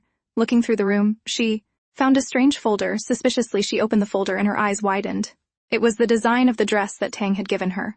She was shocked to find that the design had come from her baby daddy, and that it had been designed at 9 in the evening of the day before her birthday. In one day, the man had designed the dress, and this knowledge brought complex emotions. She also noticed the blood, which indicated that the man had hurt himself while sewing the dress. With love, he had personally made the outfit just for her, and she hid when he suddenly appeared, accidentally cutting her hand. Ju strolled up to her in all his handsome glory, and he handed her the file of all the people involved in the explosion incident. They were all killers from Italy. The file also had the details of the incident and how the bandits had carried out their task. After looking through it, it seemed clear that the handsome Duke was the target, but the lady could not understand why her son had gotten involved. The man explained that the men must have assumed that Yuan was his lover. However, that still did not make sense to the intelligent director Gan. She knew that the assassins could have targeted the Duke alone. There was no need to go after the boy as well. The man watched her and suddenly realized that she seemed to know a lot about the people who had come to kill him. Now put her in a real tight spot, and she just said she was good at analyzing the situation. It did not make sense to hurt Tang before attempting to kill the Duke. The man then asked what Yuan would do if their desire was to kill him. Yuan was horrified that he would even ask such a question. Suddenly, the woman found herself pinned once again as she kept continuously falling into this man's traps. It turned out that the Duke actually had pure intentions this time, as he had noticed the cut on her finger and scolded her for being so careless. The man grabbed her and carried her bridal style, setting her on the table before fetching the evidence that she desired. There were photos that they'd secretly taken over a month. They were trying to track John Wilson, and the Duke feared that if the madman could not get to him, then he would kill his relatives instead, just to make him suffer. The silver-haired beauty knew that the kind man had a soft spot for her. The man wanted to do all in his power to protect her. That's why he wanted Yuan to tell him who she was desperately running from. Hating emotional topics, Yuan tried to push him away and redirect the focus to arresting the culprit behind the incident. She would only reveal who she ran from when the assassin mastermind had been caught. In the bedroom, the little boy asked his mother to sleep by his side that night. The lady was happy to oblige, and she held her baby close, hoping that he would grow up happy and healthy. However, that night there was a scream of alarm, warning that some killers had come. The woman panicked, crying and telling the man that she could not leave him, but he needed her to go since the killers were coming for him alone. The man assured her that he would not be hurt, but suddenly she stabbed him with a weapon herself. The man was shocked and speechless, and there was a clap of joy behind them as someone sinister congratulated Gaia. The blonde woman told the silver-haired beauty that she had done a great job as the best assassin from their organization. Fortunately, that whole fiasco had just been a terrible nightmare, and the lady snapped her eyes open in horror and panic. She looked around in relief, but then leapt to her feet, wondering where Tang had run off to. Fortunately, she found her son having the time of his life playing with his puppy. His father was with him, and they both greeted her when they realized that she was awake. She came down to join them, taking a moment to appreciate the beauty of her baby's daddy and her own high-quality taste. She was still hesitant, shaken by the nightmare that she had had the other night. The poor former killer scolds herself for letting her head become dizzy with happiness when she'd never be able to live a normal life like a normal family, cooking with him. A normal life, having family trips, was all that the woman desired. But they were not ordinary people. And she had not forgotten why she had gotten closer to him back then. On the other hand, John Wilson is an international gun runner, and he was arrested in Paris a few days ago when he was about to flee Italy. In a shopping mall, two twin brothers attracted the praise and adoration of the women gathered. However, they were immediately discouraged when they identified a woman with a baby walking in front of the two handsome men. Clearly, one of them was taken, but that meant that the other one was up for grabs. Yuan was not sure how she felt about other ladies ogling them like they were slabs of meat on display. Those ladies had no shame. Meanwhile, there were lots of things that little Tang wanted, and his mother was only happy to rush around to fulfill his every desire. Chi had to admit that it was the first time that he had been surrounded by so many people on such an informal occasion, and the secret bodyguards spread around the mall were making him nervous. Ju was quite annoyed, and said that his brother should have just stayed at home. The women were having a field day with the twins, and some even hurried to take pictures of them clinging to each other. Suddenly, little Tang ran right up to them and asked them to come join in the fun that he was having. Without hesitation, the dark-haired handsome prince joined his son in play at once. She then admitted to the beautiful lilac-haired lady that he had not expected his brother to enjoy family life so much. Just like his brother, the woman wondered why Chi did not have anything better to do than to follow them around. The man easily noticed the not-so-subtle attempt to get rid of him, but he planned on sticking around a little longer. The woman insisted that they were not family. But the man just smirked, as he thought that with the rate his twin and the lady were going at it, they would soon be expecting yet another baby. At any rate, the man was just wondering if the beautiful woman had somehow cast a spell on his brother. Whenever the prince was around his son, he would act completely different and smile like he never had before. Plus, the man had searched for the lady for 6 years like an obsessed maniac. The man had not even dated anyone during that time either. See, the other twin really desperately wanted to know everything about how the two had met, and she was just thinking that both brothers were very different from each other. Fortunately, her family showed up to save her, so she hurried away happily to go get some steak. Meanwhile, at a Western restaurant, the little boy ordered some ice cream, although he was only allowed to have one. The little boy also wanted to know when he'd be going back to kindergarten, and his father revealed that he would be going back to school soon. It was reported after all that John Wilson was arrested in France, and Ju had used his power influence to bring an end to the case in such a short time. So, Tang could graduate and return to his normal life. As much as the woman tried to resist this man, she had to admit the positive effect that the man had on her son. Now her son was able to take it easy and act much like a child. Their life had changed, and his actions showed that he could protect her and her baby. However, she somehow felt that the enemy would not let them go easily. She even bet that the enemy was spying on them somewhere. Speaking of the devil, there was a mysterious blonde man seated in the background of the exact same restaurant. The man was as beautiful as he was audacious, and he even had the gall to argue with the waiter about the cleanliness of the water that he'd been brought. The poor waiter could not understand why he was so terrified of this gentle-looking man. Time passed, and it was finally time for the adorable little boy to return to kindergarten. The boy was happy to see his friend again, and he chatted with them about where he had gone. Suddenly, they wanted to know the identity of the handsome man who had brought him to school. Of course, the handsome man was Huangfu Jue, who stood there with Yuan, and the boy just said that the man was his mom's admirer. Most of the kids were not sure what that meant, and took guesses from their own imagination. However, one kid asked if the man was going to be his dad, and the little boy admitted that he just might have a dad soon, because he was rooting for his uncle Huangfu to win his mom's heart. The children were called into class, and they were excited to have some cake for a celebration. Yuan was happy to see her son with his peers, and her man offered to take her to her apartment so that she could go get her things. The lady kept trying to weasel out of going anywhere with him, but he was rather insistent, and found a solution to all the problems she brought up in an attempt to dissuade him. She could not stand his tenacity, and asked how he could follow her everywhere, like he did not have anything else to do. However, the man had no shame and did not care. He would happily follow the beautiful woman everywhere, and he stuck to her like glue. When they returned to the apartment, Chao Liang suddenly showed up. Of course, Ju was not happy about seeing the nosy chef again. The chef basically tossed the other man out of the way as he got to chatting with the beautiful lady, asking where she was and why he could not find her anymore. The man worried that Huangfu Jue had stolen the beautiful Yuan, and that something had happened between them. At any rate, he was glad to see that she was doing all right. Ju was not crazy about being ignored, and he suddenly invited the other man to dinner. However, the chef tried to weasel out of the date idea, but the rich prince was insistent, and he told the chef that he would see him that evening. Then, he grabbed his girl by the arm and said that they had to leave at that moment. Though they had hurried inside the apartment, the handsome Huangfu Jue noted that the chef was still hovering around like an annoying menace. Honestly, the man was not fond of that guy at all. To distract himself, he turned his attention to helping his girl, and the beautiful lady thought about how she had never expected that he would be involved in ordinary physical tasks. It was almost like they were an ordinary couple. It was very cute. The man then asked if she needed anything else, and she was fine. Then, he tried to get his assistants to do the rest of the work for her and to terminate the lease. The woman had no intention of doing that, as moving to his house was supposed to be temporary only. His idea did not sit well with the worried handsome man, as he did not like the idea that she still wanted to leave him and take her son with her. She insisted that she did not want to freeload and can pay the rent if he didn't mind. Ju pulled her into a passionate kiss, reminding her that their relationship was not like some landlord and the tenant. But for Yuan, they were both adults who took what they needed.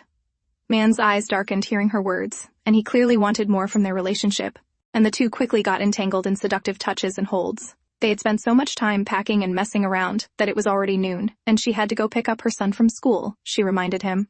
But the man was not fond of letting her go yet, and he told her that he was not short of money, and he had no desire for rent. He only wanted her and her alone. Little Tang had a wonderful day at school, and he rushed to his mother to tell her all about it. Apparently, there was already a school activity for the next day that involved going to the farming suburbs. Tang then noted that she was blushing, and her man helped cover up all of their messing around, saying that the woman had run so fast to come pick up him that her cheeks were now flushed red. The boy easily believed that, and he told his mother not to worry and that he would always be here waiting for her. The man then told the little boy that they had retrieved all the stuff from the apartment, so they would now be living together. This made the little boy very happy. While the two happily chatted, the lady contemplated her life and all the things that had led to this moment 6 years ago. She did hope, deep in her heart, that the happiness that they currently shared would last longer and would not disappear so quickly. Later, at the Lodi Hotel, the little boy happily waved to his Uncle Chow as they all met up with the chef for dinner, just as promised. The little boy was surprised to see his Uncle Chef by himself this time, and not with her fiancé, and Ju even offered to contact the chef's family. It was all a series of very annoying threats, and the chef was not fond of that at all. The chef insisted that the important prince had no reason to worry about him, but the man responded that it was important to help someone who used to be his wife's colleague. The man's words were honeyed and sweet, but his intentions were actually very bad. The chef first started keeping a lookout for any member of his family, especially his fiancé, who could suddenly show up. Suddenly, the little boy noticed some fireworks outside, and he was so excited to see them. Ju accompanied them, and they all went out to watch the fireworks together. As the chef watched, he realized that the three standing together made for a rather cute and harmonious family picture, one that he did not want to destroy. The little boy saw a man selling cotton candy, and he craved some. Ju insisted to take the boy to eat some candy, especially since it seemed that Mr. Chow had something that he had to say to Yuan, so he gave them some privacy. This left the chef and Yuan alone. She tried to apologize for making the man worry, but he admitted that she did not need to apologize over and over again. It was inconvenient for the woman to explain why she had disappeared, so he would not force her to explain.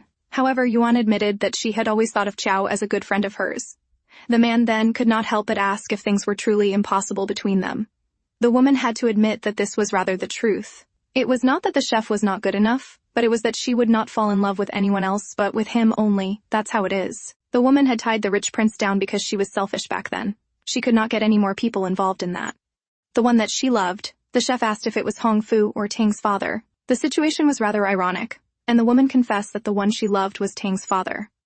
So, the man had to give up. The chef believed that he stood no chance against Tang's father since the woman had known the man for a really long time. He had no idea that Huangfu Jue and Tang's father were the exact same person. The chef had tried to get her heart, because he had never seen the woman wear a wedding ring. The reason why this beautiful lady was willing to give birth to a child for a man and raise the child all by herself must be for a love stronger than what she felt for him. So, the chef accepted that he had no right to interfere in such matters, and he had no reason to stay anymore. Yuan was surprised to see the man leave, and he admitted that his fiancée would never give up on chasing him around, and he did not know when she would give up, so he had to keep running. Speaking of the lady, she did appear and called his name with joy. Chu Xingying had shown up, as expected of Huangfu Jue, to the bad guy to give out the poor chef's location to the obsessive woman. The man dropped his business card with his beautiful crush, telling her to contact him if she needed any help. He was born in a good family, and he was rather competent. Waving his hand, he even asked her not to consider him an outsider, and just take it as compensation for not being his girlfriend. Then the man raced away with his fiancée on his heels. It was a rather perplexing sight, to be honest. The little boy asked his Uncle Ju if he had called Aunt Chu, and sure enough, the handsome rich prince had been the culprit. The chef had taken good care of the people he loved after all, so the man had called the woman over as a show of thanks. The man was out here acting like he had done a good deed, and the boy laughed because it explained why his handsome daddy was not worried about his mummy being alone with Uncle Chow. They made a pinky promise secret between the two of them, and someone suddenly took a picture of the two while they were having a moment together. Later that night, Yuan read a bedtime story to her son once more. The little boy asked his mother if they would move again, since she did like to move rather frequently. The little boy had no desire to move around this time, though. The woman explained that eventually in the future, her little boy would grow up and pursue his studies and fall in love with a girl to live the life that he wanted. No one could predict what could happen in the future, so it was best not to worry about any of that. Now the boy had to sleep so that he could wake up early to go to the farm the next day. Now that Tang was asleep, the woman snuck off to organize all the stuff they had packed into their new house. Yuan ended up distracted as she admired the little photos of her baby from when he was still 1 year old, and suddenly Ju showed up at some point asking how old Tang was at that time. He even brought her a glass of milk since she had not eaten a lot of dinner. At any rate, they started looking at the photographs together, and the little Tang had always had a big head, even when he was just 8 months old. They looked at the pictures together, admiring the little boy's progress and growth over the years. The man was amazed as he saw each photo, and he thanked the woman for all of her hard work over the past years. Yuan was surprised. Leaning on his shoulder, she admitted that she thought he would be upset since he had not gotten the chance to participate in raising the kid. However, he acknowledged that it was not easy to raise a child, especially raising a child alone. Instead, the man wanted to thank her for giving birth to his baby, and for teaching the little boy to behave well. Yuan smiled, admitting that he was a pretty nice kid, young and sensible. She did not regret giving birth to him, so then Ju asked if she regretted meeting him. Did she regretted knowing him? This question took Yuan back to when they were skiing down a very snowy mountain. Back then, Ju had taken note of her nice skills, and he was very impressed. Suddenly, an avalanche started coming down, and everyone was told to run. Quickly, he told the Yuan to follow him to get out of the snow. Together, they zoomed off, drawing suspiciously close to one another as they skated by. But Yuan lagged behind, until the ominous rumble of a massive snowball closing in sent panic through her.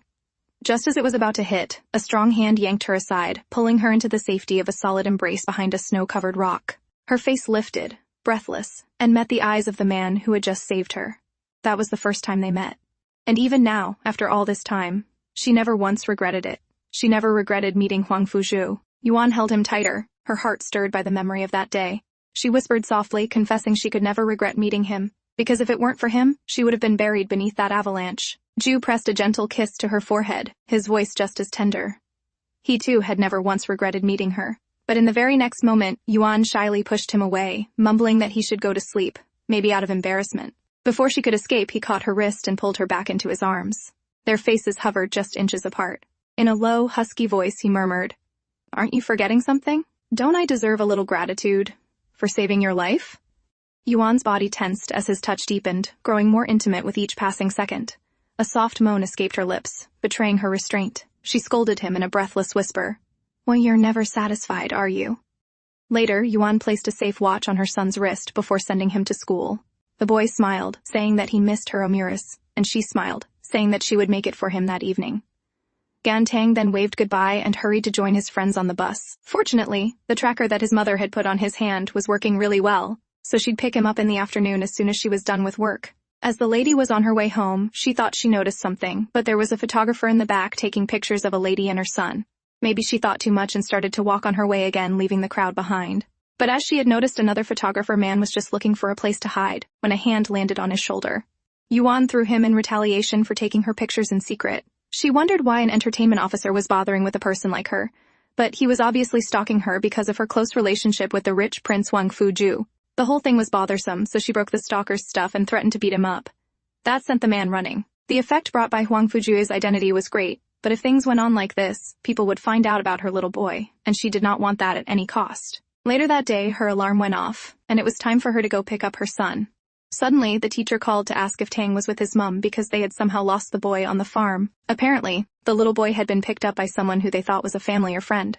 The woman kept her cool, asking for details about the incident so she could prepare. The boy had been missing for 30 minutes, so Yuan asked the school to call the police. The tracker that she put on the boy placed his location at the farm and then lost connection after that. Yuan could not wait around, and she rushed to call Ju to tell him the horrible news. Meanwhile, Tang was found with a suspicious-looking man who told the little boy that he was being taken to a fun place called Heaven.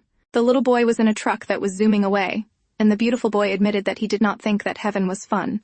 The wicked man laughed at how easy it had been to pick up the child, and he was sure that the little boy was from a rich home, which meant lots of ransom money. A few hours before his kidnapping, the little boy had been playing on the farm when a man suddenly grabbed him, saying that his mom sent the man to pick up the child. The boy had instantly seen the knife in the man's sleeve, and cooperated to stay safe. So, the little boy was obedient to make sure that the man would not hurt him. The watch had been broken too, so likely his mother could not find him. Meanwhile, the wicked kidnapper was gleefully planning how much money he could extort from the rich family. The wicked man even planned on killing the boy right after to exchange his clothes for money. Back in the truck, Tang took off a sock and slipped it out of the truck because his mother had always said to drop his clothes on the road to help her find him. The boy was going to leave a mark for his mother to find, and he hoped that she would find him soon. Outside Chengxing Farm, Yuan had arrived, and she approached the crying teacher. Just as they'd feared, there was no sign of the boy on the farm. Yuan rushed toward the farm, desperately searching for any clue. Ju followed close behind, calling out to her, "Slow down!" But she didn't listen. In her haste, her foot caught on a rock. Just as she stumbled, Ju reached out and pulled her back in time. Still, they both lost balance and tumbled down the slope of the hill. Ju landed hard, his back slamming against a tree trunk. Realizing her mistake, Yuan scrambled to his side, worry flooding her voice. "Are you okay?" He winced but gave her a reassuring nod. "I'm fine.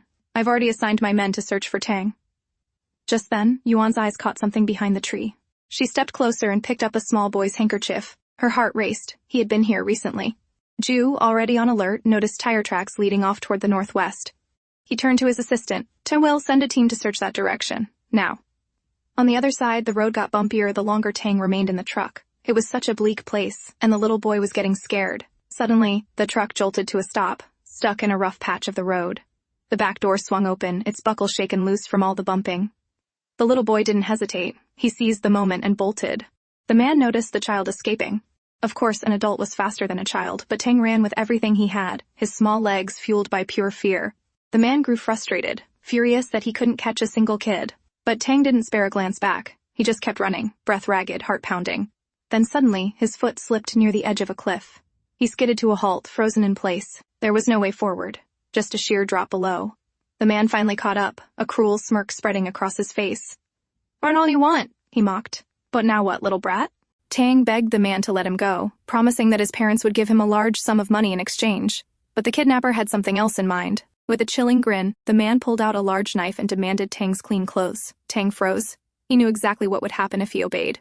The man had no intention of letting him live. The man stepped closer, trying to reassure him in a low, coaxing tone. "You'll be fine, kid, just do what I say." Tang slowly took off his jacket, appearing to comply. But in the next second, he hurled it at the man's face, along with a handful of dry sand he had scooped from the ground.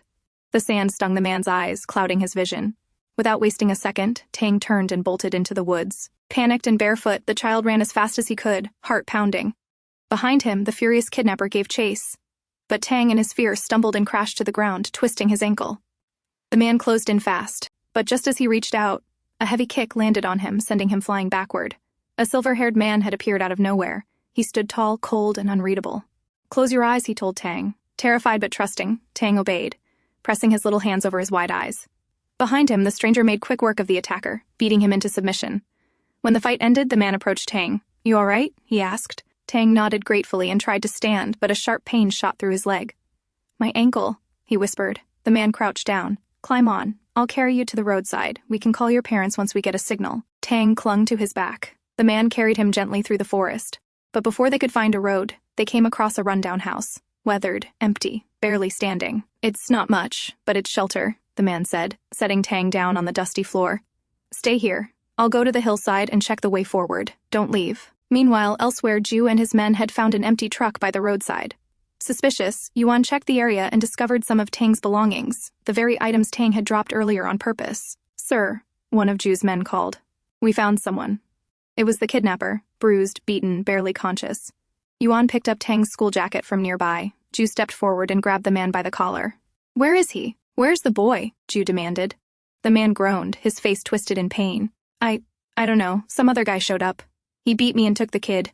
Jue handed him off to Will. Find out who he is. I want everything on him. Yuan, scanning the area, spotted a set of fresh footprints leading into the forest. Without hesitation, they followed them, and before long, they reached the decrepit house. There, inside, was Tang. Mom, Tang cried out, running into Yuan's arms. She hugged her son tightly. It's okay. I'm here now. You're safe. Jue stood beside them. Tang, can you tell us what happened? How did you end up here? A mountaineer saved me, Tang explained softly. He fought the bad guy and brought me here. He went to the hillside to get a signal. Jue didn't press further. He looked at the sky, sun already dipping. We should go home. It's getting late. And with that, they began the walk back, Tang safe once more in his mother's arms. As the family departed, unaware, two men stood silently atop a large rock, watching them from above. One of them was the silver-haired man who had saved Tang. Beside him stood another figure, face obscured beneath a hood. The kid's sharp, the silver-haired man remarked, his voice calm but intrigued, much calmer and smarter than his mother. Pity, though. He doesn't resemble her much. Inside the car, Jue looked over at Tang. You all right? He asked, glancing at the boy's foot. I'm fine, Tang replied quickly. But Jue wasn't convinced. He noticed the swelling around Tang's ankle. That looks bad, he said. Tang waved it off with a smile. I can handle it. I wasn't scared. Jue raised an eyebrow. Not even a little? Nope. Mom always plays games like this with me, Tang explained cheerfully. So I knew what to do. Jue turned his gaze slowly to Yuan, clearly surprised and suspicious. Yuan coughed awkwardly, a bit embarrassed. It was for his safety. He needs to know how to handle dangerous situations. Jue didn't argue further. He simply nodded.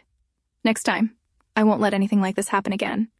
That made Yuan feel slightly more at ease. Their first stop was the hospital. The doctor examined Tang's ankle, prescribed medicine, and after a short wait, the family headed back home.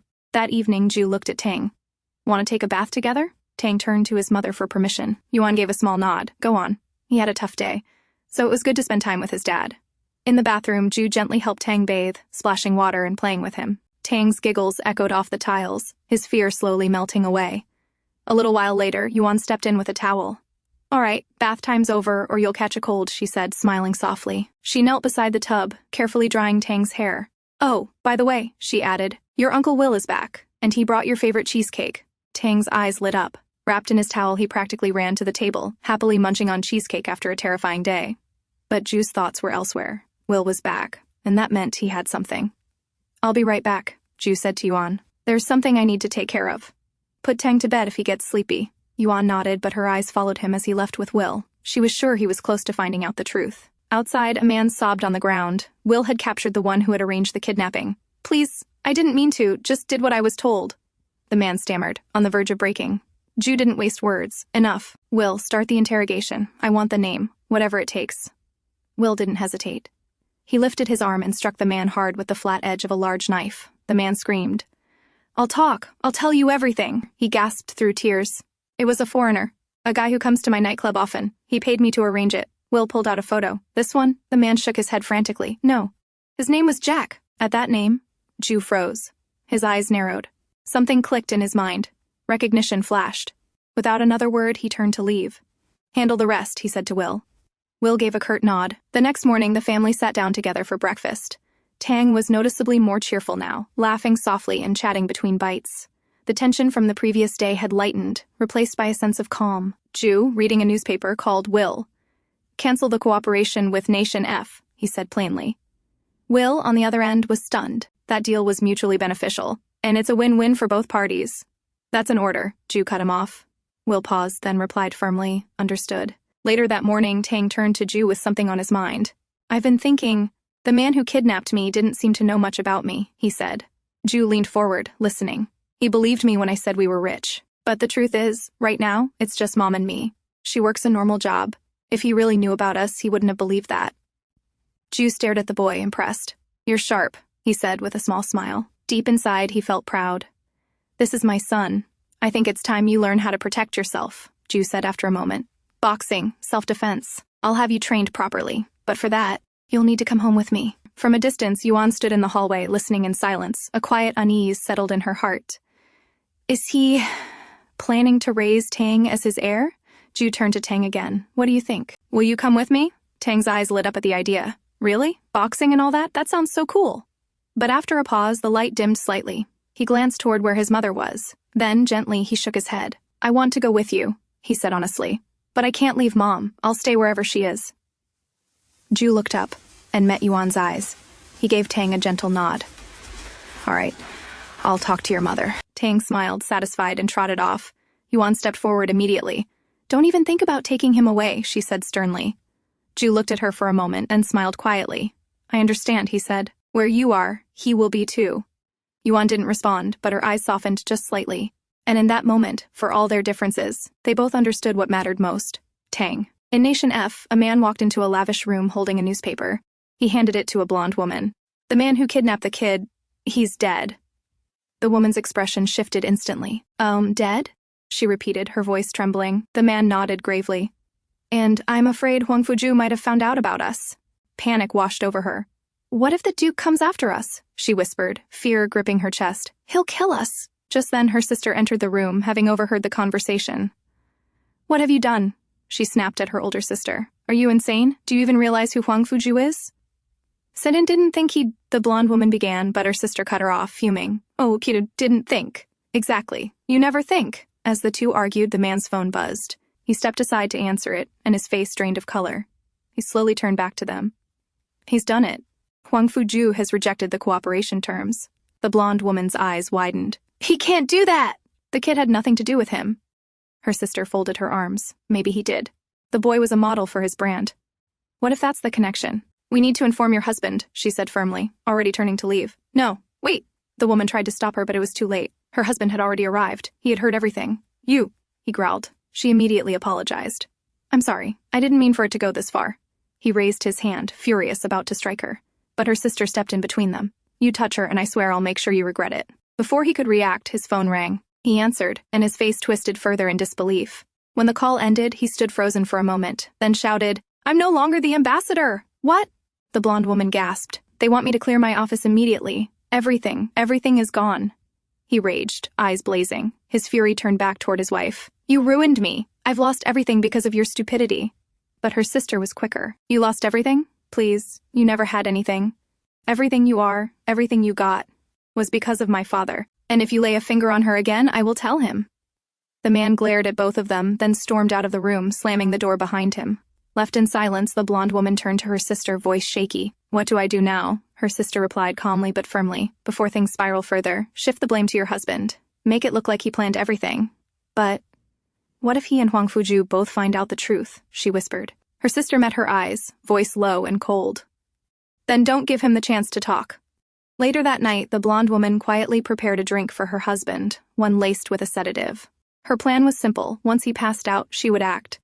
But as she discussed the final details with his assistant, the man himself suddenly stormed into the room. What are you doing here? He barked, eyes narrowing. She froze. You really are brainless, aren't you? He snapped, voice rising. You provoked Huangfu Jue. For what? For your petty revenge? The woman tried to defend herself, but he cut her off. Don't act high and mighty just because your father is powerful. This world doesn't revolve around you. Her temper flared. How can you only think about power and influence? Your son was bullied. Don't you want revenge? That struck a nerve. The man's anger exploded. He shoved her forcefully and she stumbled backward, falling into the assistant who had instinctively moved to catch her. Seeing her in another man's arms, the ambassador's fury doubled. You dare touch my wife? He roared. The assistant quickly stepped away. She's scared. Don't hurt her. As the two men faced off, the woman spotted the assistant's gun lying nearby on the table. Her heart pounded. The moment her husband raised his hand to strike her again, she reached for the weapon, grabbed it, and pulled the trigger. A deafening shot rang out. The ambassador collapsed to the floor, groaning in pain, blood seeping from his chest. And from the side, Huangfu Jue arrived, dressed sharply as always in his tailored business suit, his expression unreadable. Will stepped forward and crouched beside the fallen man. After a brief check, he looked up and confirmed, he's dead. The assistant didn't miss a beat. Pointing at the woman, he shouted, it was her, she killed him. The very same man who had once conspired with her, now throwing her under the bus without hesitation.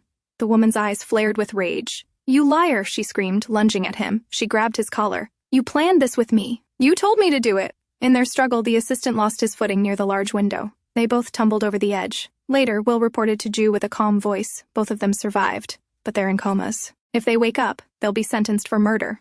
Jue gave a curt nod. "The matter is resolved then." Dismissed. Will left quietly. Jue stepped out onto the balcony where he found Yuan standing silently, the wind tugging at her hair. He gently wrapped a shawl around her shoulders. "It's cold." "Stay inside," he said softly. Yuan looked at him. "Huangfu Jue, please let Tang and me go." His expression tensed.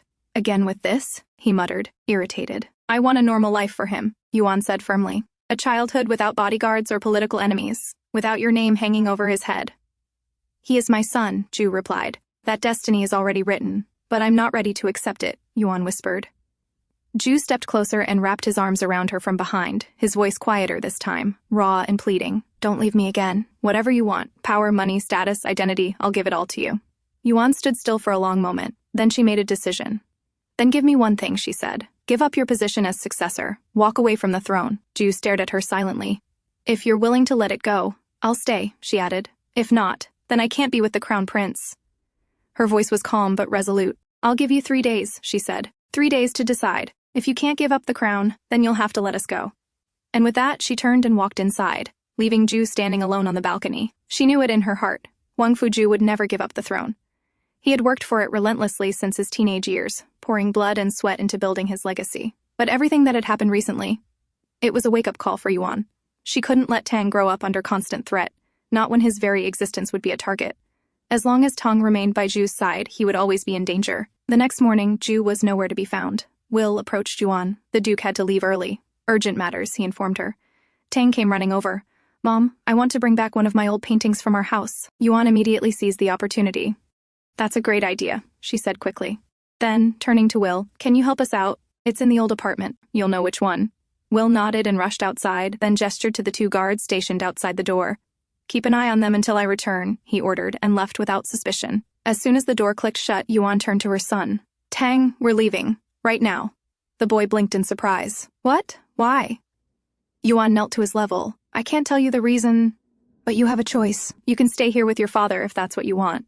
Her voice was calm but heavy with sorrow. After all, Huangfu Jue was his father. She couldn't take that truth away from him.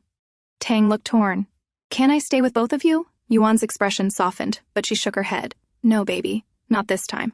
There was a long silence. Then, with quiet determination, Tang whispered, "I'll go with you." Yuan smiled faintly but didn't stop there. She looked him in the eye and told him the truth.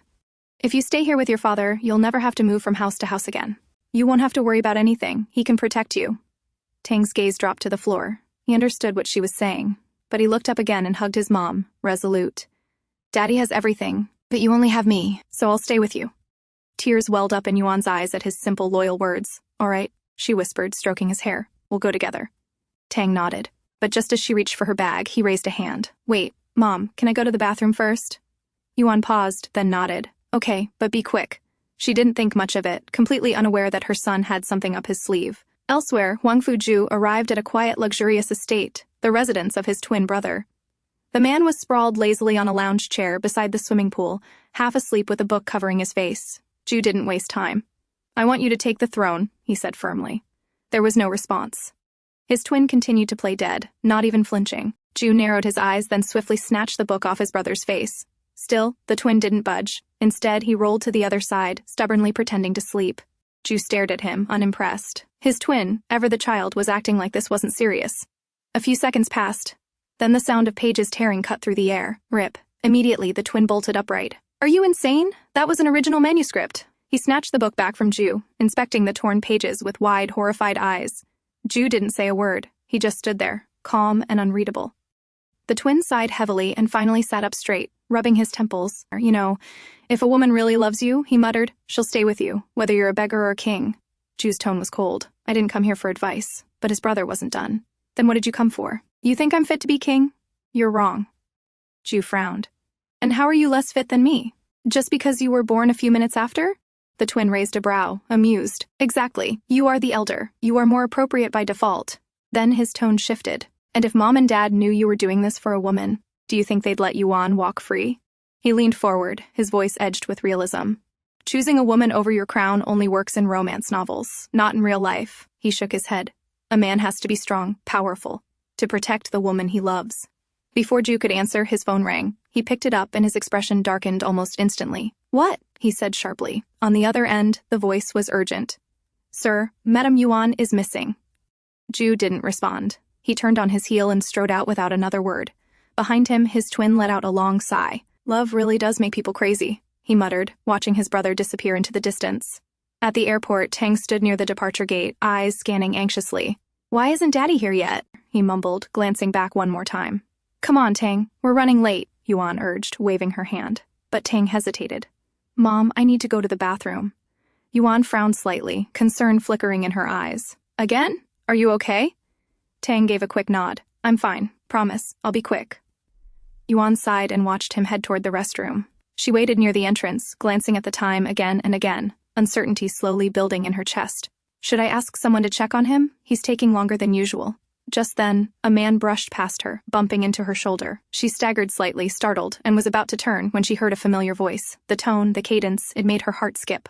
"Moxie?" The name echoed in her mind. Carefully, she raised her small makeup mirror and tilted it to catch a glimpse of the man walking away.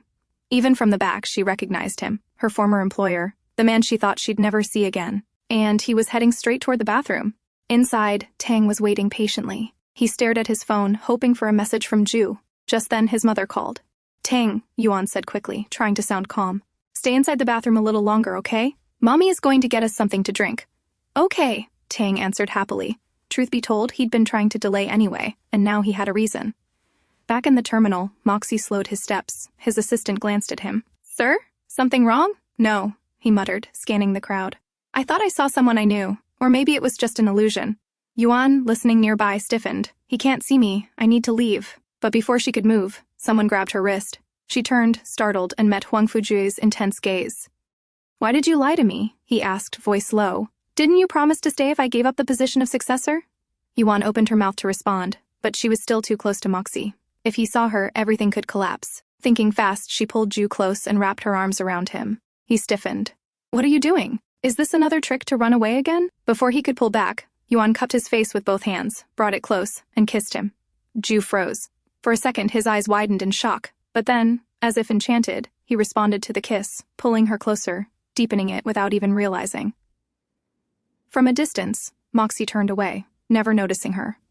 Inside the bathroom, Tang's phone buzzed. It was a message from Uncle Will. He stepped out, stretching his arms and looked around. The first thing he saw? His parents. Kissing. His mouth dropped open. "They're kissing," he whispered, then grinned. "Does that mean they're back together?" That's what always happens in movies when the hero and heroine kiss. But his happiness was short-lived. In the next instant, Ju pulled Yuan by the hand and quickly exited the terminal, taking her with him, leaving Tang behind. Tang stood frozen for a second, confused. Wait, what just happened? Will came up behind him. "Let's go." Tang looked up sharply. "Is he going to hurt my mommy?" Will hesitated. "No, he won't." But Tang wasn't convinced. "I want to go with her. I need to see if she's okay."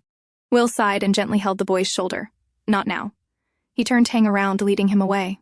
That evening, Yuan slowly opened her eyes. The memories from the past few hours of their passionate lovemaking. And above all, Huangfu Jue's firm words echoing in her ears. "I won't let you leave me again." As she lay there, still processing it all, the door opened and Ju stepped in, carrying a tray of food. She sat up quickly. "Where's Tang?" she asked, her voice coming out hoarse and dry. Ju smiled gently. "He's fine. I already tucked him in. He's asleep." Yuan flushed at the sound of her own voice, suddenly self-conscious about how hoarse it was. Seeing her red face, Ju chuckled softly. He came closer and leaned in, placing a light kiss on her shoulder from behind. "Are you all right? Maybe I was a bit too excited earlier." She immediately pushed him away, her cheeks burning. "Don't say things like that." Ju blinked, a little amused. "Why are you still so shy? We're not some newlywed couple." Still flustered, Yuan tried to change the subject. "I'm hungry. Is that for me?" Ju set the tray down and handed it to her. "Of course. Eat." As she ate in silence, her mind was far from calm. What if Moxie saw me at the airport? What if he found out the truth? That I betrayed him? For Huangfu Jue? That I gave birth to his child? The thought chilled her to the bone. He'd kill me. And Tang. Maybe even Ju, too. One thing was certain. She couldn't stay here any longer. Even if Ju came with her, she had to run. She had to protect Tang, no matter what. She set the tray aside and turned to look at the man next to her. So calm, so loving, so warm. How could she not fall for him? Without a word, she wrapped her arms around him and buried her face in his chest. "Ju," she murmured, "take me and Tang away from here, please." He froze slightly, surprised. Why? Did something happen? Yuan hesitated, then finally opened up. "I fell for you, Ju, 6 years ago, but I was scared, because of who you were." His brows furrowed. "You left me because of that, without even saying goodbye?" She nodded slowly. "We were from 2 different worlds. You were the future king, and I was just an ordinary girl. That's why I left that night." Ju stared at her for a long moment, then gently touched her cheek. "You don't need to worry about that anymore," he said softly. "I've already spoken to my brother. He'll take my place. I've even convinced our parents." Yuan looked up, her eyes wide in disbelief. Ju's gaze was steady. "I meant what I said. I'll give up everything if that's what it takes to be with you." But Yuan immediately shook her head. "No, don't do that." Ju frowned. "Why not?" "You have dreams," she said softly. "You want to make this country better? A place with no war, no poverty, no suffering. How could I ask you to give that up, just to be with me?" Ju stood frozen. How do you know about that?" She turned her face away, cheeks flushed. "I saw the Crown Prince's speech 3 years ago. Every word. I still remember." Then, almost whispering, she confessed. "Over the last 6 years, I saw every live telecast, read every article, every magazine that mentioned you. I didn't collect them, because I didn't want Tang to find out. But when you visited that disaster zone, I stayed up all night watching the news. I just wanted to make sure you were safe. I'm not religious," she added, voice trembling, "but I prayed that night. With everything I had." Ju's heart tightened at her words. He reached out and grabbed her shoulder, overwhelmed. "Yuan." Right there, he made his decision. "I'll take you and Tang to meet my parents," he said. "We'll make it official. You'll be mine, completely." But Yuan placed her hand gently on his. "I'll go with you," she said. "But keep a low profile. Don't announce anything yet. I don't want Tang to become the center of public attention. Not now." Ju paused. "So you'll stay, but quietly?" She nodded. Still, a flicker of doubt crossed his face. "Will you really stay this time?" Yuan looked away. "If you don't believe me, I'll leave tomorrow." Ju's eyes darkened, his hand tightening slightly around hers, reminding her that he will not let her go. She continued, "But I believe the man I love would never give up on his dreams either." Ju's mind latched onto those words. The man I love. Was she really talking about him? He stepped forward and pulled her into a gentle hug from behind, his voice low and urgent. "Say it again." She stiffened slightly. No, he didn't budge. He gently pushed her down, leaning over her, his expression earnest and vulnerable. "Just once. Say it again. I need to hear it." He cupped her chin, tilting it up toward him. "Yuan, say it." She hesitated, torn. Because once she said it, truly admitted it, there would be no turning back. No more pretending. If she left again after this, he would never forgive her. But looking into his eyes, she realized there was no use denying it anymore. She wrapped her arms around him and finally whispered, "I love you." Ju's heart soared, and then he kissed her, again and again. Each kiss a vow, a promise, a response to the love she'd finally allowed herself to say out loud. "If I'm the king," he murmured between kisses, "then you're the only one who can be my queen." Elsewhere, Moxie arrived at Yuan's old house. His assistant, efficient as always, had already arranged for a group of men to break the lock. With a dull crack, the door creaked open. They stepped inside. The air inside the house was thick with dust and stillness, untouched by time. Moxie paused at the entrance, his eyes scanning the space. "This is it," he said quietly. "This is her home. I can feel it." His assistant nodded. "We also found out where Yuan used to work. One of her close friends, Chow, used to work with her there as a chef. Recently, we saw him wandering near this house. As if on cue, Chow really was just outside, walking down the street when he noticed unfamiliar men breaking into Yuan's old house." His eyes narrowed. Without hesitation, he stepped back and pulled out his phone. Inside the house, Moxie made his way slowly through each room. When he reached what used to be Yuan's bedroom, he paused. There, on the dresser, lay a photo album. He picked it up and opened it. Inside were pictures of Yuan and a 5-year-old Gan Tang. His fingers froze on the page. His mind suddenly drifted back, years ago, when he himself had been just 11. Even then, Moxie had been a striking boy, handsome with sharp features and piercing eyes. But those very eyes often kept people at a distance. No one dared to approach him, let alone get close. Until one day, his father had brought a little girl home. Her name was Gaia. "Call him brother," his father had told her. She was Yuan and was 5 at the time, tiny, bold, and full of curiosity. Without hesitation, the girl had reached out and grabbed his hand. He remembered how stunned he was. She wasn't afraid of him. She had smiled up at him, calling him brother so naturally. For the first time, a faint smile had appeared on his own face. It was barely noticeable, but it had been real. Only Yuan had never feared him. Meanwhile, Yuan's phone rang. She picked it up and heard Chow's voice. "Yuan, some men just broke into your old house." Yuan blinked. "What? Wait, what are you doing there?" I was nearby and saw them enter. I'm going to follow them and take pictures. Chow, no, Yuan said urgently. Don't do anything, wreck. But before she could finish, the call abruptly ended.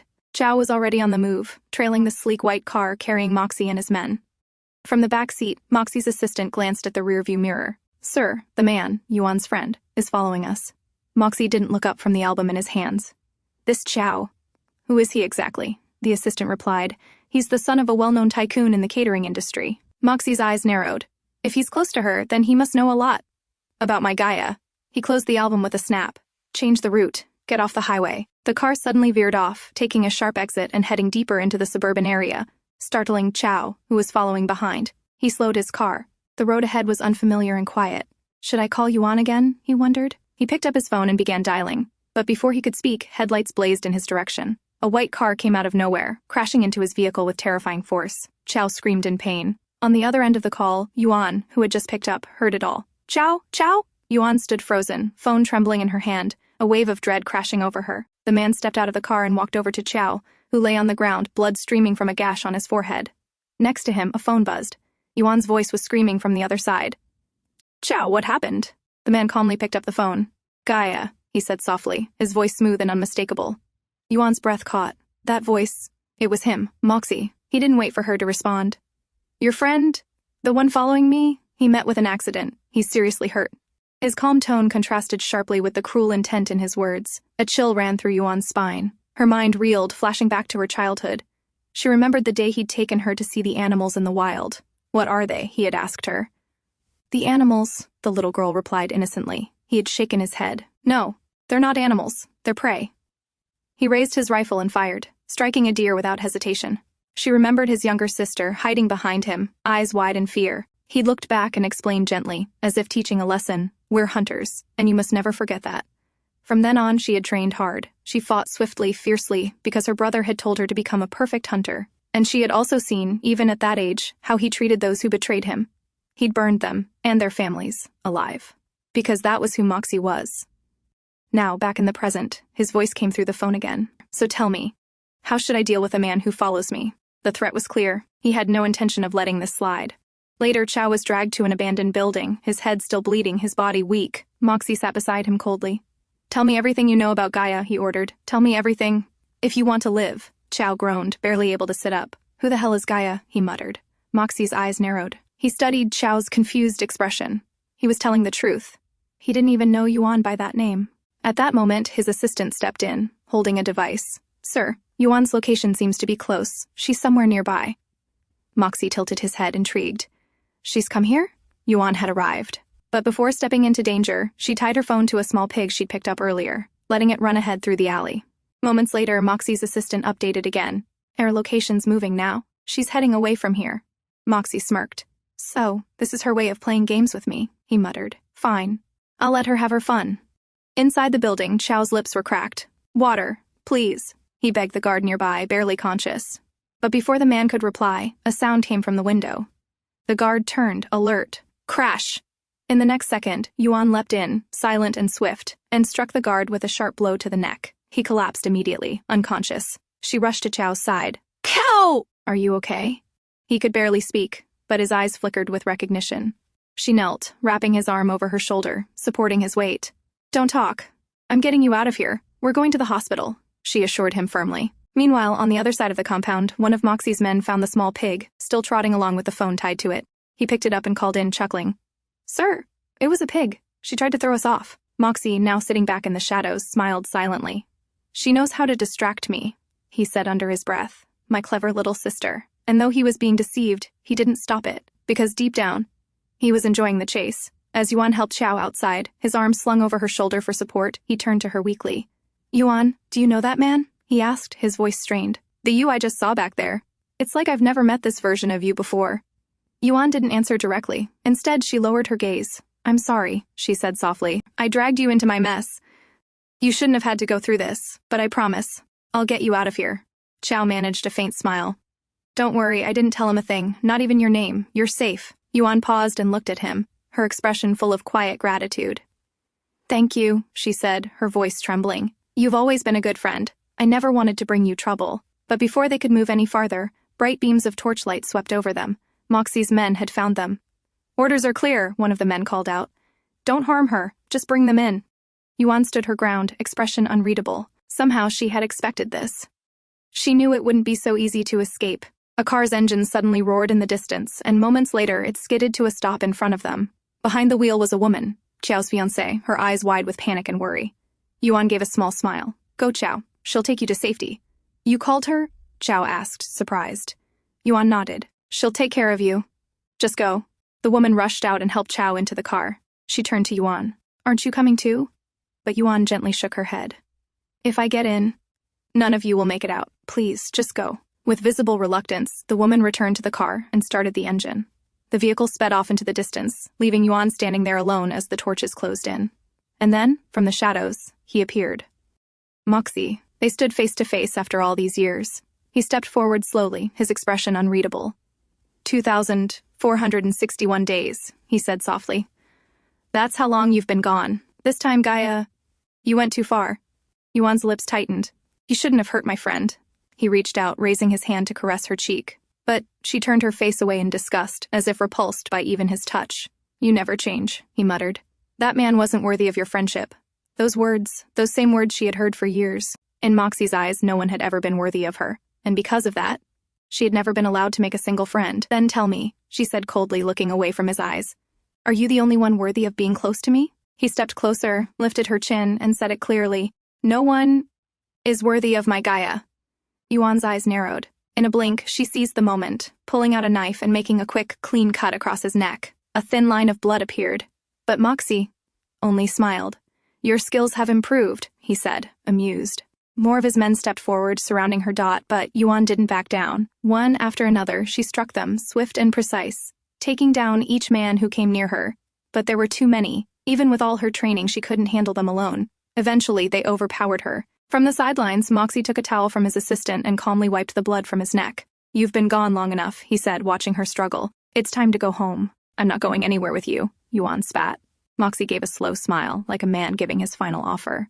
"Then here's my condition. Come with me now, and I'll let this whole thing go. But if you resist, you know there will be consequences."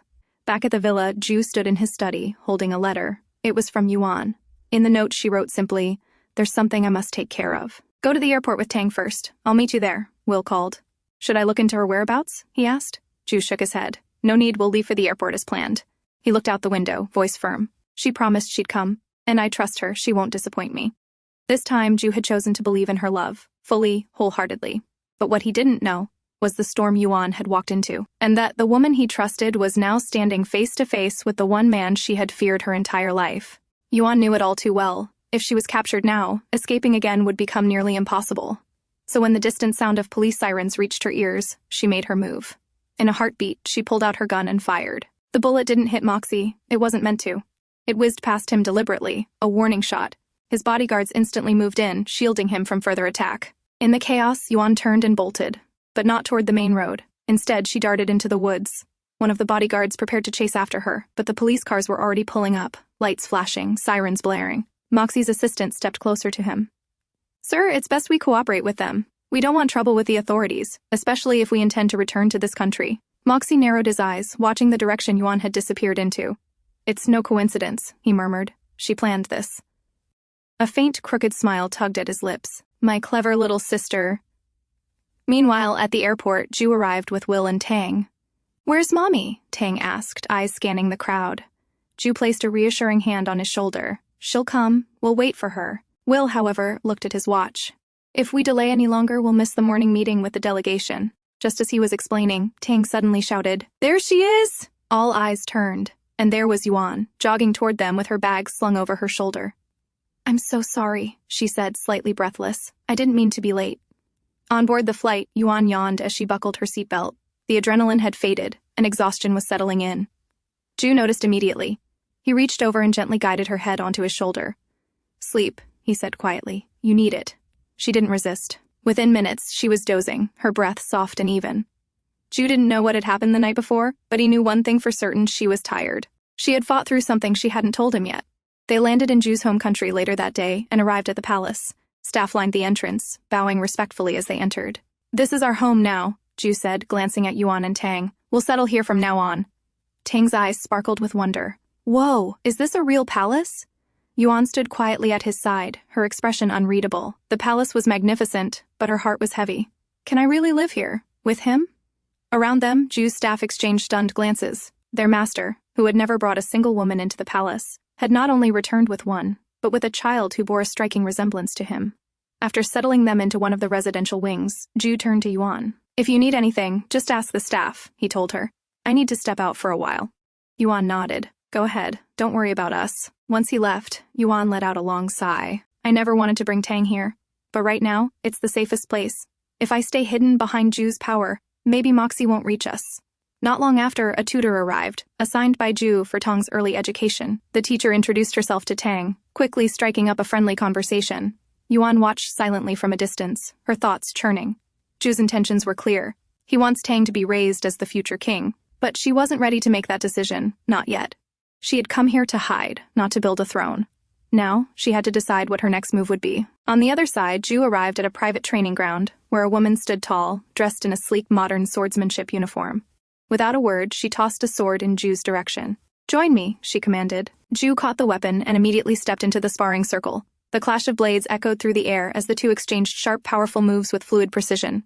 Sparks flew with each strike, neither holding back. After a few intense minutes, the woman spun, dodging Ju's final move and landing a clean strike to his shoulder.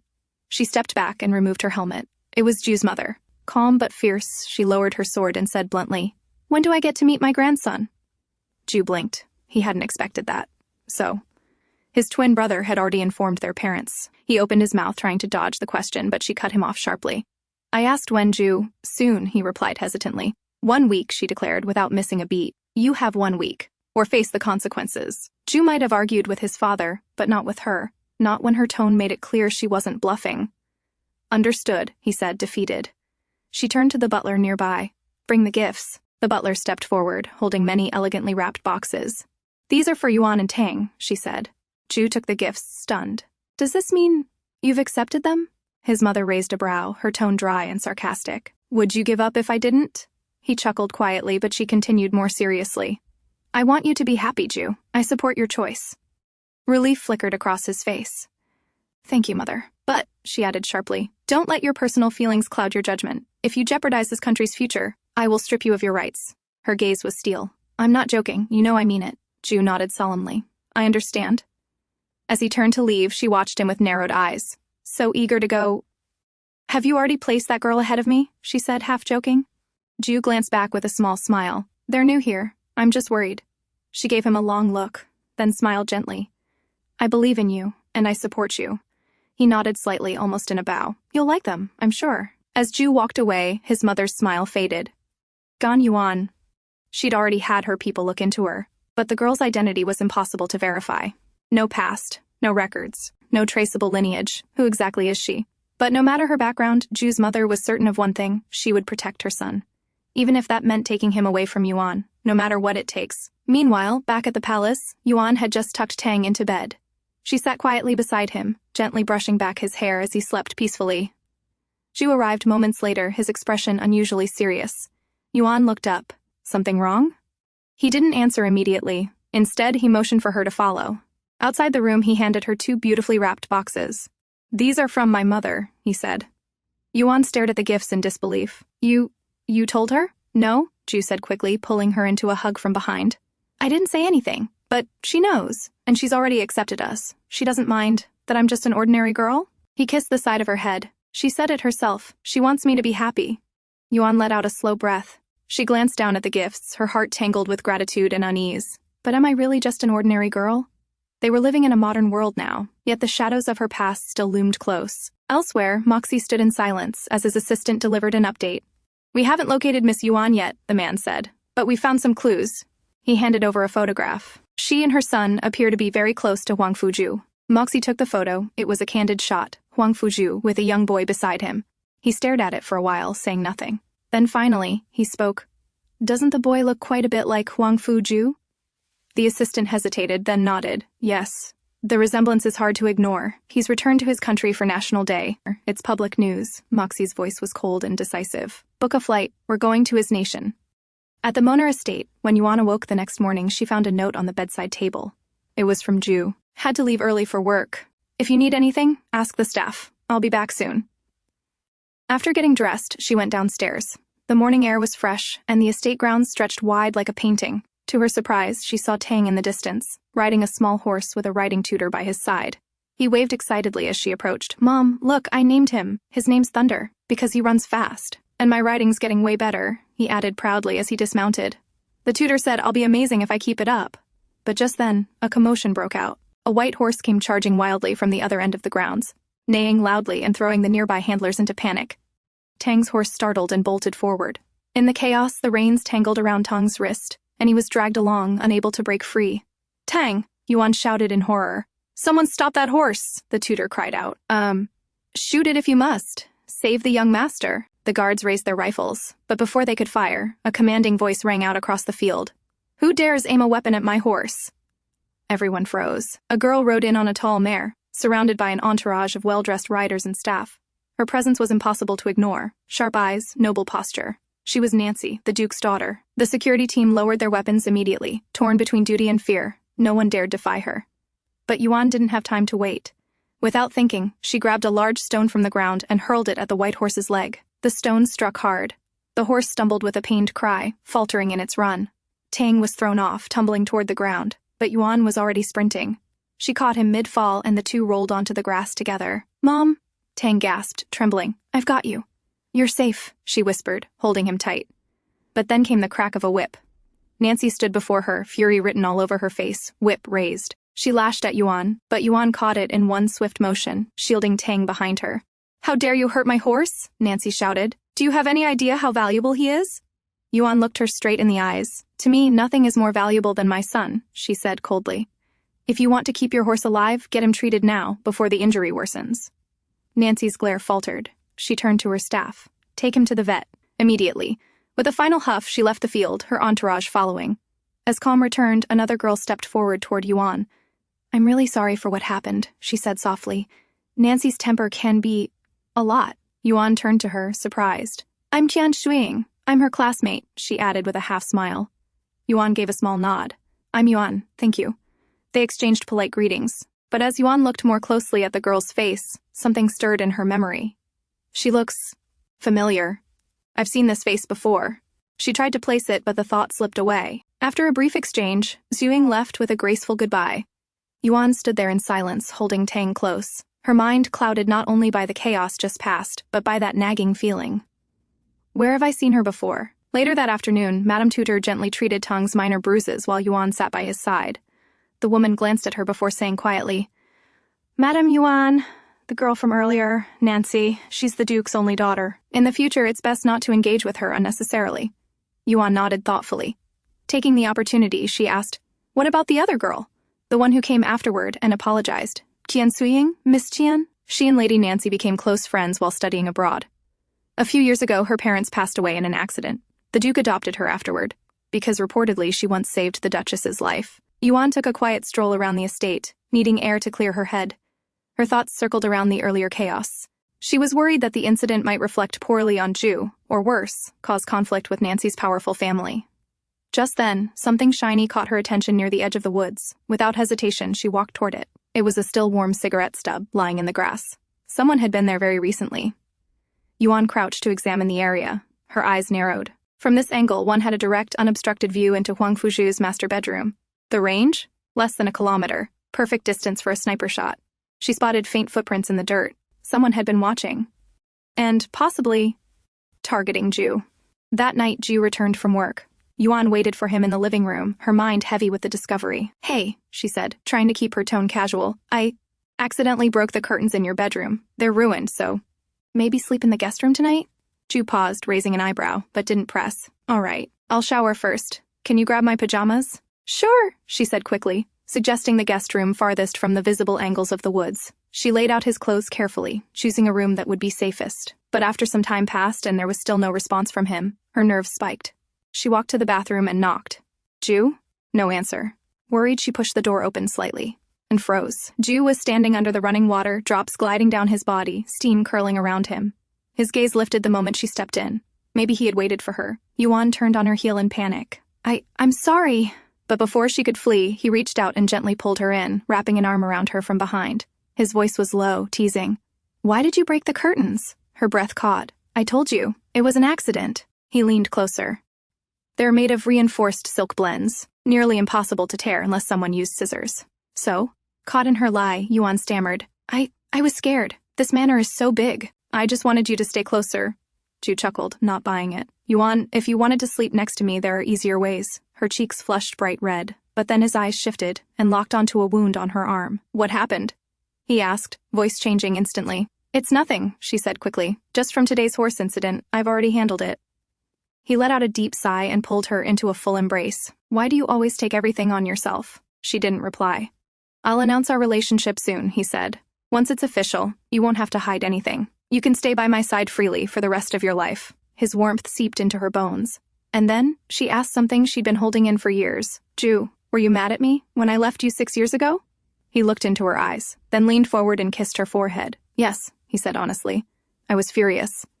She blinked, startled by his bluntness. "But not anymore," he whispered, "because now, you're here, and from now on, you'll be with me for the rest of my life." And with that, he held her tighter, like he would never let her go again. The next morning, when Ju opened his eyes, the clock already read past 8 a.m., later than usual. He glanced at the empty side of the bed. Yuan was gone. After freshening up, he stepped outside and asked one of the servants, "Where is Madame Yuan?" The servant replied quickly, "She's in the kitchen, sir." Ju froze, genuinely shocked. He turned and saw 3 people already gathered by the kitchen door, all wearing confused expressions: Will, Tang, and the butler. Ju walked over and greeted his son. "Good morning, Tang. Where's your mom?" Tang greeted him back, cheerful. "She's in the kitchen, and she's not letting anyone inside." Just then, a loud clatter came from within. Alarmed, Ju immediately pushed the kitchen door open and rushed in. Inside, Yuan stood, surrounded by smoke and the smell of overcooked eggs. She was mid-panic, holding a spatula, her face slightly smudged. Eggs had splashed, and Ju stepped in just in time to shield her from another accidental splatter. I'll make them again," she stammered, frustrated by the failed dish. "Just wait a bit." Ju stared at her for a moment. "Were you making breakfast? For me?" Yuan's ears turned red. He said nothing more. Instead, he sat at the breakfast table and took a bite of the slightly burnt eggs. "Ju, don't eat that," she protested. "I like this flavor," he said simply, chewing as if it were the finest dish in the world. Tang sat across from them, watching curiously. It must be hard for Dad to be in love with Mom, he thought, but he really does love her. Soon after breakfast, Ju got up to leave for work. Yuan walked him out, and just before he stepped into the car, she gave him a quick kiss on the lips. It really was turning out to be one of Ju's luckiest days. When she returned inside, a formal letter awaited her on the table. It was an invitation from Duke Loker's household for a party that evening. Yuan looked at the envelope, thoughtful. The perfect place to look for clues about whoever is targeting Ju. That night, under the glow of chandeliers and diplomatic grandeur, Yuan entered the Duke's estate in a sleek black evening dress. Her hair, pinned elegantly, shimmered with a faint hue of purple under the lights. Her amber eyes scanned the ballroom with quiet caution. As expected, the hall was filled with senior dignitaries, nobles, and military officials. Suddenly, a blond man approached her, flashing a charming smile. "Abel Roost," he introduced himself, offering a courteous bow. Yuan smiled politely. She recognized the surname, Roost, a family as powerful as the Lokers. And Abel? A known playboy. "I'm Yuan," she replied, subtly observing him. They engaged in light conversation, art, travel, food, but after a while, Yuan casually steered the topic. "I'm curious, I haven't seen any royal family members here tonight." Abel chuckled. "Oh no. The Queen and King don't attend events like this. The Prince and Princess are currently overseas, and as for the Crown Prince," he shrugged. "He hates these functions." Yuan feigned innocence. "I heard he was attacked once. Is that true?" Abel blinked, startled. "Attacked? I've never heard anything like that." His genuine surprise confirmed it. He knew nothing. Yuan smiled, excused herself, and headed toward the hallway. She walked quietly through the corridor. The party was in full swing, but something was off. The Duke wasn't present. Strange. Why host a party and disappear? She stopped outside a closed door, muffled voices coming from within. One of them, her heart skipped. "Moxie, what is he doing here?" She strained to listen, but the voices grew louder. Someone was coming out. Quickly, she slipped behind a large pillar. Moxie stepped out of the room, followed closely by Ying, Duke Loker's adopted daughter, Nancy, and the Duke. "Let me walk you downstairs," Ying offered sweetly. Yuan's mind raced. He can't know I'm here. Did he find my location? Or is he here for something else? But Moxie wasn't her only problem. Moments later, Abel Roost, now tipsy and flushed, stumbled into the hallway, calling out, "Nancy, have you seen a girl in a black dress? Purple-tinted hair, amber eyes." Her name started with Gan, I think. Ying's expression sharpened. "Gan Yuan?" Moxie's bodyguard immediately lunged forward and grabbed Abel by the collar, lifting him off the ground. Moxie's voice darkened. "Where is she?" Abel stammered, his face pale. "She was here. I saw her earlier. She talked to me." Just then, Duke Lokers appeared from the hall and raised his hand. "Easy. He's the grandson of Duke Roost. You wouldn't want to start a scandal." Moxie narrowed his eyes, then signaled. The guard let Abel go. "She's here, isn't she?" Moxie said coldly. "Yes," Abel answered, trembling. "Then find her," Moxie ordered the Duke before turning away. But by the time they turned, Yuan was already gone. She had used the chaos to disappear into the night. Later, Moxie stood alone on the balcony, the evening wind brushing through his coat. "I didn't expect to find you this early," he murmured into the dark. Ying appeared beside him. "You still want to find her?" Moxie looked at her silently. "I can help," she said with a faint smile. "If you want a meeting with Gan Yuan, I can arrange it." Moxie's lips curled ever so slightly. "Then do it." At Huangfu Jue's residence, Will stood in front of him with a file in hand. "We've confirmed the identity of the attacker who ambushed you at the hotel." Ju flipped through the report, his expression unreadable. But his silence said everything. "This isn't enough," he said finally, tone clipped. "Double the security around Yuan and Tang immediately. I want full surveillance day and night." Will nodded. "And set up the press conference," Ju added. "It's time I made the official announcement. I'm getting married." Will blinked, slightly surprised but unsurprised all at once. "Understood." "Anything else?" Preparing to leave. Ju paused, then raised an eyebrow. "Got any proposal ideas?" Will coughed awkwardly, clearly caught off guard. "How about just kneeling? That's it?" Ju deadpanned. With a slight shrug, Will turned and exited. Works in the movies. Left alone, Ju sat down at his desk and spread out his materials. Drafting paper, pencil, and a velvet box lay before him. He wasn't buying a ring, he was designing one. Carefully, he sketched the shape, delicate yet strong, with tiny details only Yuan would notice. Once satisfied with the design, he stood up with a rare softness in his expression and made his way to Yuan's room. But just before knocking, he paused. No, he thought. A proposal should be a surprise. As he turned around to leave, a small tug pulled at his sleeve. He looked down to find Tang standing there, curious-eyed. Ju knelt to the boy's level. "I'm going to show you something," he said in a whisper. "But you have to promise, don't tell your mom." Tang's eyes lit up with excitement. "Promise!" Ju handed over the ring design sketch. Tang's mouth fell open. "It's so beautiful, Uncle Ju." The little boy's face beamed with joy. "I wish you good luck, Uncle Ju." The next morning, Yuan stepped out of a warm bath, feeling refreshed. Tang came running. "Uncle Ju already left for work," he announced. Yuan's brows furrowed slightly. "Already? He's been so busy since we got here. Something's going on." Later, she wandered into Ju's study, only to stop short. It was a mess. Papers scattered, drawers half open, ink smudged on the desk. It was the complete opposite of Ju's usual meticulousness. What happened here, she wondered. With a sigh, she began tidying up. As she was organizing the drawers, a photo slipped out from between a file. She picked it up and froze. The man in the picture was unmistakable. Red Flame, a notorious assassin, infamous for never missing a target. Yuan's heart pounded. Was Ju being targeted by someone even more dangerous than we thought? Or was this connected to Moxie? She turned toward the window, and there he was. Moxie, standing outside in a crisp, tailored suit, hands clasped behind his back, looking perfectly composed. Her phone buzzed in the next second. It was the butler. "Madam Yuan, Miss Ying is here. She's invited you to dinner." Yuan stared at the man outside the window for a moment longer. Of course, she thought. This dinner isn't about food. She understood what this was, a calculated move. But she accepted it anyway. "I'll go," she said calmly. She needed to face this. And if Moxie hadn't acted last night, even with his volatile temper, it only meant one thing. They were being cautious. They were not ready to risk provoking Huangfu Jue. Yet. As promised, Yuan arrived at the Duke's residence. She greeted him politely upon entering. "Thank you for the invitation." Duke Lokers offered a warm smile. "It's I who should apologize for not meeting you properly at last night's banquet." Just then, Ying appeared with a graceful smile, joining their exchange. "I hope you don't mind the sudden invitation," she said sweetly. "I do hope I didn't offend you." Yuan returned the same polished, diplomatic smile. "Not at all. I'm happy to be here." But behind the courteous tone, she knew they were all faking it, and she had no problem playing along. After all, she needed to see this through. Ying led her out to the gardens, offering to give her a tour of the estate. Meanwhile, inside the mansion, Nancy was seething. She stood before her father, arms crossed, lips curled in a sneer. "I am the Duke's real daughter," she snapped.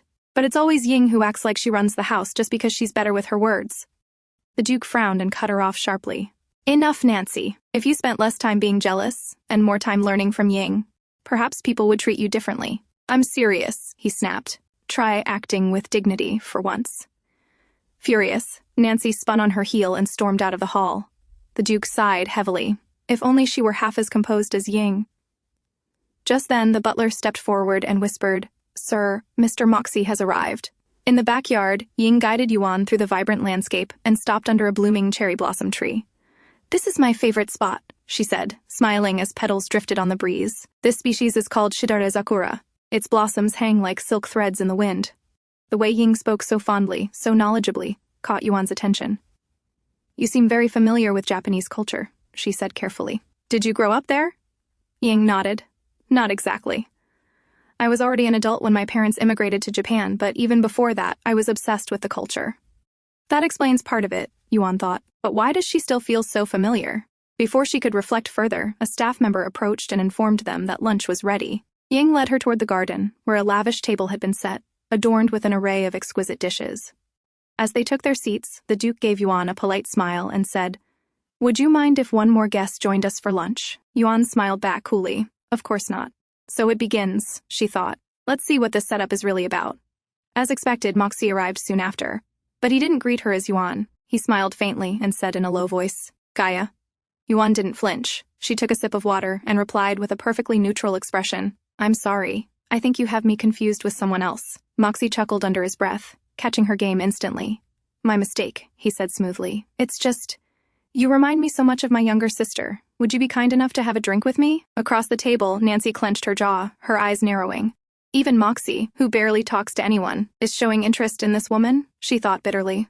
Yuan smiled again, perfectly measured, perfectly fake. "Of course, and I hope you find your sister soon." At Moxie's subtle nod, a butler brought over a bottle of wine and began to pour into Yuan's glass. But Yuan's eyes sharpened. This wasn't the usual palace staff. The man posing as a butler was one of Moxie's people. As the wine approached her glass, she quickly moved her hand as if by accident, bumping into the man's arm. The wine spilled, splashing onto her dress. "Oh no," she said with a soft laugh. "Look at that. I'll need to clean up. May I excuse myself?" Without waiting for a reply, she stood and made her way to the guest bathroom inside. Once alone, she sighed, her calm mask cracking just slightly. "There's no way I'm drinking anything served by Moxie. The food on the table might be safe, but the wine? That was a risk she couldn't take." Just then, the door creaked open. Ying stepped inside, holding a beautiful evening dress in soft lavender.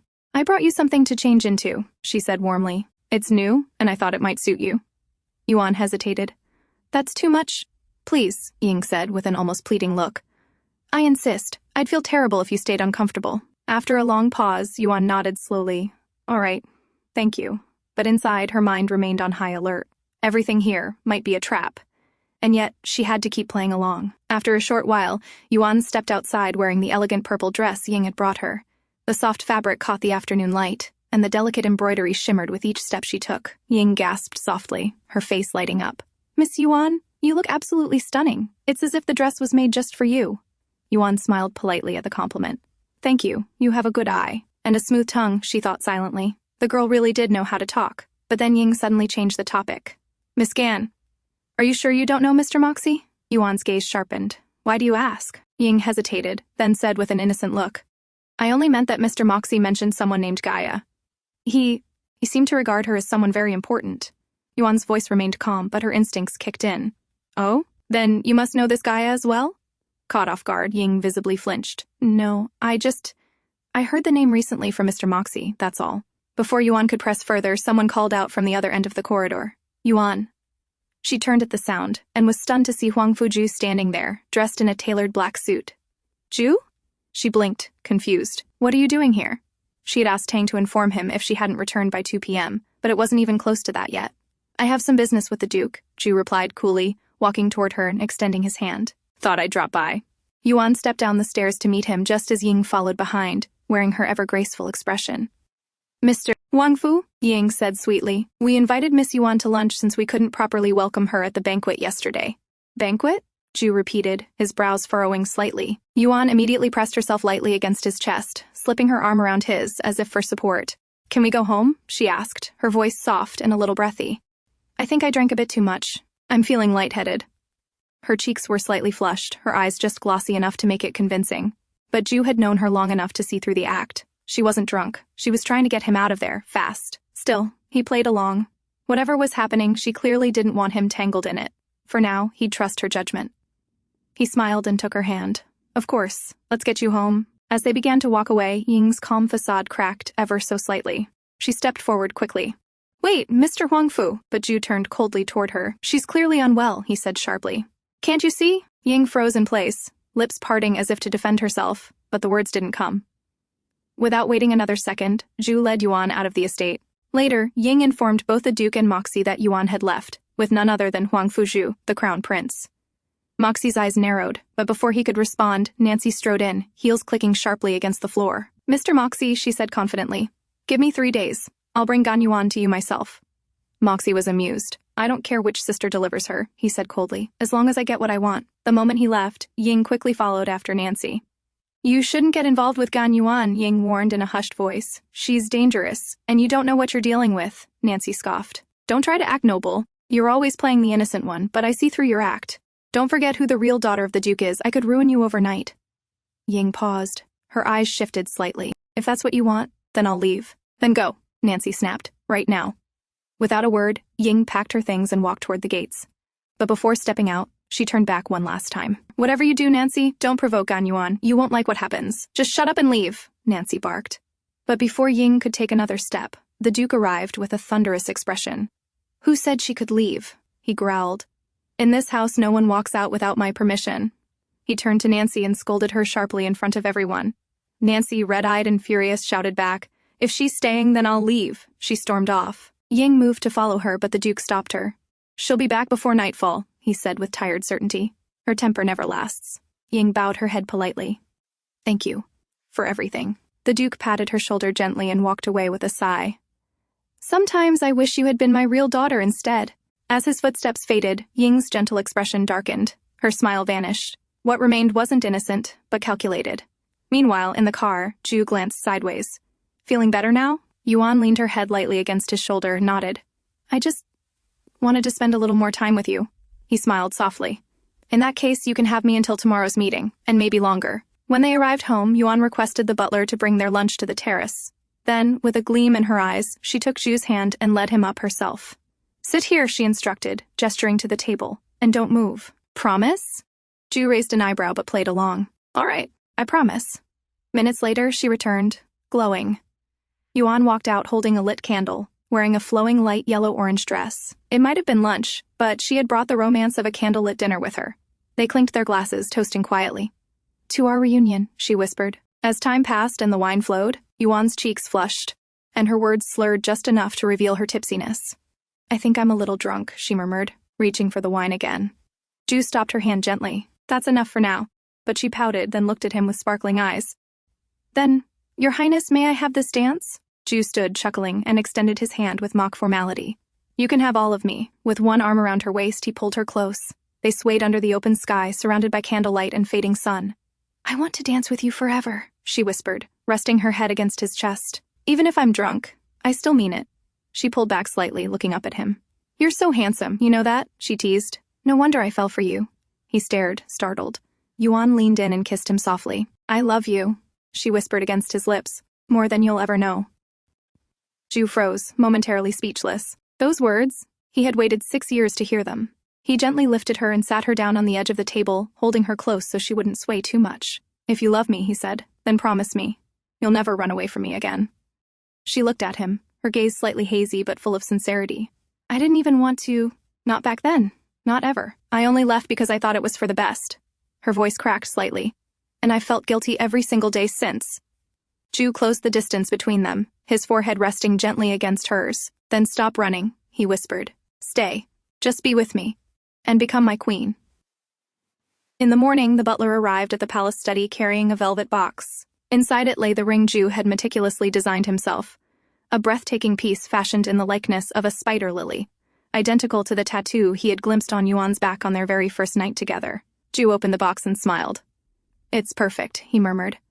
Just like her. He turned to Will. Make the arrangements. Everything must go exactly as planned. Then, Ju made his way to the bedroom. Yuan was still fast asleep, her breathing soft and even. As he leaned in closer, she stirred and instinctively lashed out with a sharp defensive move, clearly a reflex from her years of training. He caught her wrist mid-air, unfazed. "It's me." Yuan's eyes snapped open. "Ju! I'm so sorry. I didn't know it was you." Then, as if recalling something, Yuan suddenly asked, "Oh, were you coming to tell me about the dress? I saw it in your closet already." Ju narrowed his eyes. "So, you were snooping around my room?" She gave a sheepish grin. "Just curious." Ju stepped closer, a mock-serious glint in his eyes. "Should I punish you for trespassing?" But before he could carry through, Yuan's hand brushed against his coat pocket. "Wait, what's this?" she asked suspiciously. He lifted her up instead. "Actually, I was thinking of helping you take a bath. It's been a while since we've done that, hasn't it?" Yuan narrowed her eyes, seeing right through him. "Nice try, but I can handle a bath myself." Before he could say more, she had already disappeared into the bathroom. His plan to hide the ring, successful. For inside the bathroom, Yuan filled the tub and took a long soak. Her eyes drifted to the dress laid out for her. It was a bold, flamboyant color, one she wouldn't usually wear. But if Ju picked it out for her, she would wear it, even if just to make him happy. She emerged a while later, dressed and radiant, and froze. The palace garden had been completely transformed. Lavish floral arrangements, shimmering drapes, and soft music filled the air. And at the center of it all stood Ju, in a perfectly tailored suit, looking impossibly handsome. She blinked in surprise. "Is there a special guest coming?" she asked, stepping toward him. Ju said nothing. Instead, he took a step forward and slowly dropped to one knee. Her heart skipped. "Wait, Ju, don't." He paused. "Why not?" You don't really know who I am," she said softly. "Not everything." Ju's brow furrowed. "So, you're not willing?" "It's not that," she whispered. "Then just answer me one thing," he said, voice low but firm. "Do you love me?" Her lips trembled. She tried to speak but hesitated. "Yuan," he pressed. "Just answer me." "Yes," she finally said. "Yes, of course I love you. But maybe I'm not as good as you think I am." "I'm not asking for perfection," Ju replied. "I don't want an angel. I want a wife." She looked at him, eyes brimming with conflicted emotion. "Have you thought this through? If you marry me, you could lose your right to the throne." He reached for her hand and, without hesitation, slid the ring onto her finger. "If I can't even protect the woman I love, and our son, then I'm not worthy of being king," he said. Yuan stared at the ring, stunned. How could she back out when this man was willing to fight the world for her? Her hesitation melted away. "Then I'll stay," she whispered. "I'll fight too. If there's even the slightest chance for us, I'll give it everything." The crowd of staff and aides who had gathered in secret erupted into cheers. "Kiss her!" Someone shouted. Ju smiled and pulled Yuan into his arms, pressing a gentle kiss to her lips, sealing the promise they had just made. Later, the butler approached Yuan with an envelope. "It's from the Duke's estate," he said. "An invitation for Miss Yuan to attend Lady Nancy's upcoming polo tournament." Yuan's brows lifted. "Nancy? Another invitation?" She narrowed her eyes. What sort of trick is she playing this time? Ju noticed her unease. "You don't have to go if you don't want to." But Yuan shook her head with a quiet determination. "No, I'll attend. If I'm going to be your queen, I need to start facing things head-on. No more hiding, no more backing away. I'll fight for this future, no matter who stands in the way." Yuan arrived at the polo tournament grounds to find an unusual sight. Nancy, usually arrogant and condescending, greeted her with a bright, overly warm smile. "Miss Gan, I'm so glad you could make it," Nancy said with a touch too much sweetness. Yuan raised a brow slightly, immediately sensing something off. But before she could respond, a familiar voice called out, "Miss Gan!" It was the blonde man from the banquet, Abel Roost. He hurried over excitedly and sat down beside her without hesitation. Nancy's smile twitched as she watched the interaction, the discomfort in her eyes poorly masked. Clearly, Abel's presence was interfering with whatever plan she had laid out. Trying to maintain control of the situation, Nancy leaned in with a perfectly poised expression. "Miss Gan, would you mind assisting me with the opening speech? I've prepared a small segment for you to read." "It would be such an honor." Yuan accepted the neatly stapled script. Soon after, Nancy stepped forward to begin her speech. She welcomed the guests with all the grace and charm expected of the Duke's daughter, then turned dramatically to the audience. "Now, I would like to invite Miss Gan Yuan to say a few words as well. After all, she is the woman living with our beloved crown prince." Whispers rippled through the crowd instantly. All eyes were now on Yuan. Yuan calmly stepped forward. She unfolded the script again, and her eyes narrowed. It was written entirely in French. A hush fell over the crowd as she hesitated, the pause just long enough for Nancy, standing at the side with her arms crossed, to smirk triumphantly. But then Yuan lifted her chin. With steady, fluent pronunciation, she began to read aloud. What Nancy didn't know was that Yuan had worked in the hotel industry for years. Speaking foreign languages had been a benefit, and French was among those she had mastered long ago. As she concluded the speech, Nancy's smirk vanished, her face turning stiff. Plan 1 failed. After the ceremony, Nancy moved on to Phase 2. She brought over 3 glasses of wine, offering one to Yuan and another to Abel. Yuan accepted hers with a gentle smile but didn't drink. She already knew better than to take anything from Nancy without caution. She held the glass delicately and glanced toward the table behind them.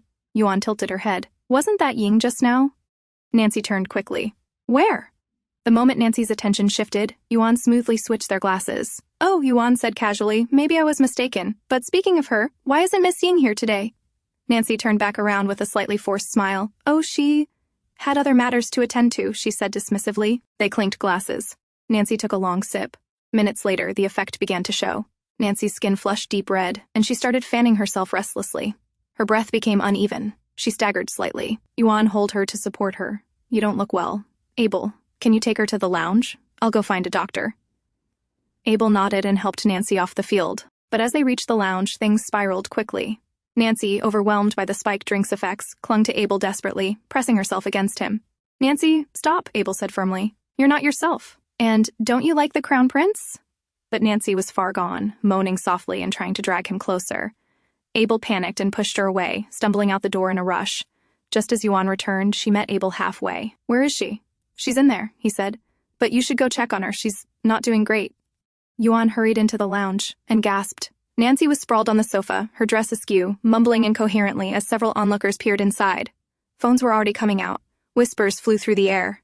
Yuan quickly grabbed a throw blanket and covered Nancy's body. Someone call an ambulance. Now. This wasn't what she'd wanted. She never intended to humiliate Nancy, only to avoid being humiliated herself. But this was Nancy's own doing. At the hospital, Nancy's assistant arrived, asking for her whereabouts. But waiting in the corridor was one of Moxie's men, his expression unreadable. This way, he said. The assistant followed without suspicion, until, moments later, everything went black. She woke up to a splash of cold water hitting her face. Gasping, she opened her eyes and saw Moxie sitting in front of her, lazily sipping a drink. He looked at her with calm detachment. Were you the one who added the drug to the wine? The woman glanced down. She wasn't tied up. Thinking she had a chance, she bolted toward the door. But before she could take 2 steps, Moxie's man shoved her back effortlessly. Foolish, Moxie asked again, his tone polite but laced with danger. Was it Nancy's idea? The muzzle of a gun pressed against her temple. The girl, trembling now, broke. Yes, it was Miss Nancy's idea. Moxie exhaled slowly and looked toward his man. Get rid of her. To him, it was simple. No one had the right to lay a finger on Yuan. No one but him. Prepare the car. We're going to the hospital. Meanwhile, back at home, Yuan was at the dinner table with Tang and Ju. The conversation had taken a lighter turn, filled with laughter and warmth. They were discussing the type of wedding they should have. Tang, bright-eyed, clapped his hands. I want to walk Mommy to Daddy on the wedding day. Ju smiled, brushing Tang's hair. Of course, you'll lead her beautifully. Just then, Will burst into the room, his face pale. Something bad happened. Everyone turned to him. What is it? Ju asked, instantly serious. Will swallowed. Nancy, the Duke's daughter, is dead. Yuan's eyes widened in shock. What? How did she die? Ju asked sharply. Will took a breath. As per the initial report, she took her own life. Found in the bathroom with her wrists cut. Ju's face hardened. Investigate it thoroughly. It's too sudden. Yuan frowned deeply. She was drugged, yes. But suicide? It doesn't make sense. Could it be that Moxie was behind it? It was possible if he had found out Nancy was trying to drug Yuan. Ju looked at her. Did something happen at the polo field? She was acting strange, Yuan admitted. But I never imagined she'd do something like this. Still, we need to look deeper. At the hospital, Ying clung to the Duke, sobbing. I'm so sorry. If I hadn't left the house that day, maybe Nancy would still be alive. The Duke, devastated and grieving, patted her back gently. Don't blame yourself. You're still my daughter, Ying. I've already lost Nancy. I can't bear to lose a second daughter. Inside a black car parked quietly near the hospital, Moxie listened intently as his assistant gave him an update. She's dead, wrist slits. They're calling it suicide. Moxie stared ahead, unmoved. Suicide? He repeated slowly. That's too clean. Without another word, he got out of the car and made his way into the hospital through the back entrance. Unseen by others, he slipped into the room where Nancy had been staying. Everything was a mess. Too messy. His eyes scanned the room, sharp and calculating. Then they landed on the balcony. He stepped out, and there it was. A footprint. Small. Feminine. It was clear now. Someone had entered and finished Nancy off. The whole scene was staged, fabricated. But who could it be? Was it Gaia? Or should he say Yuan? He wondered, eyes narrowing with suspicion.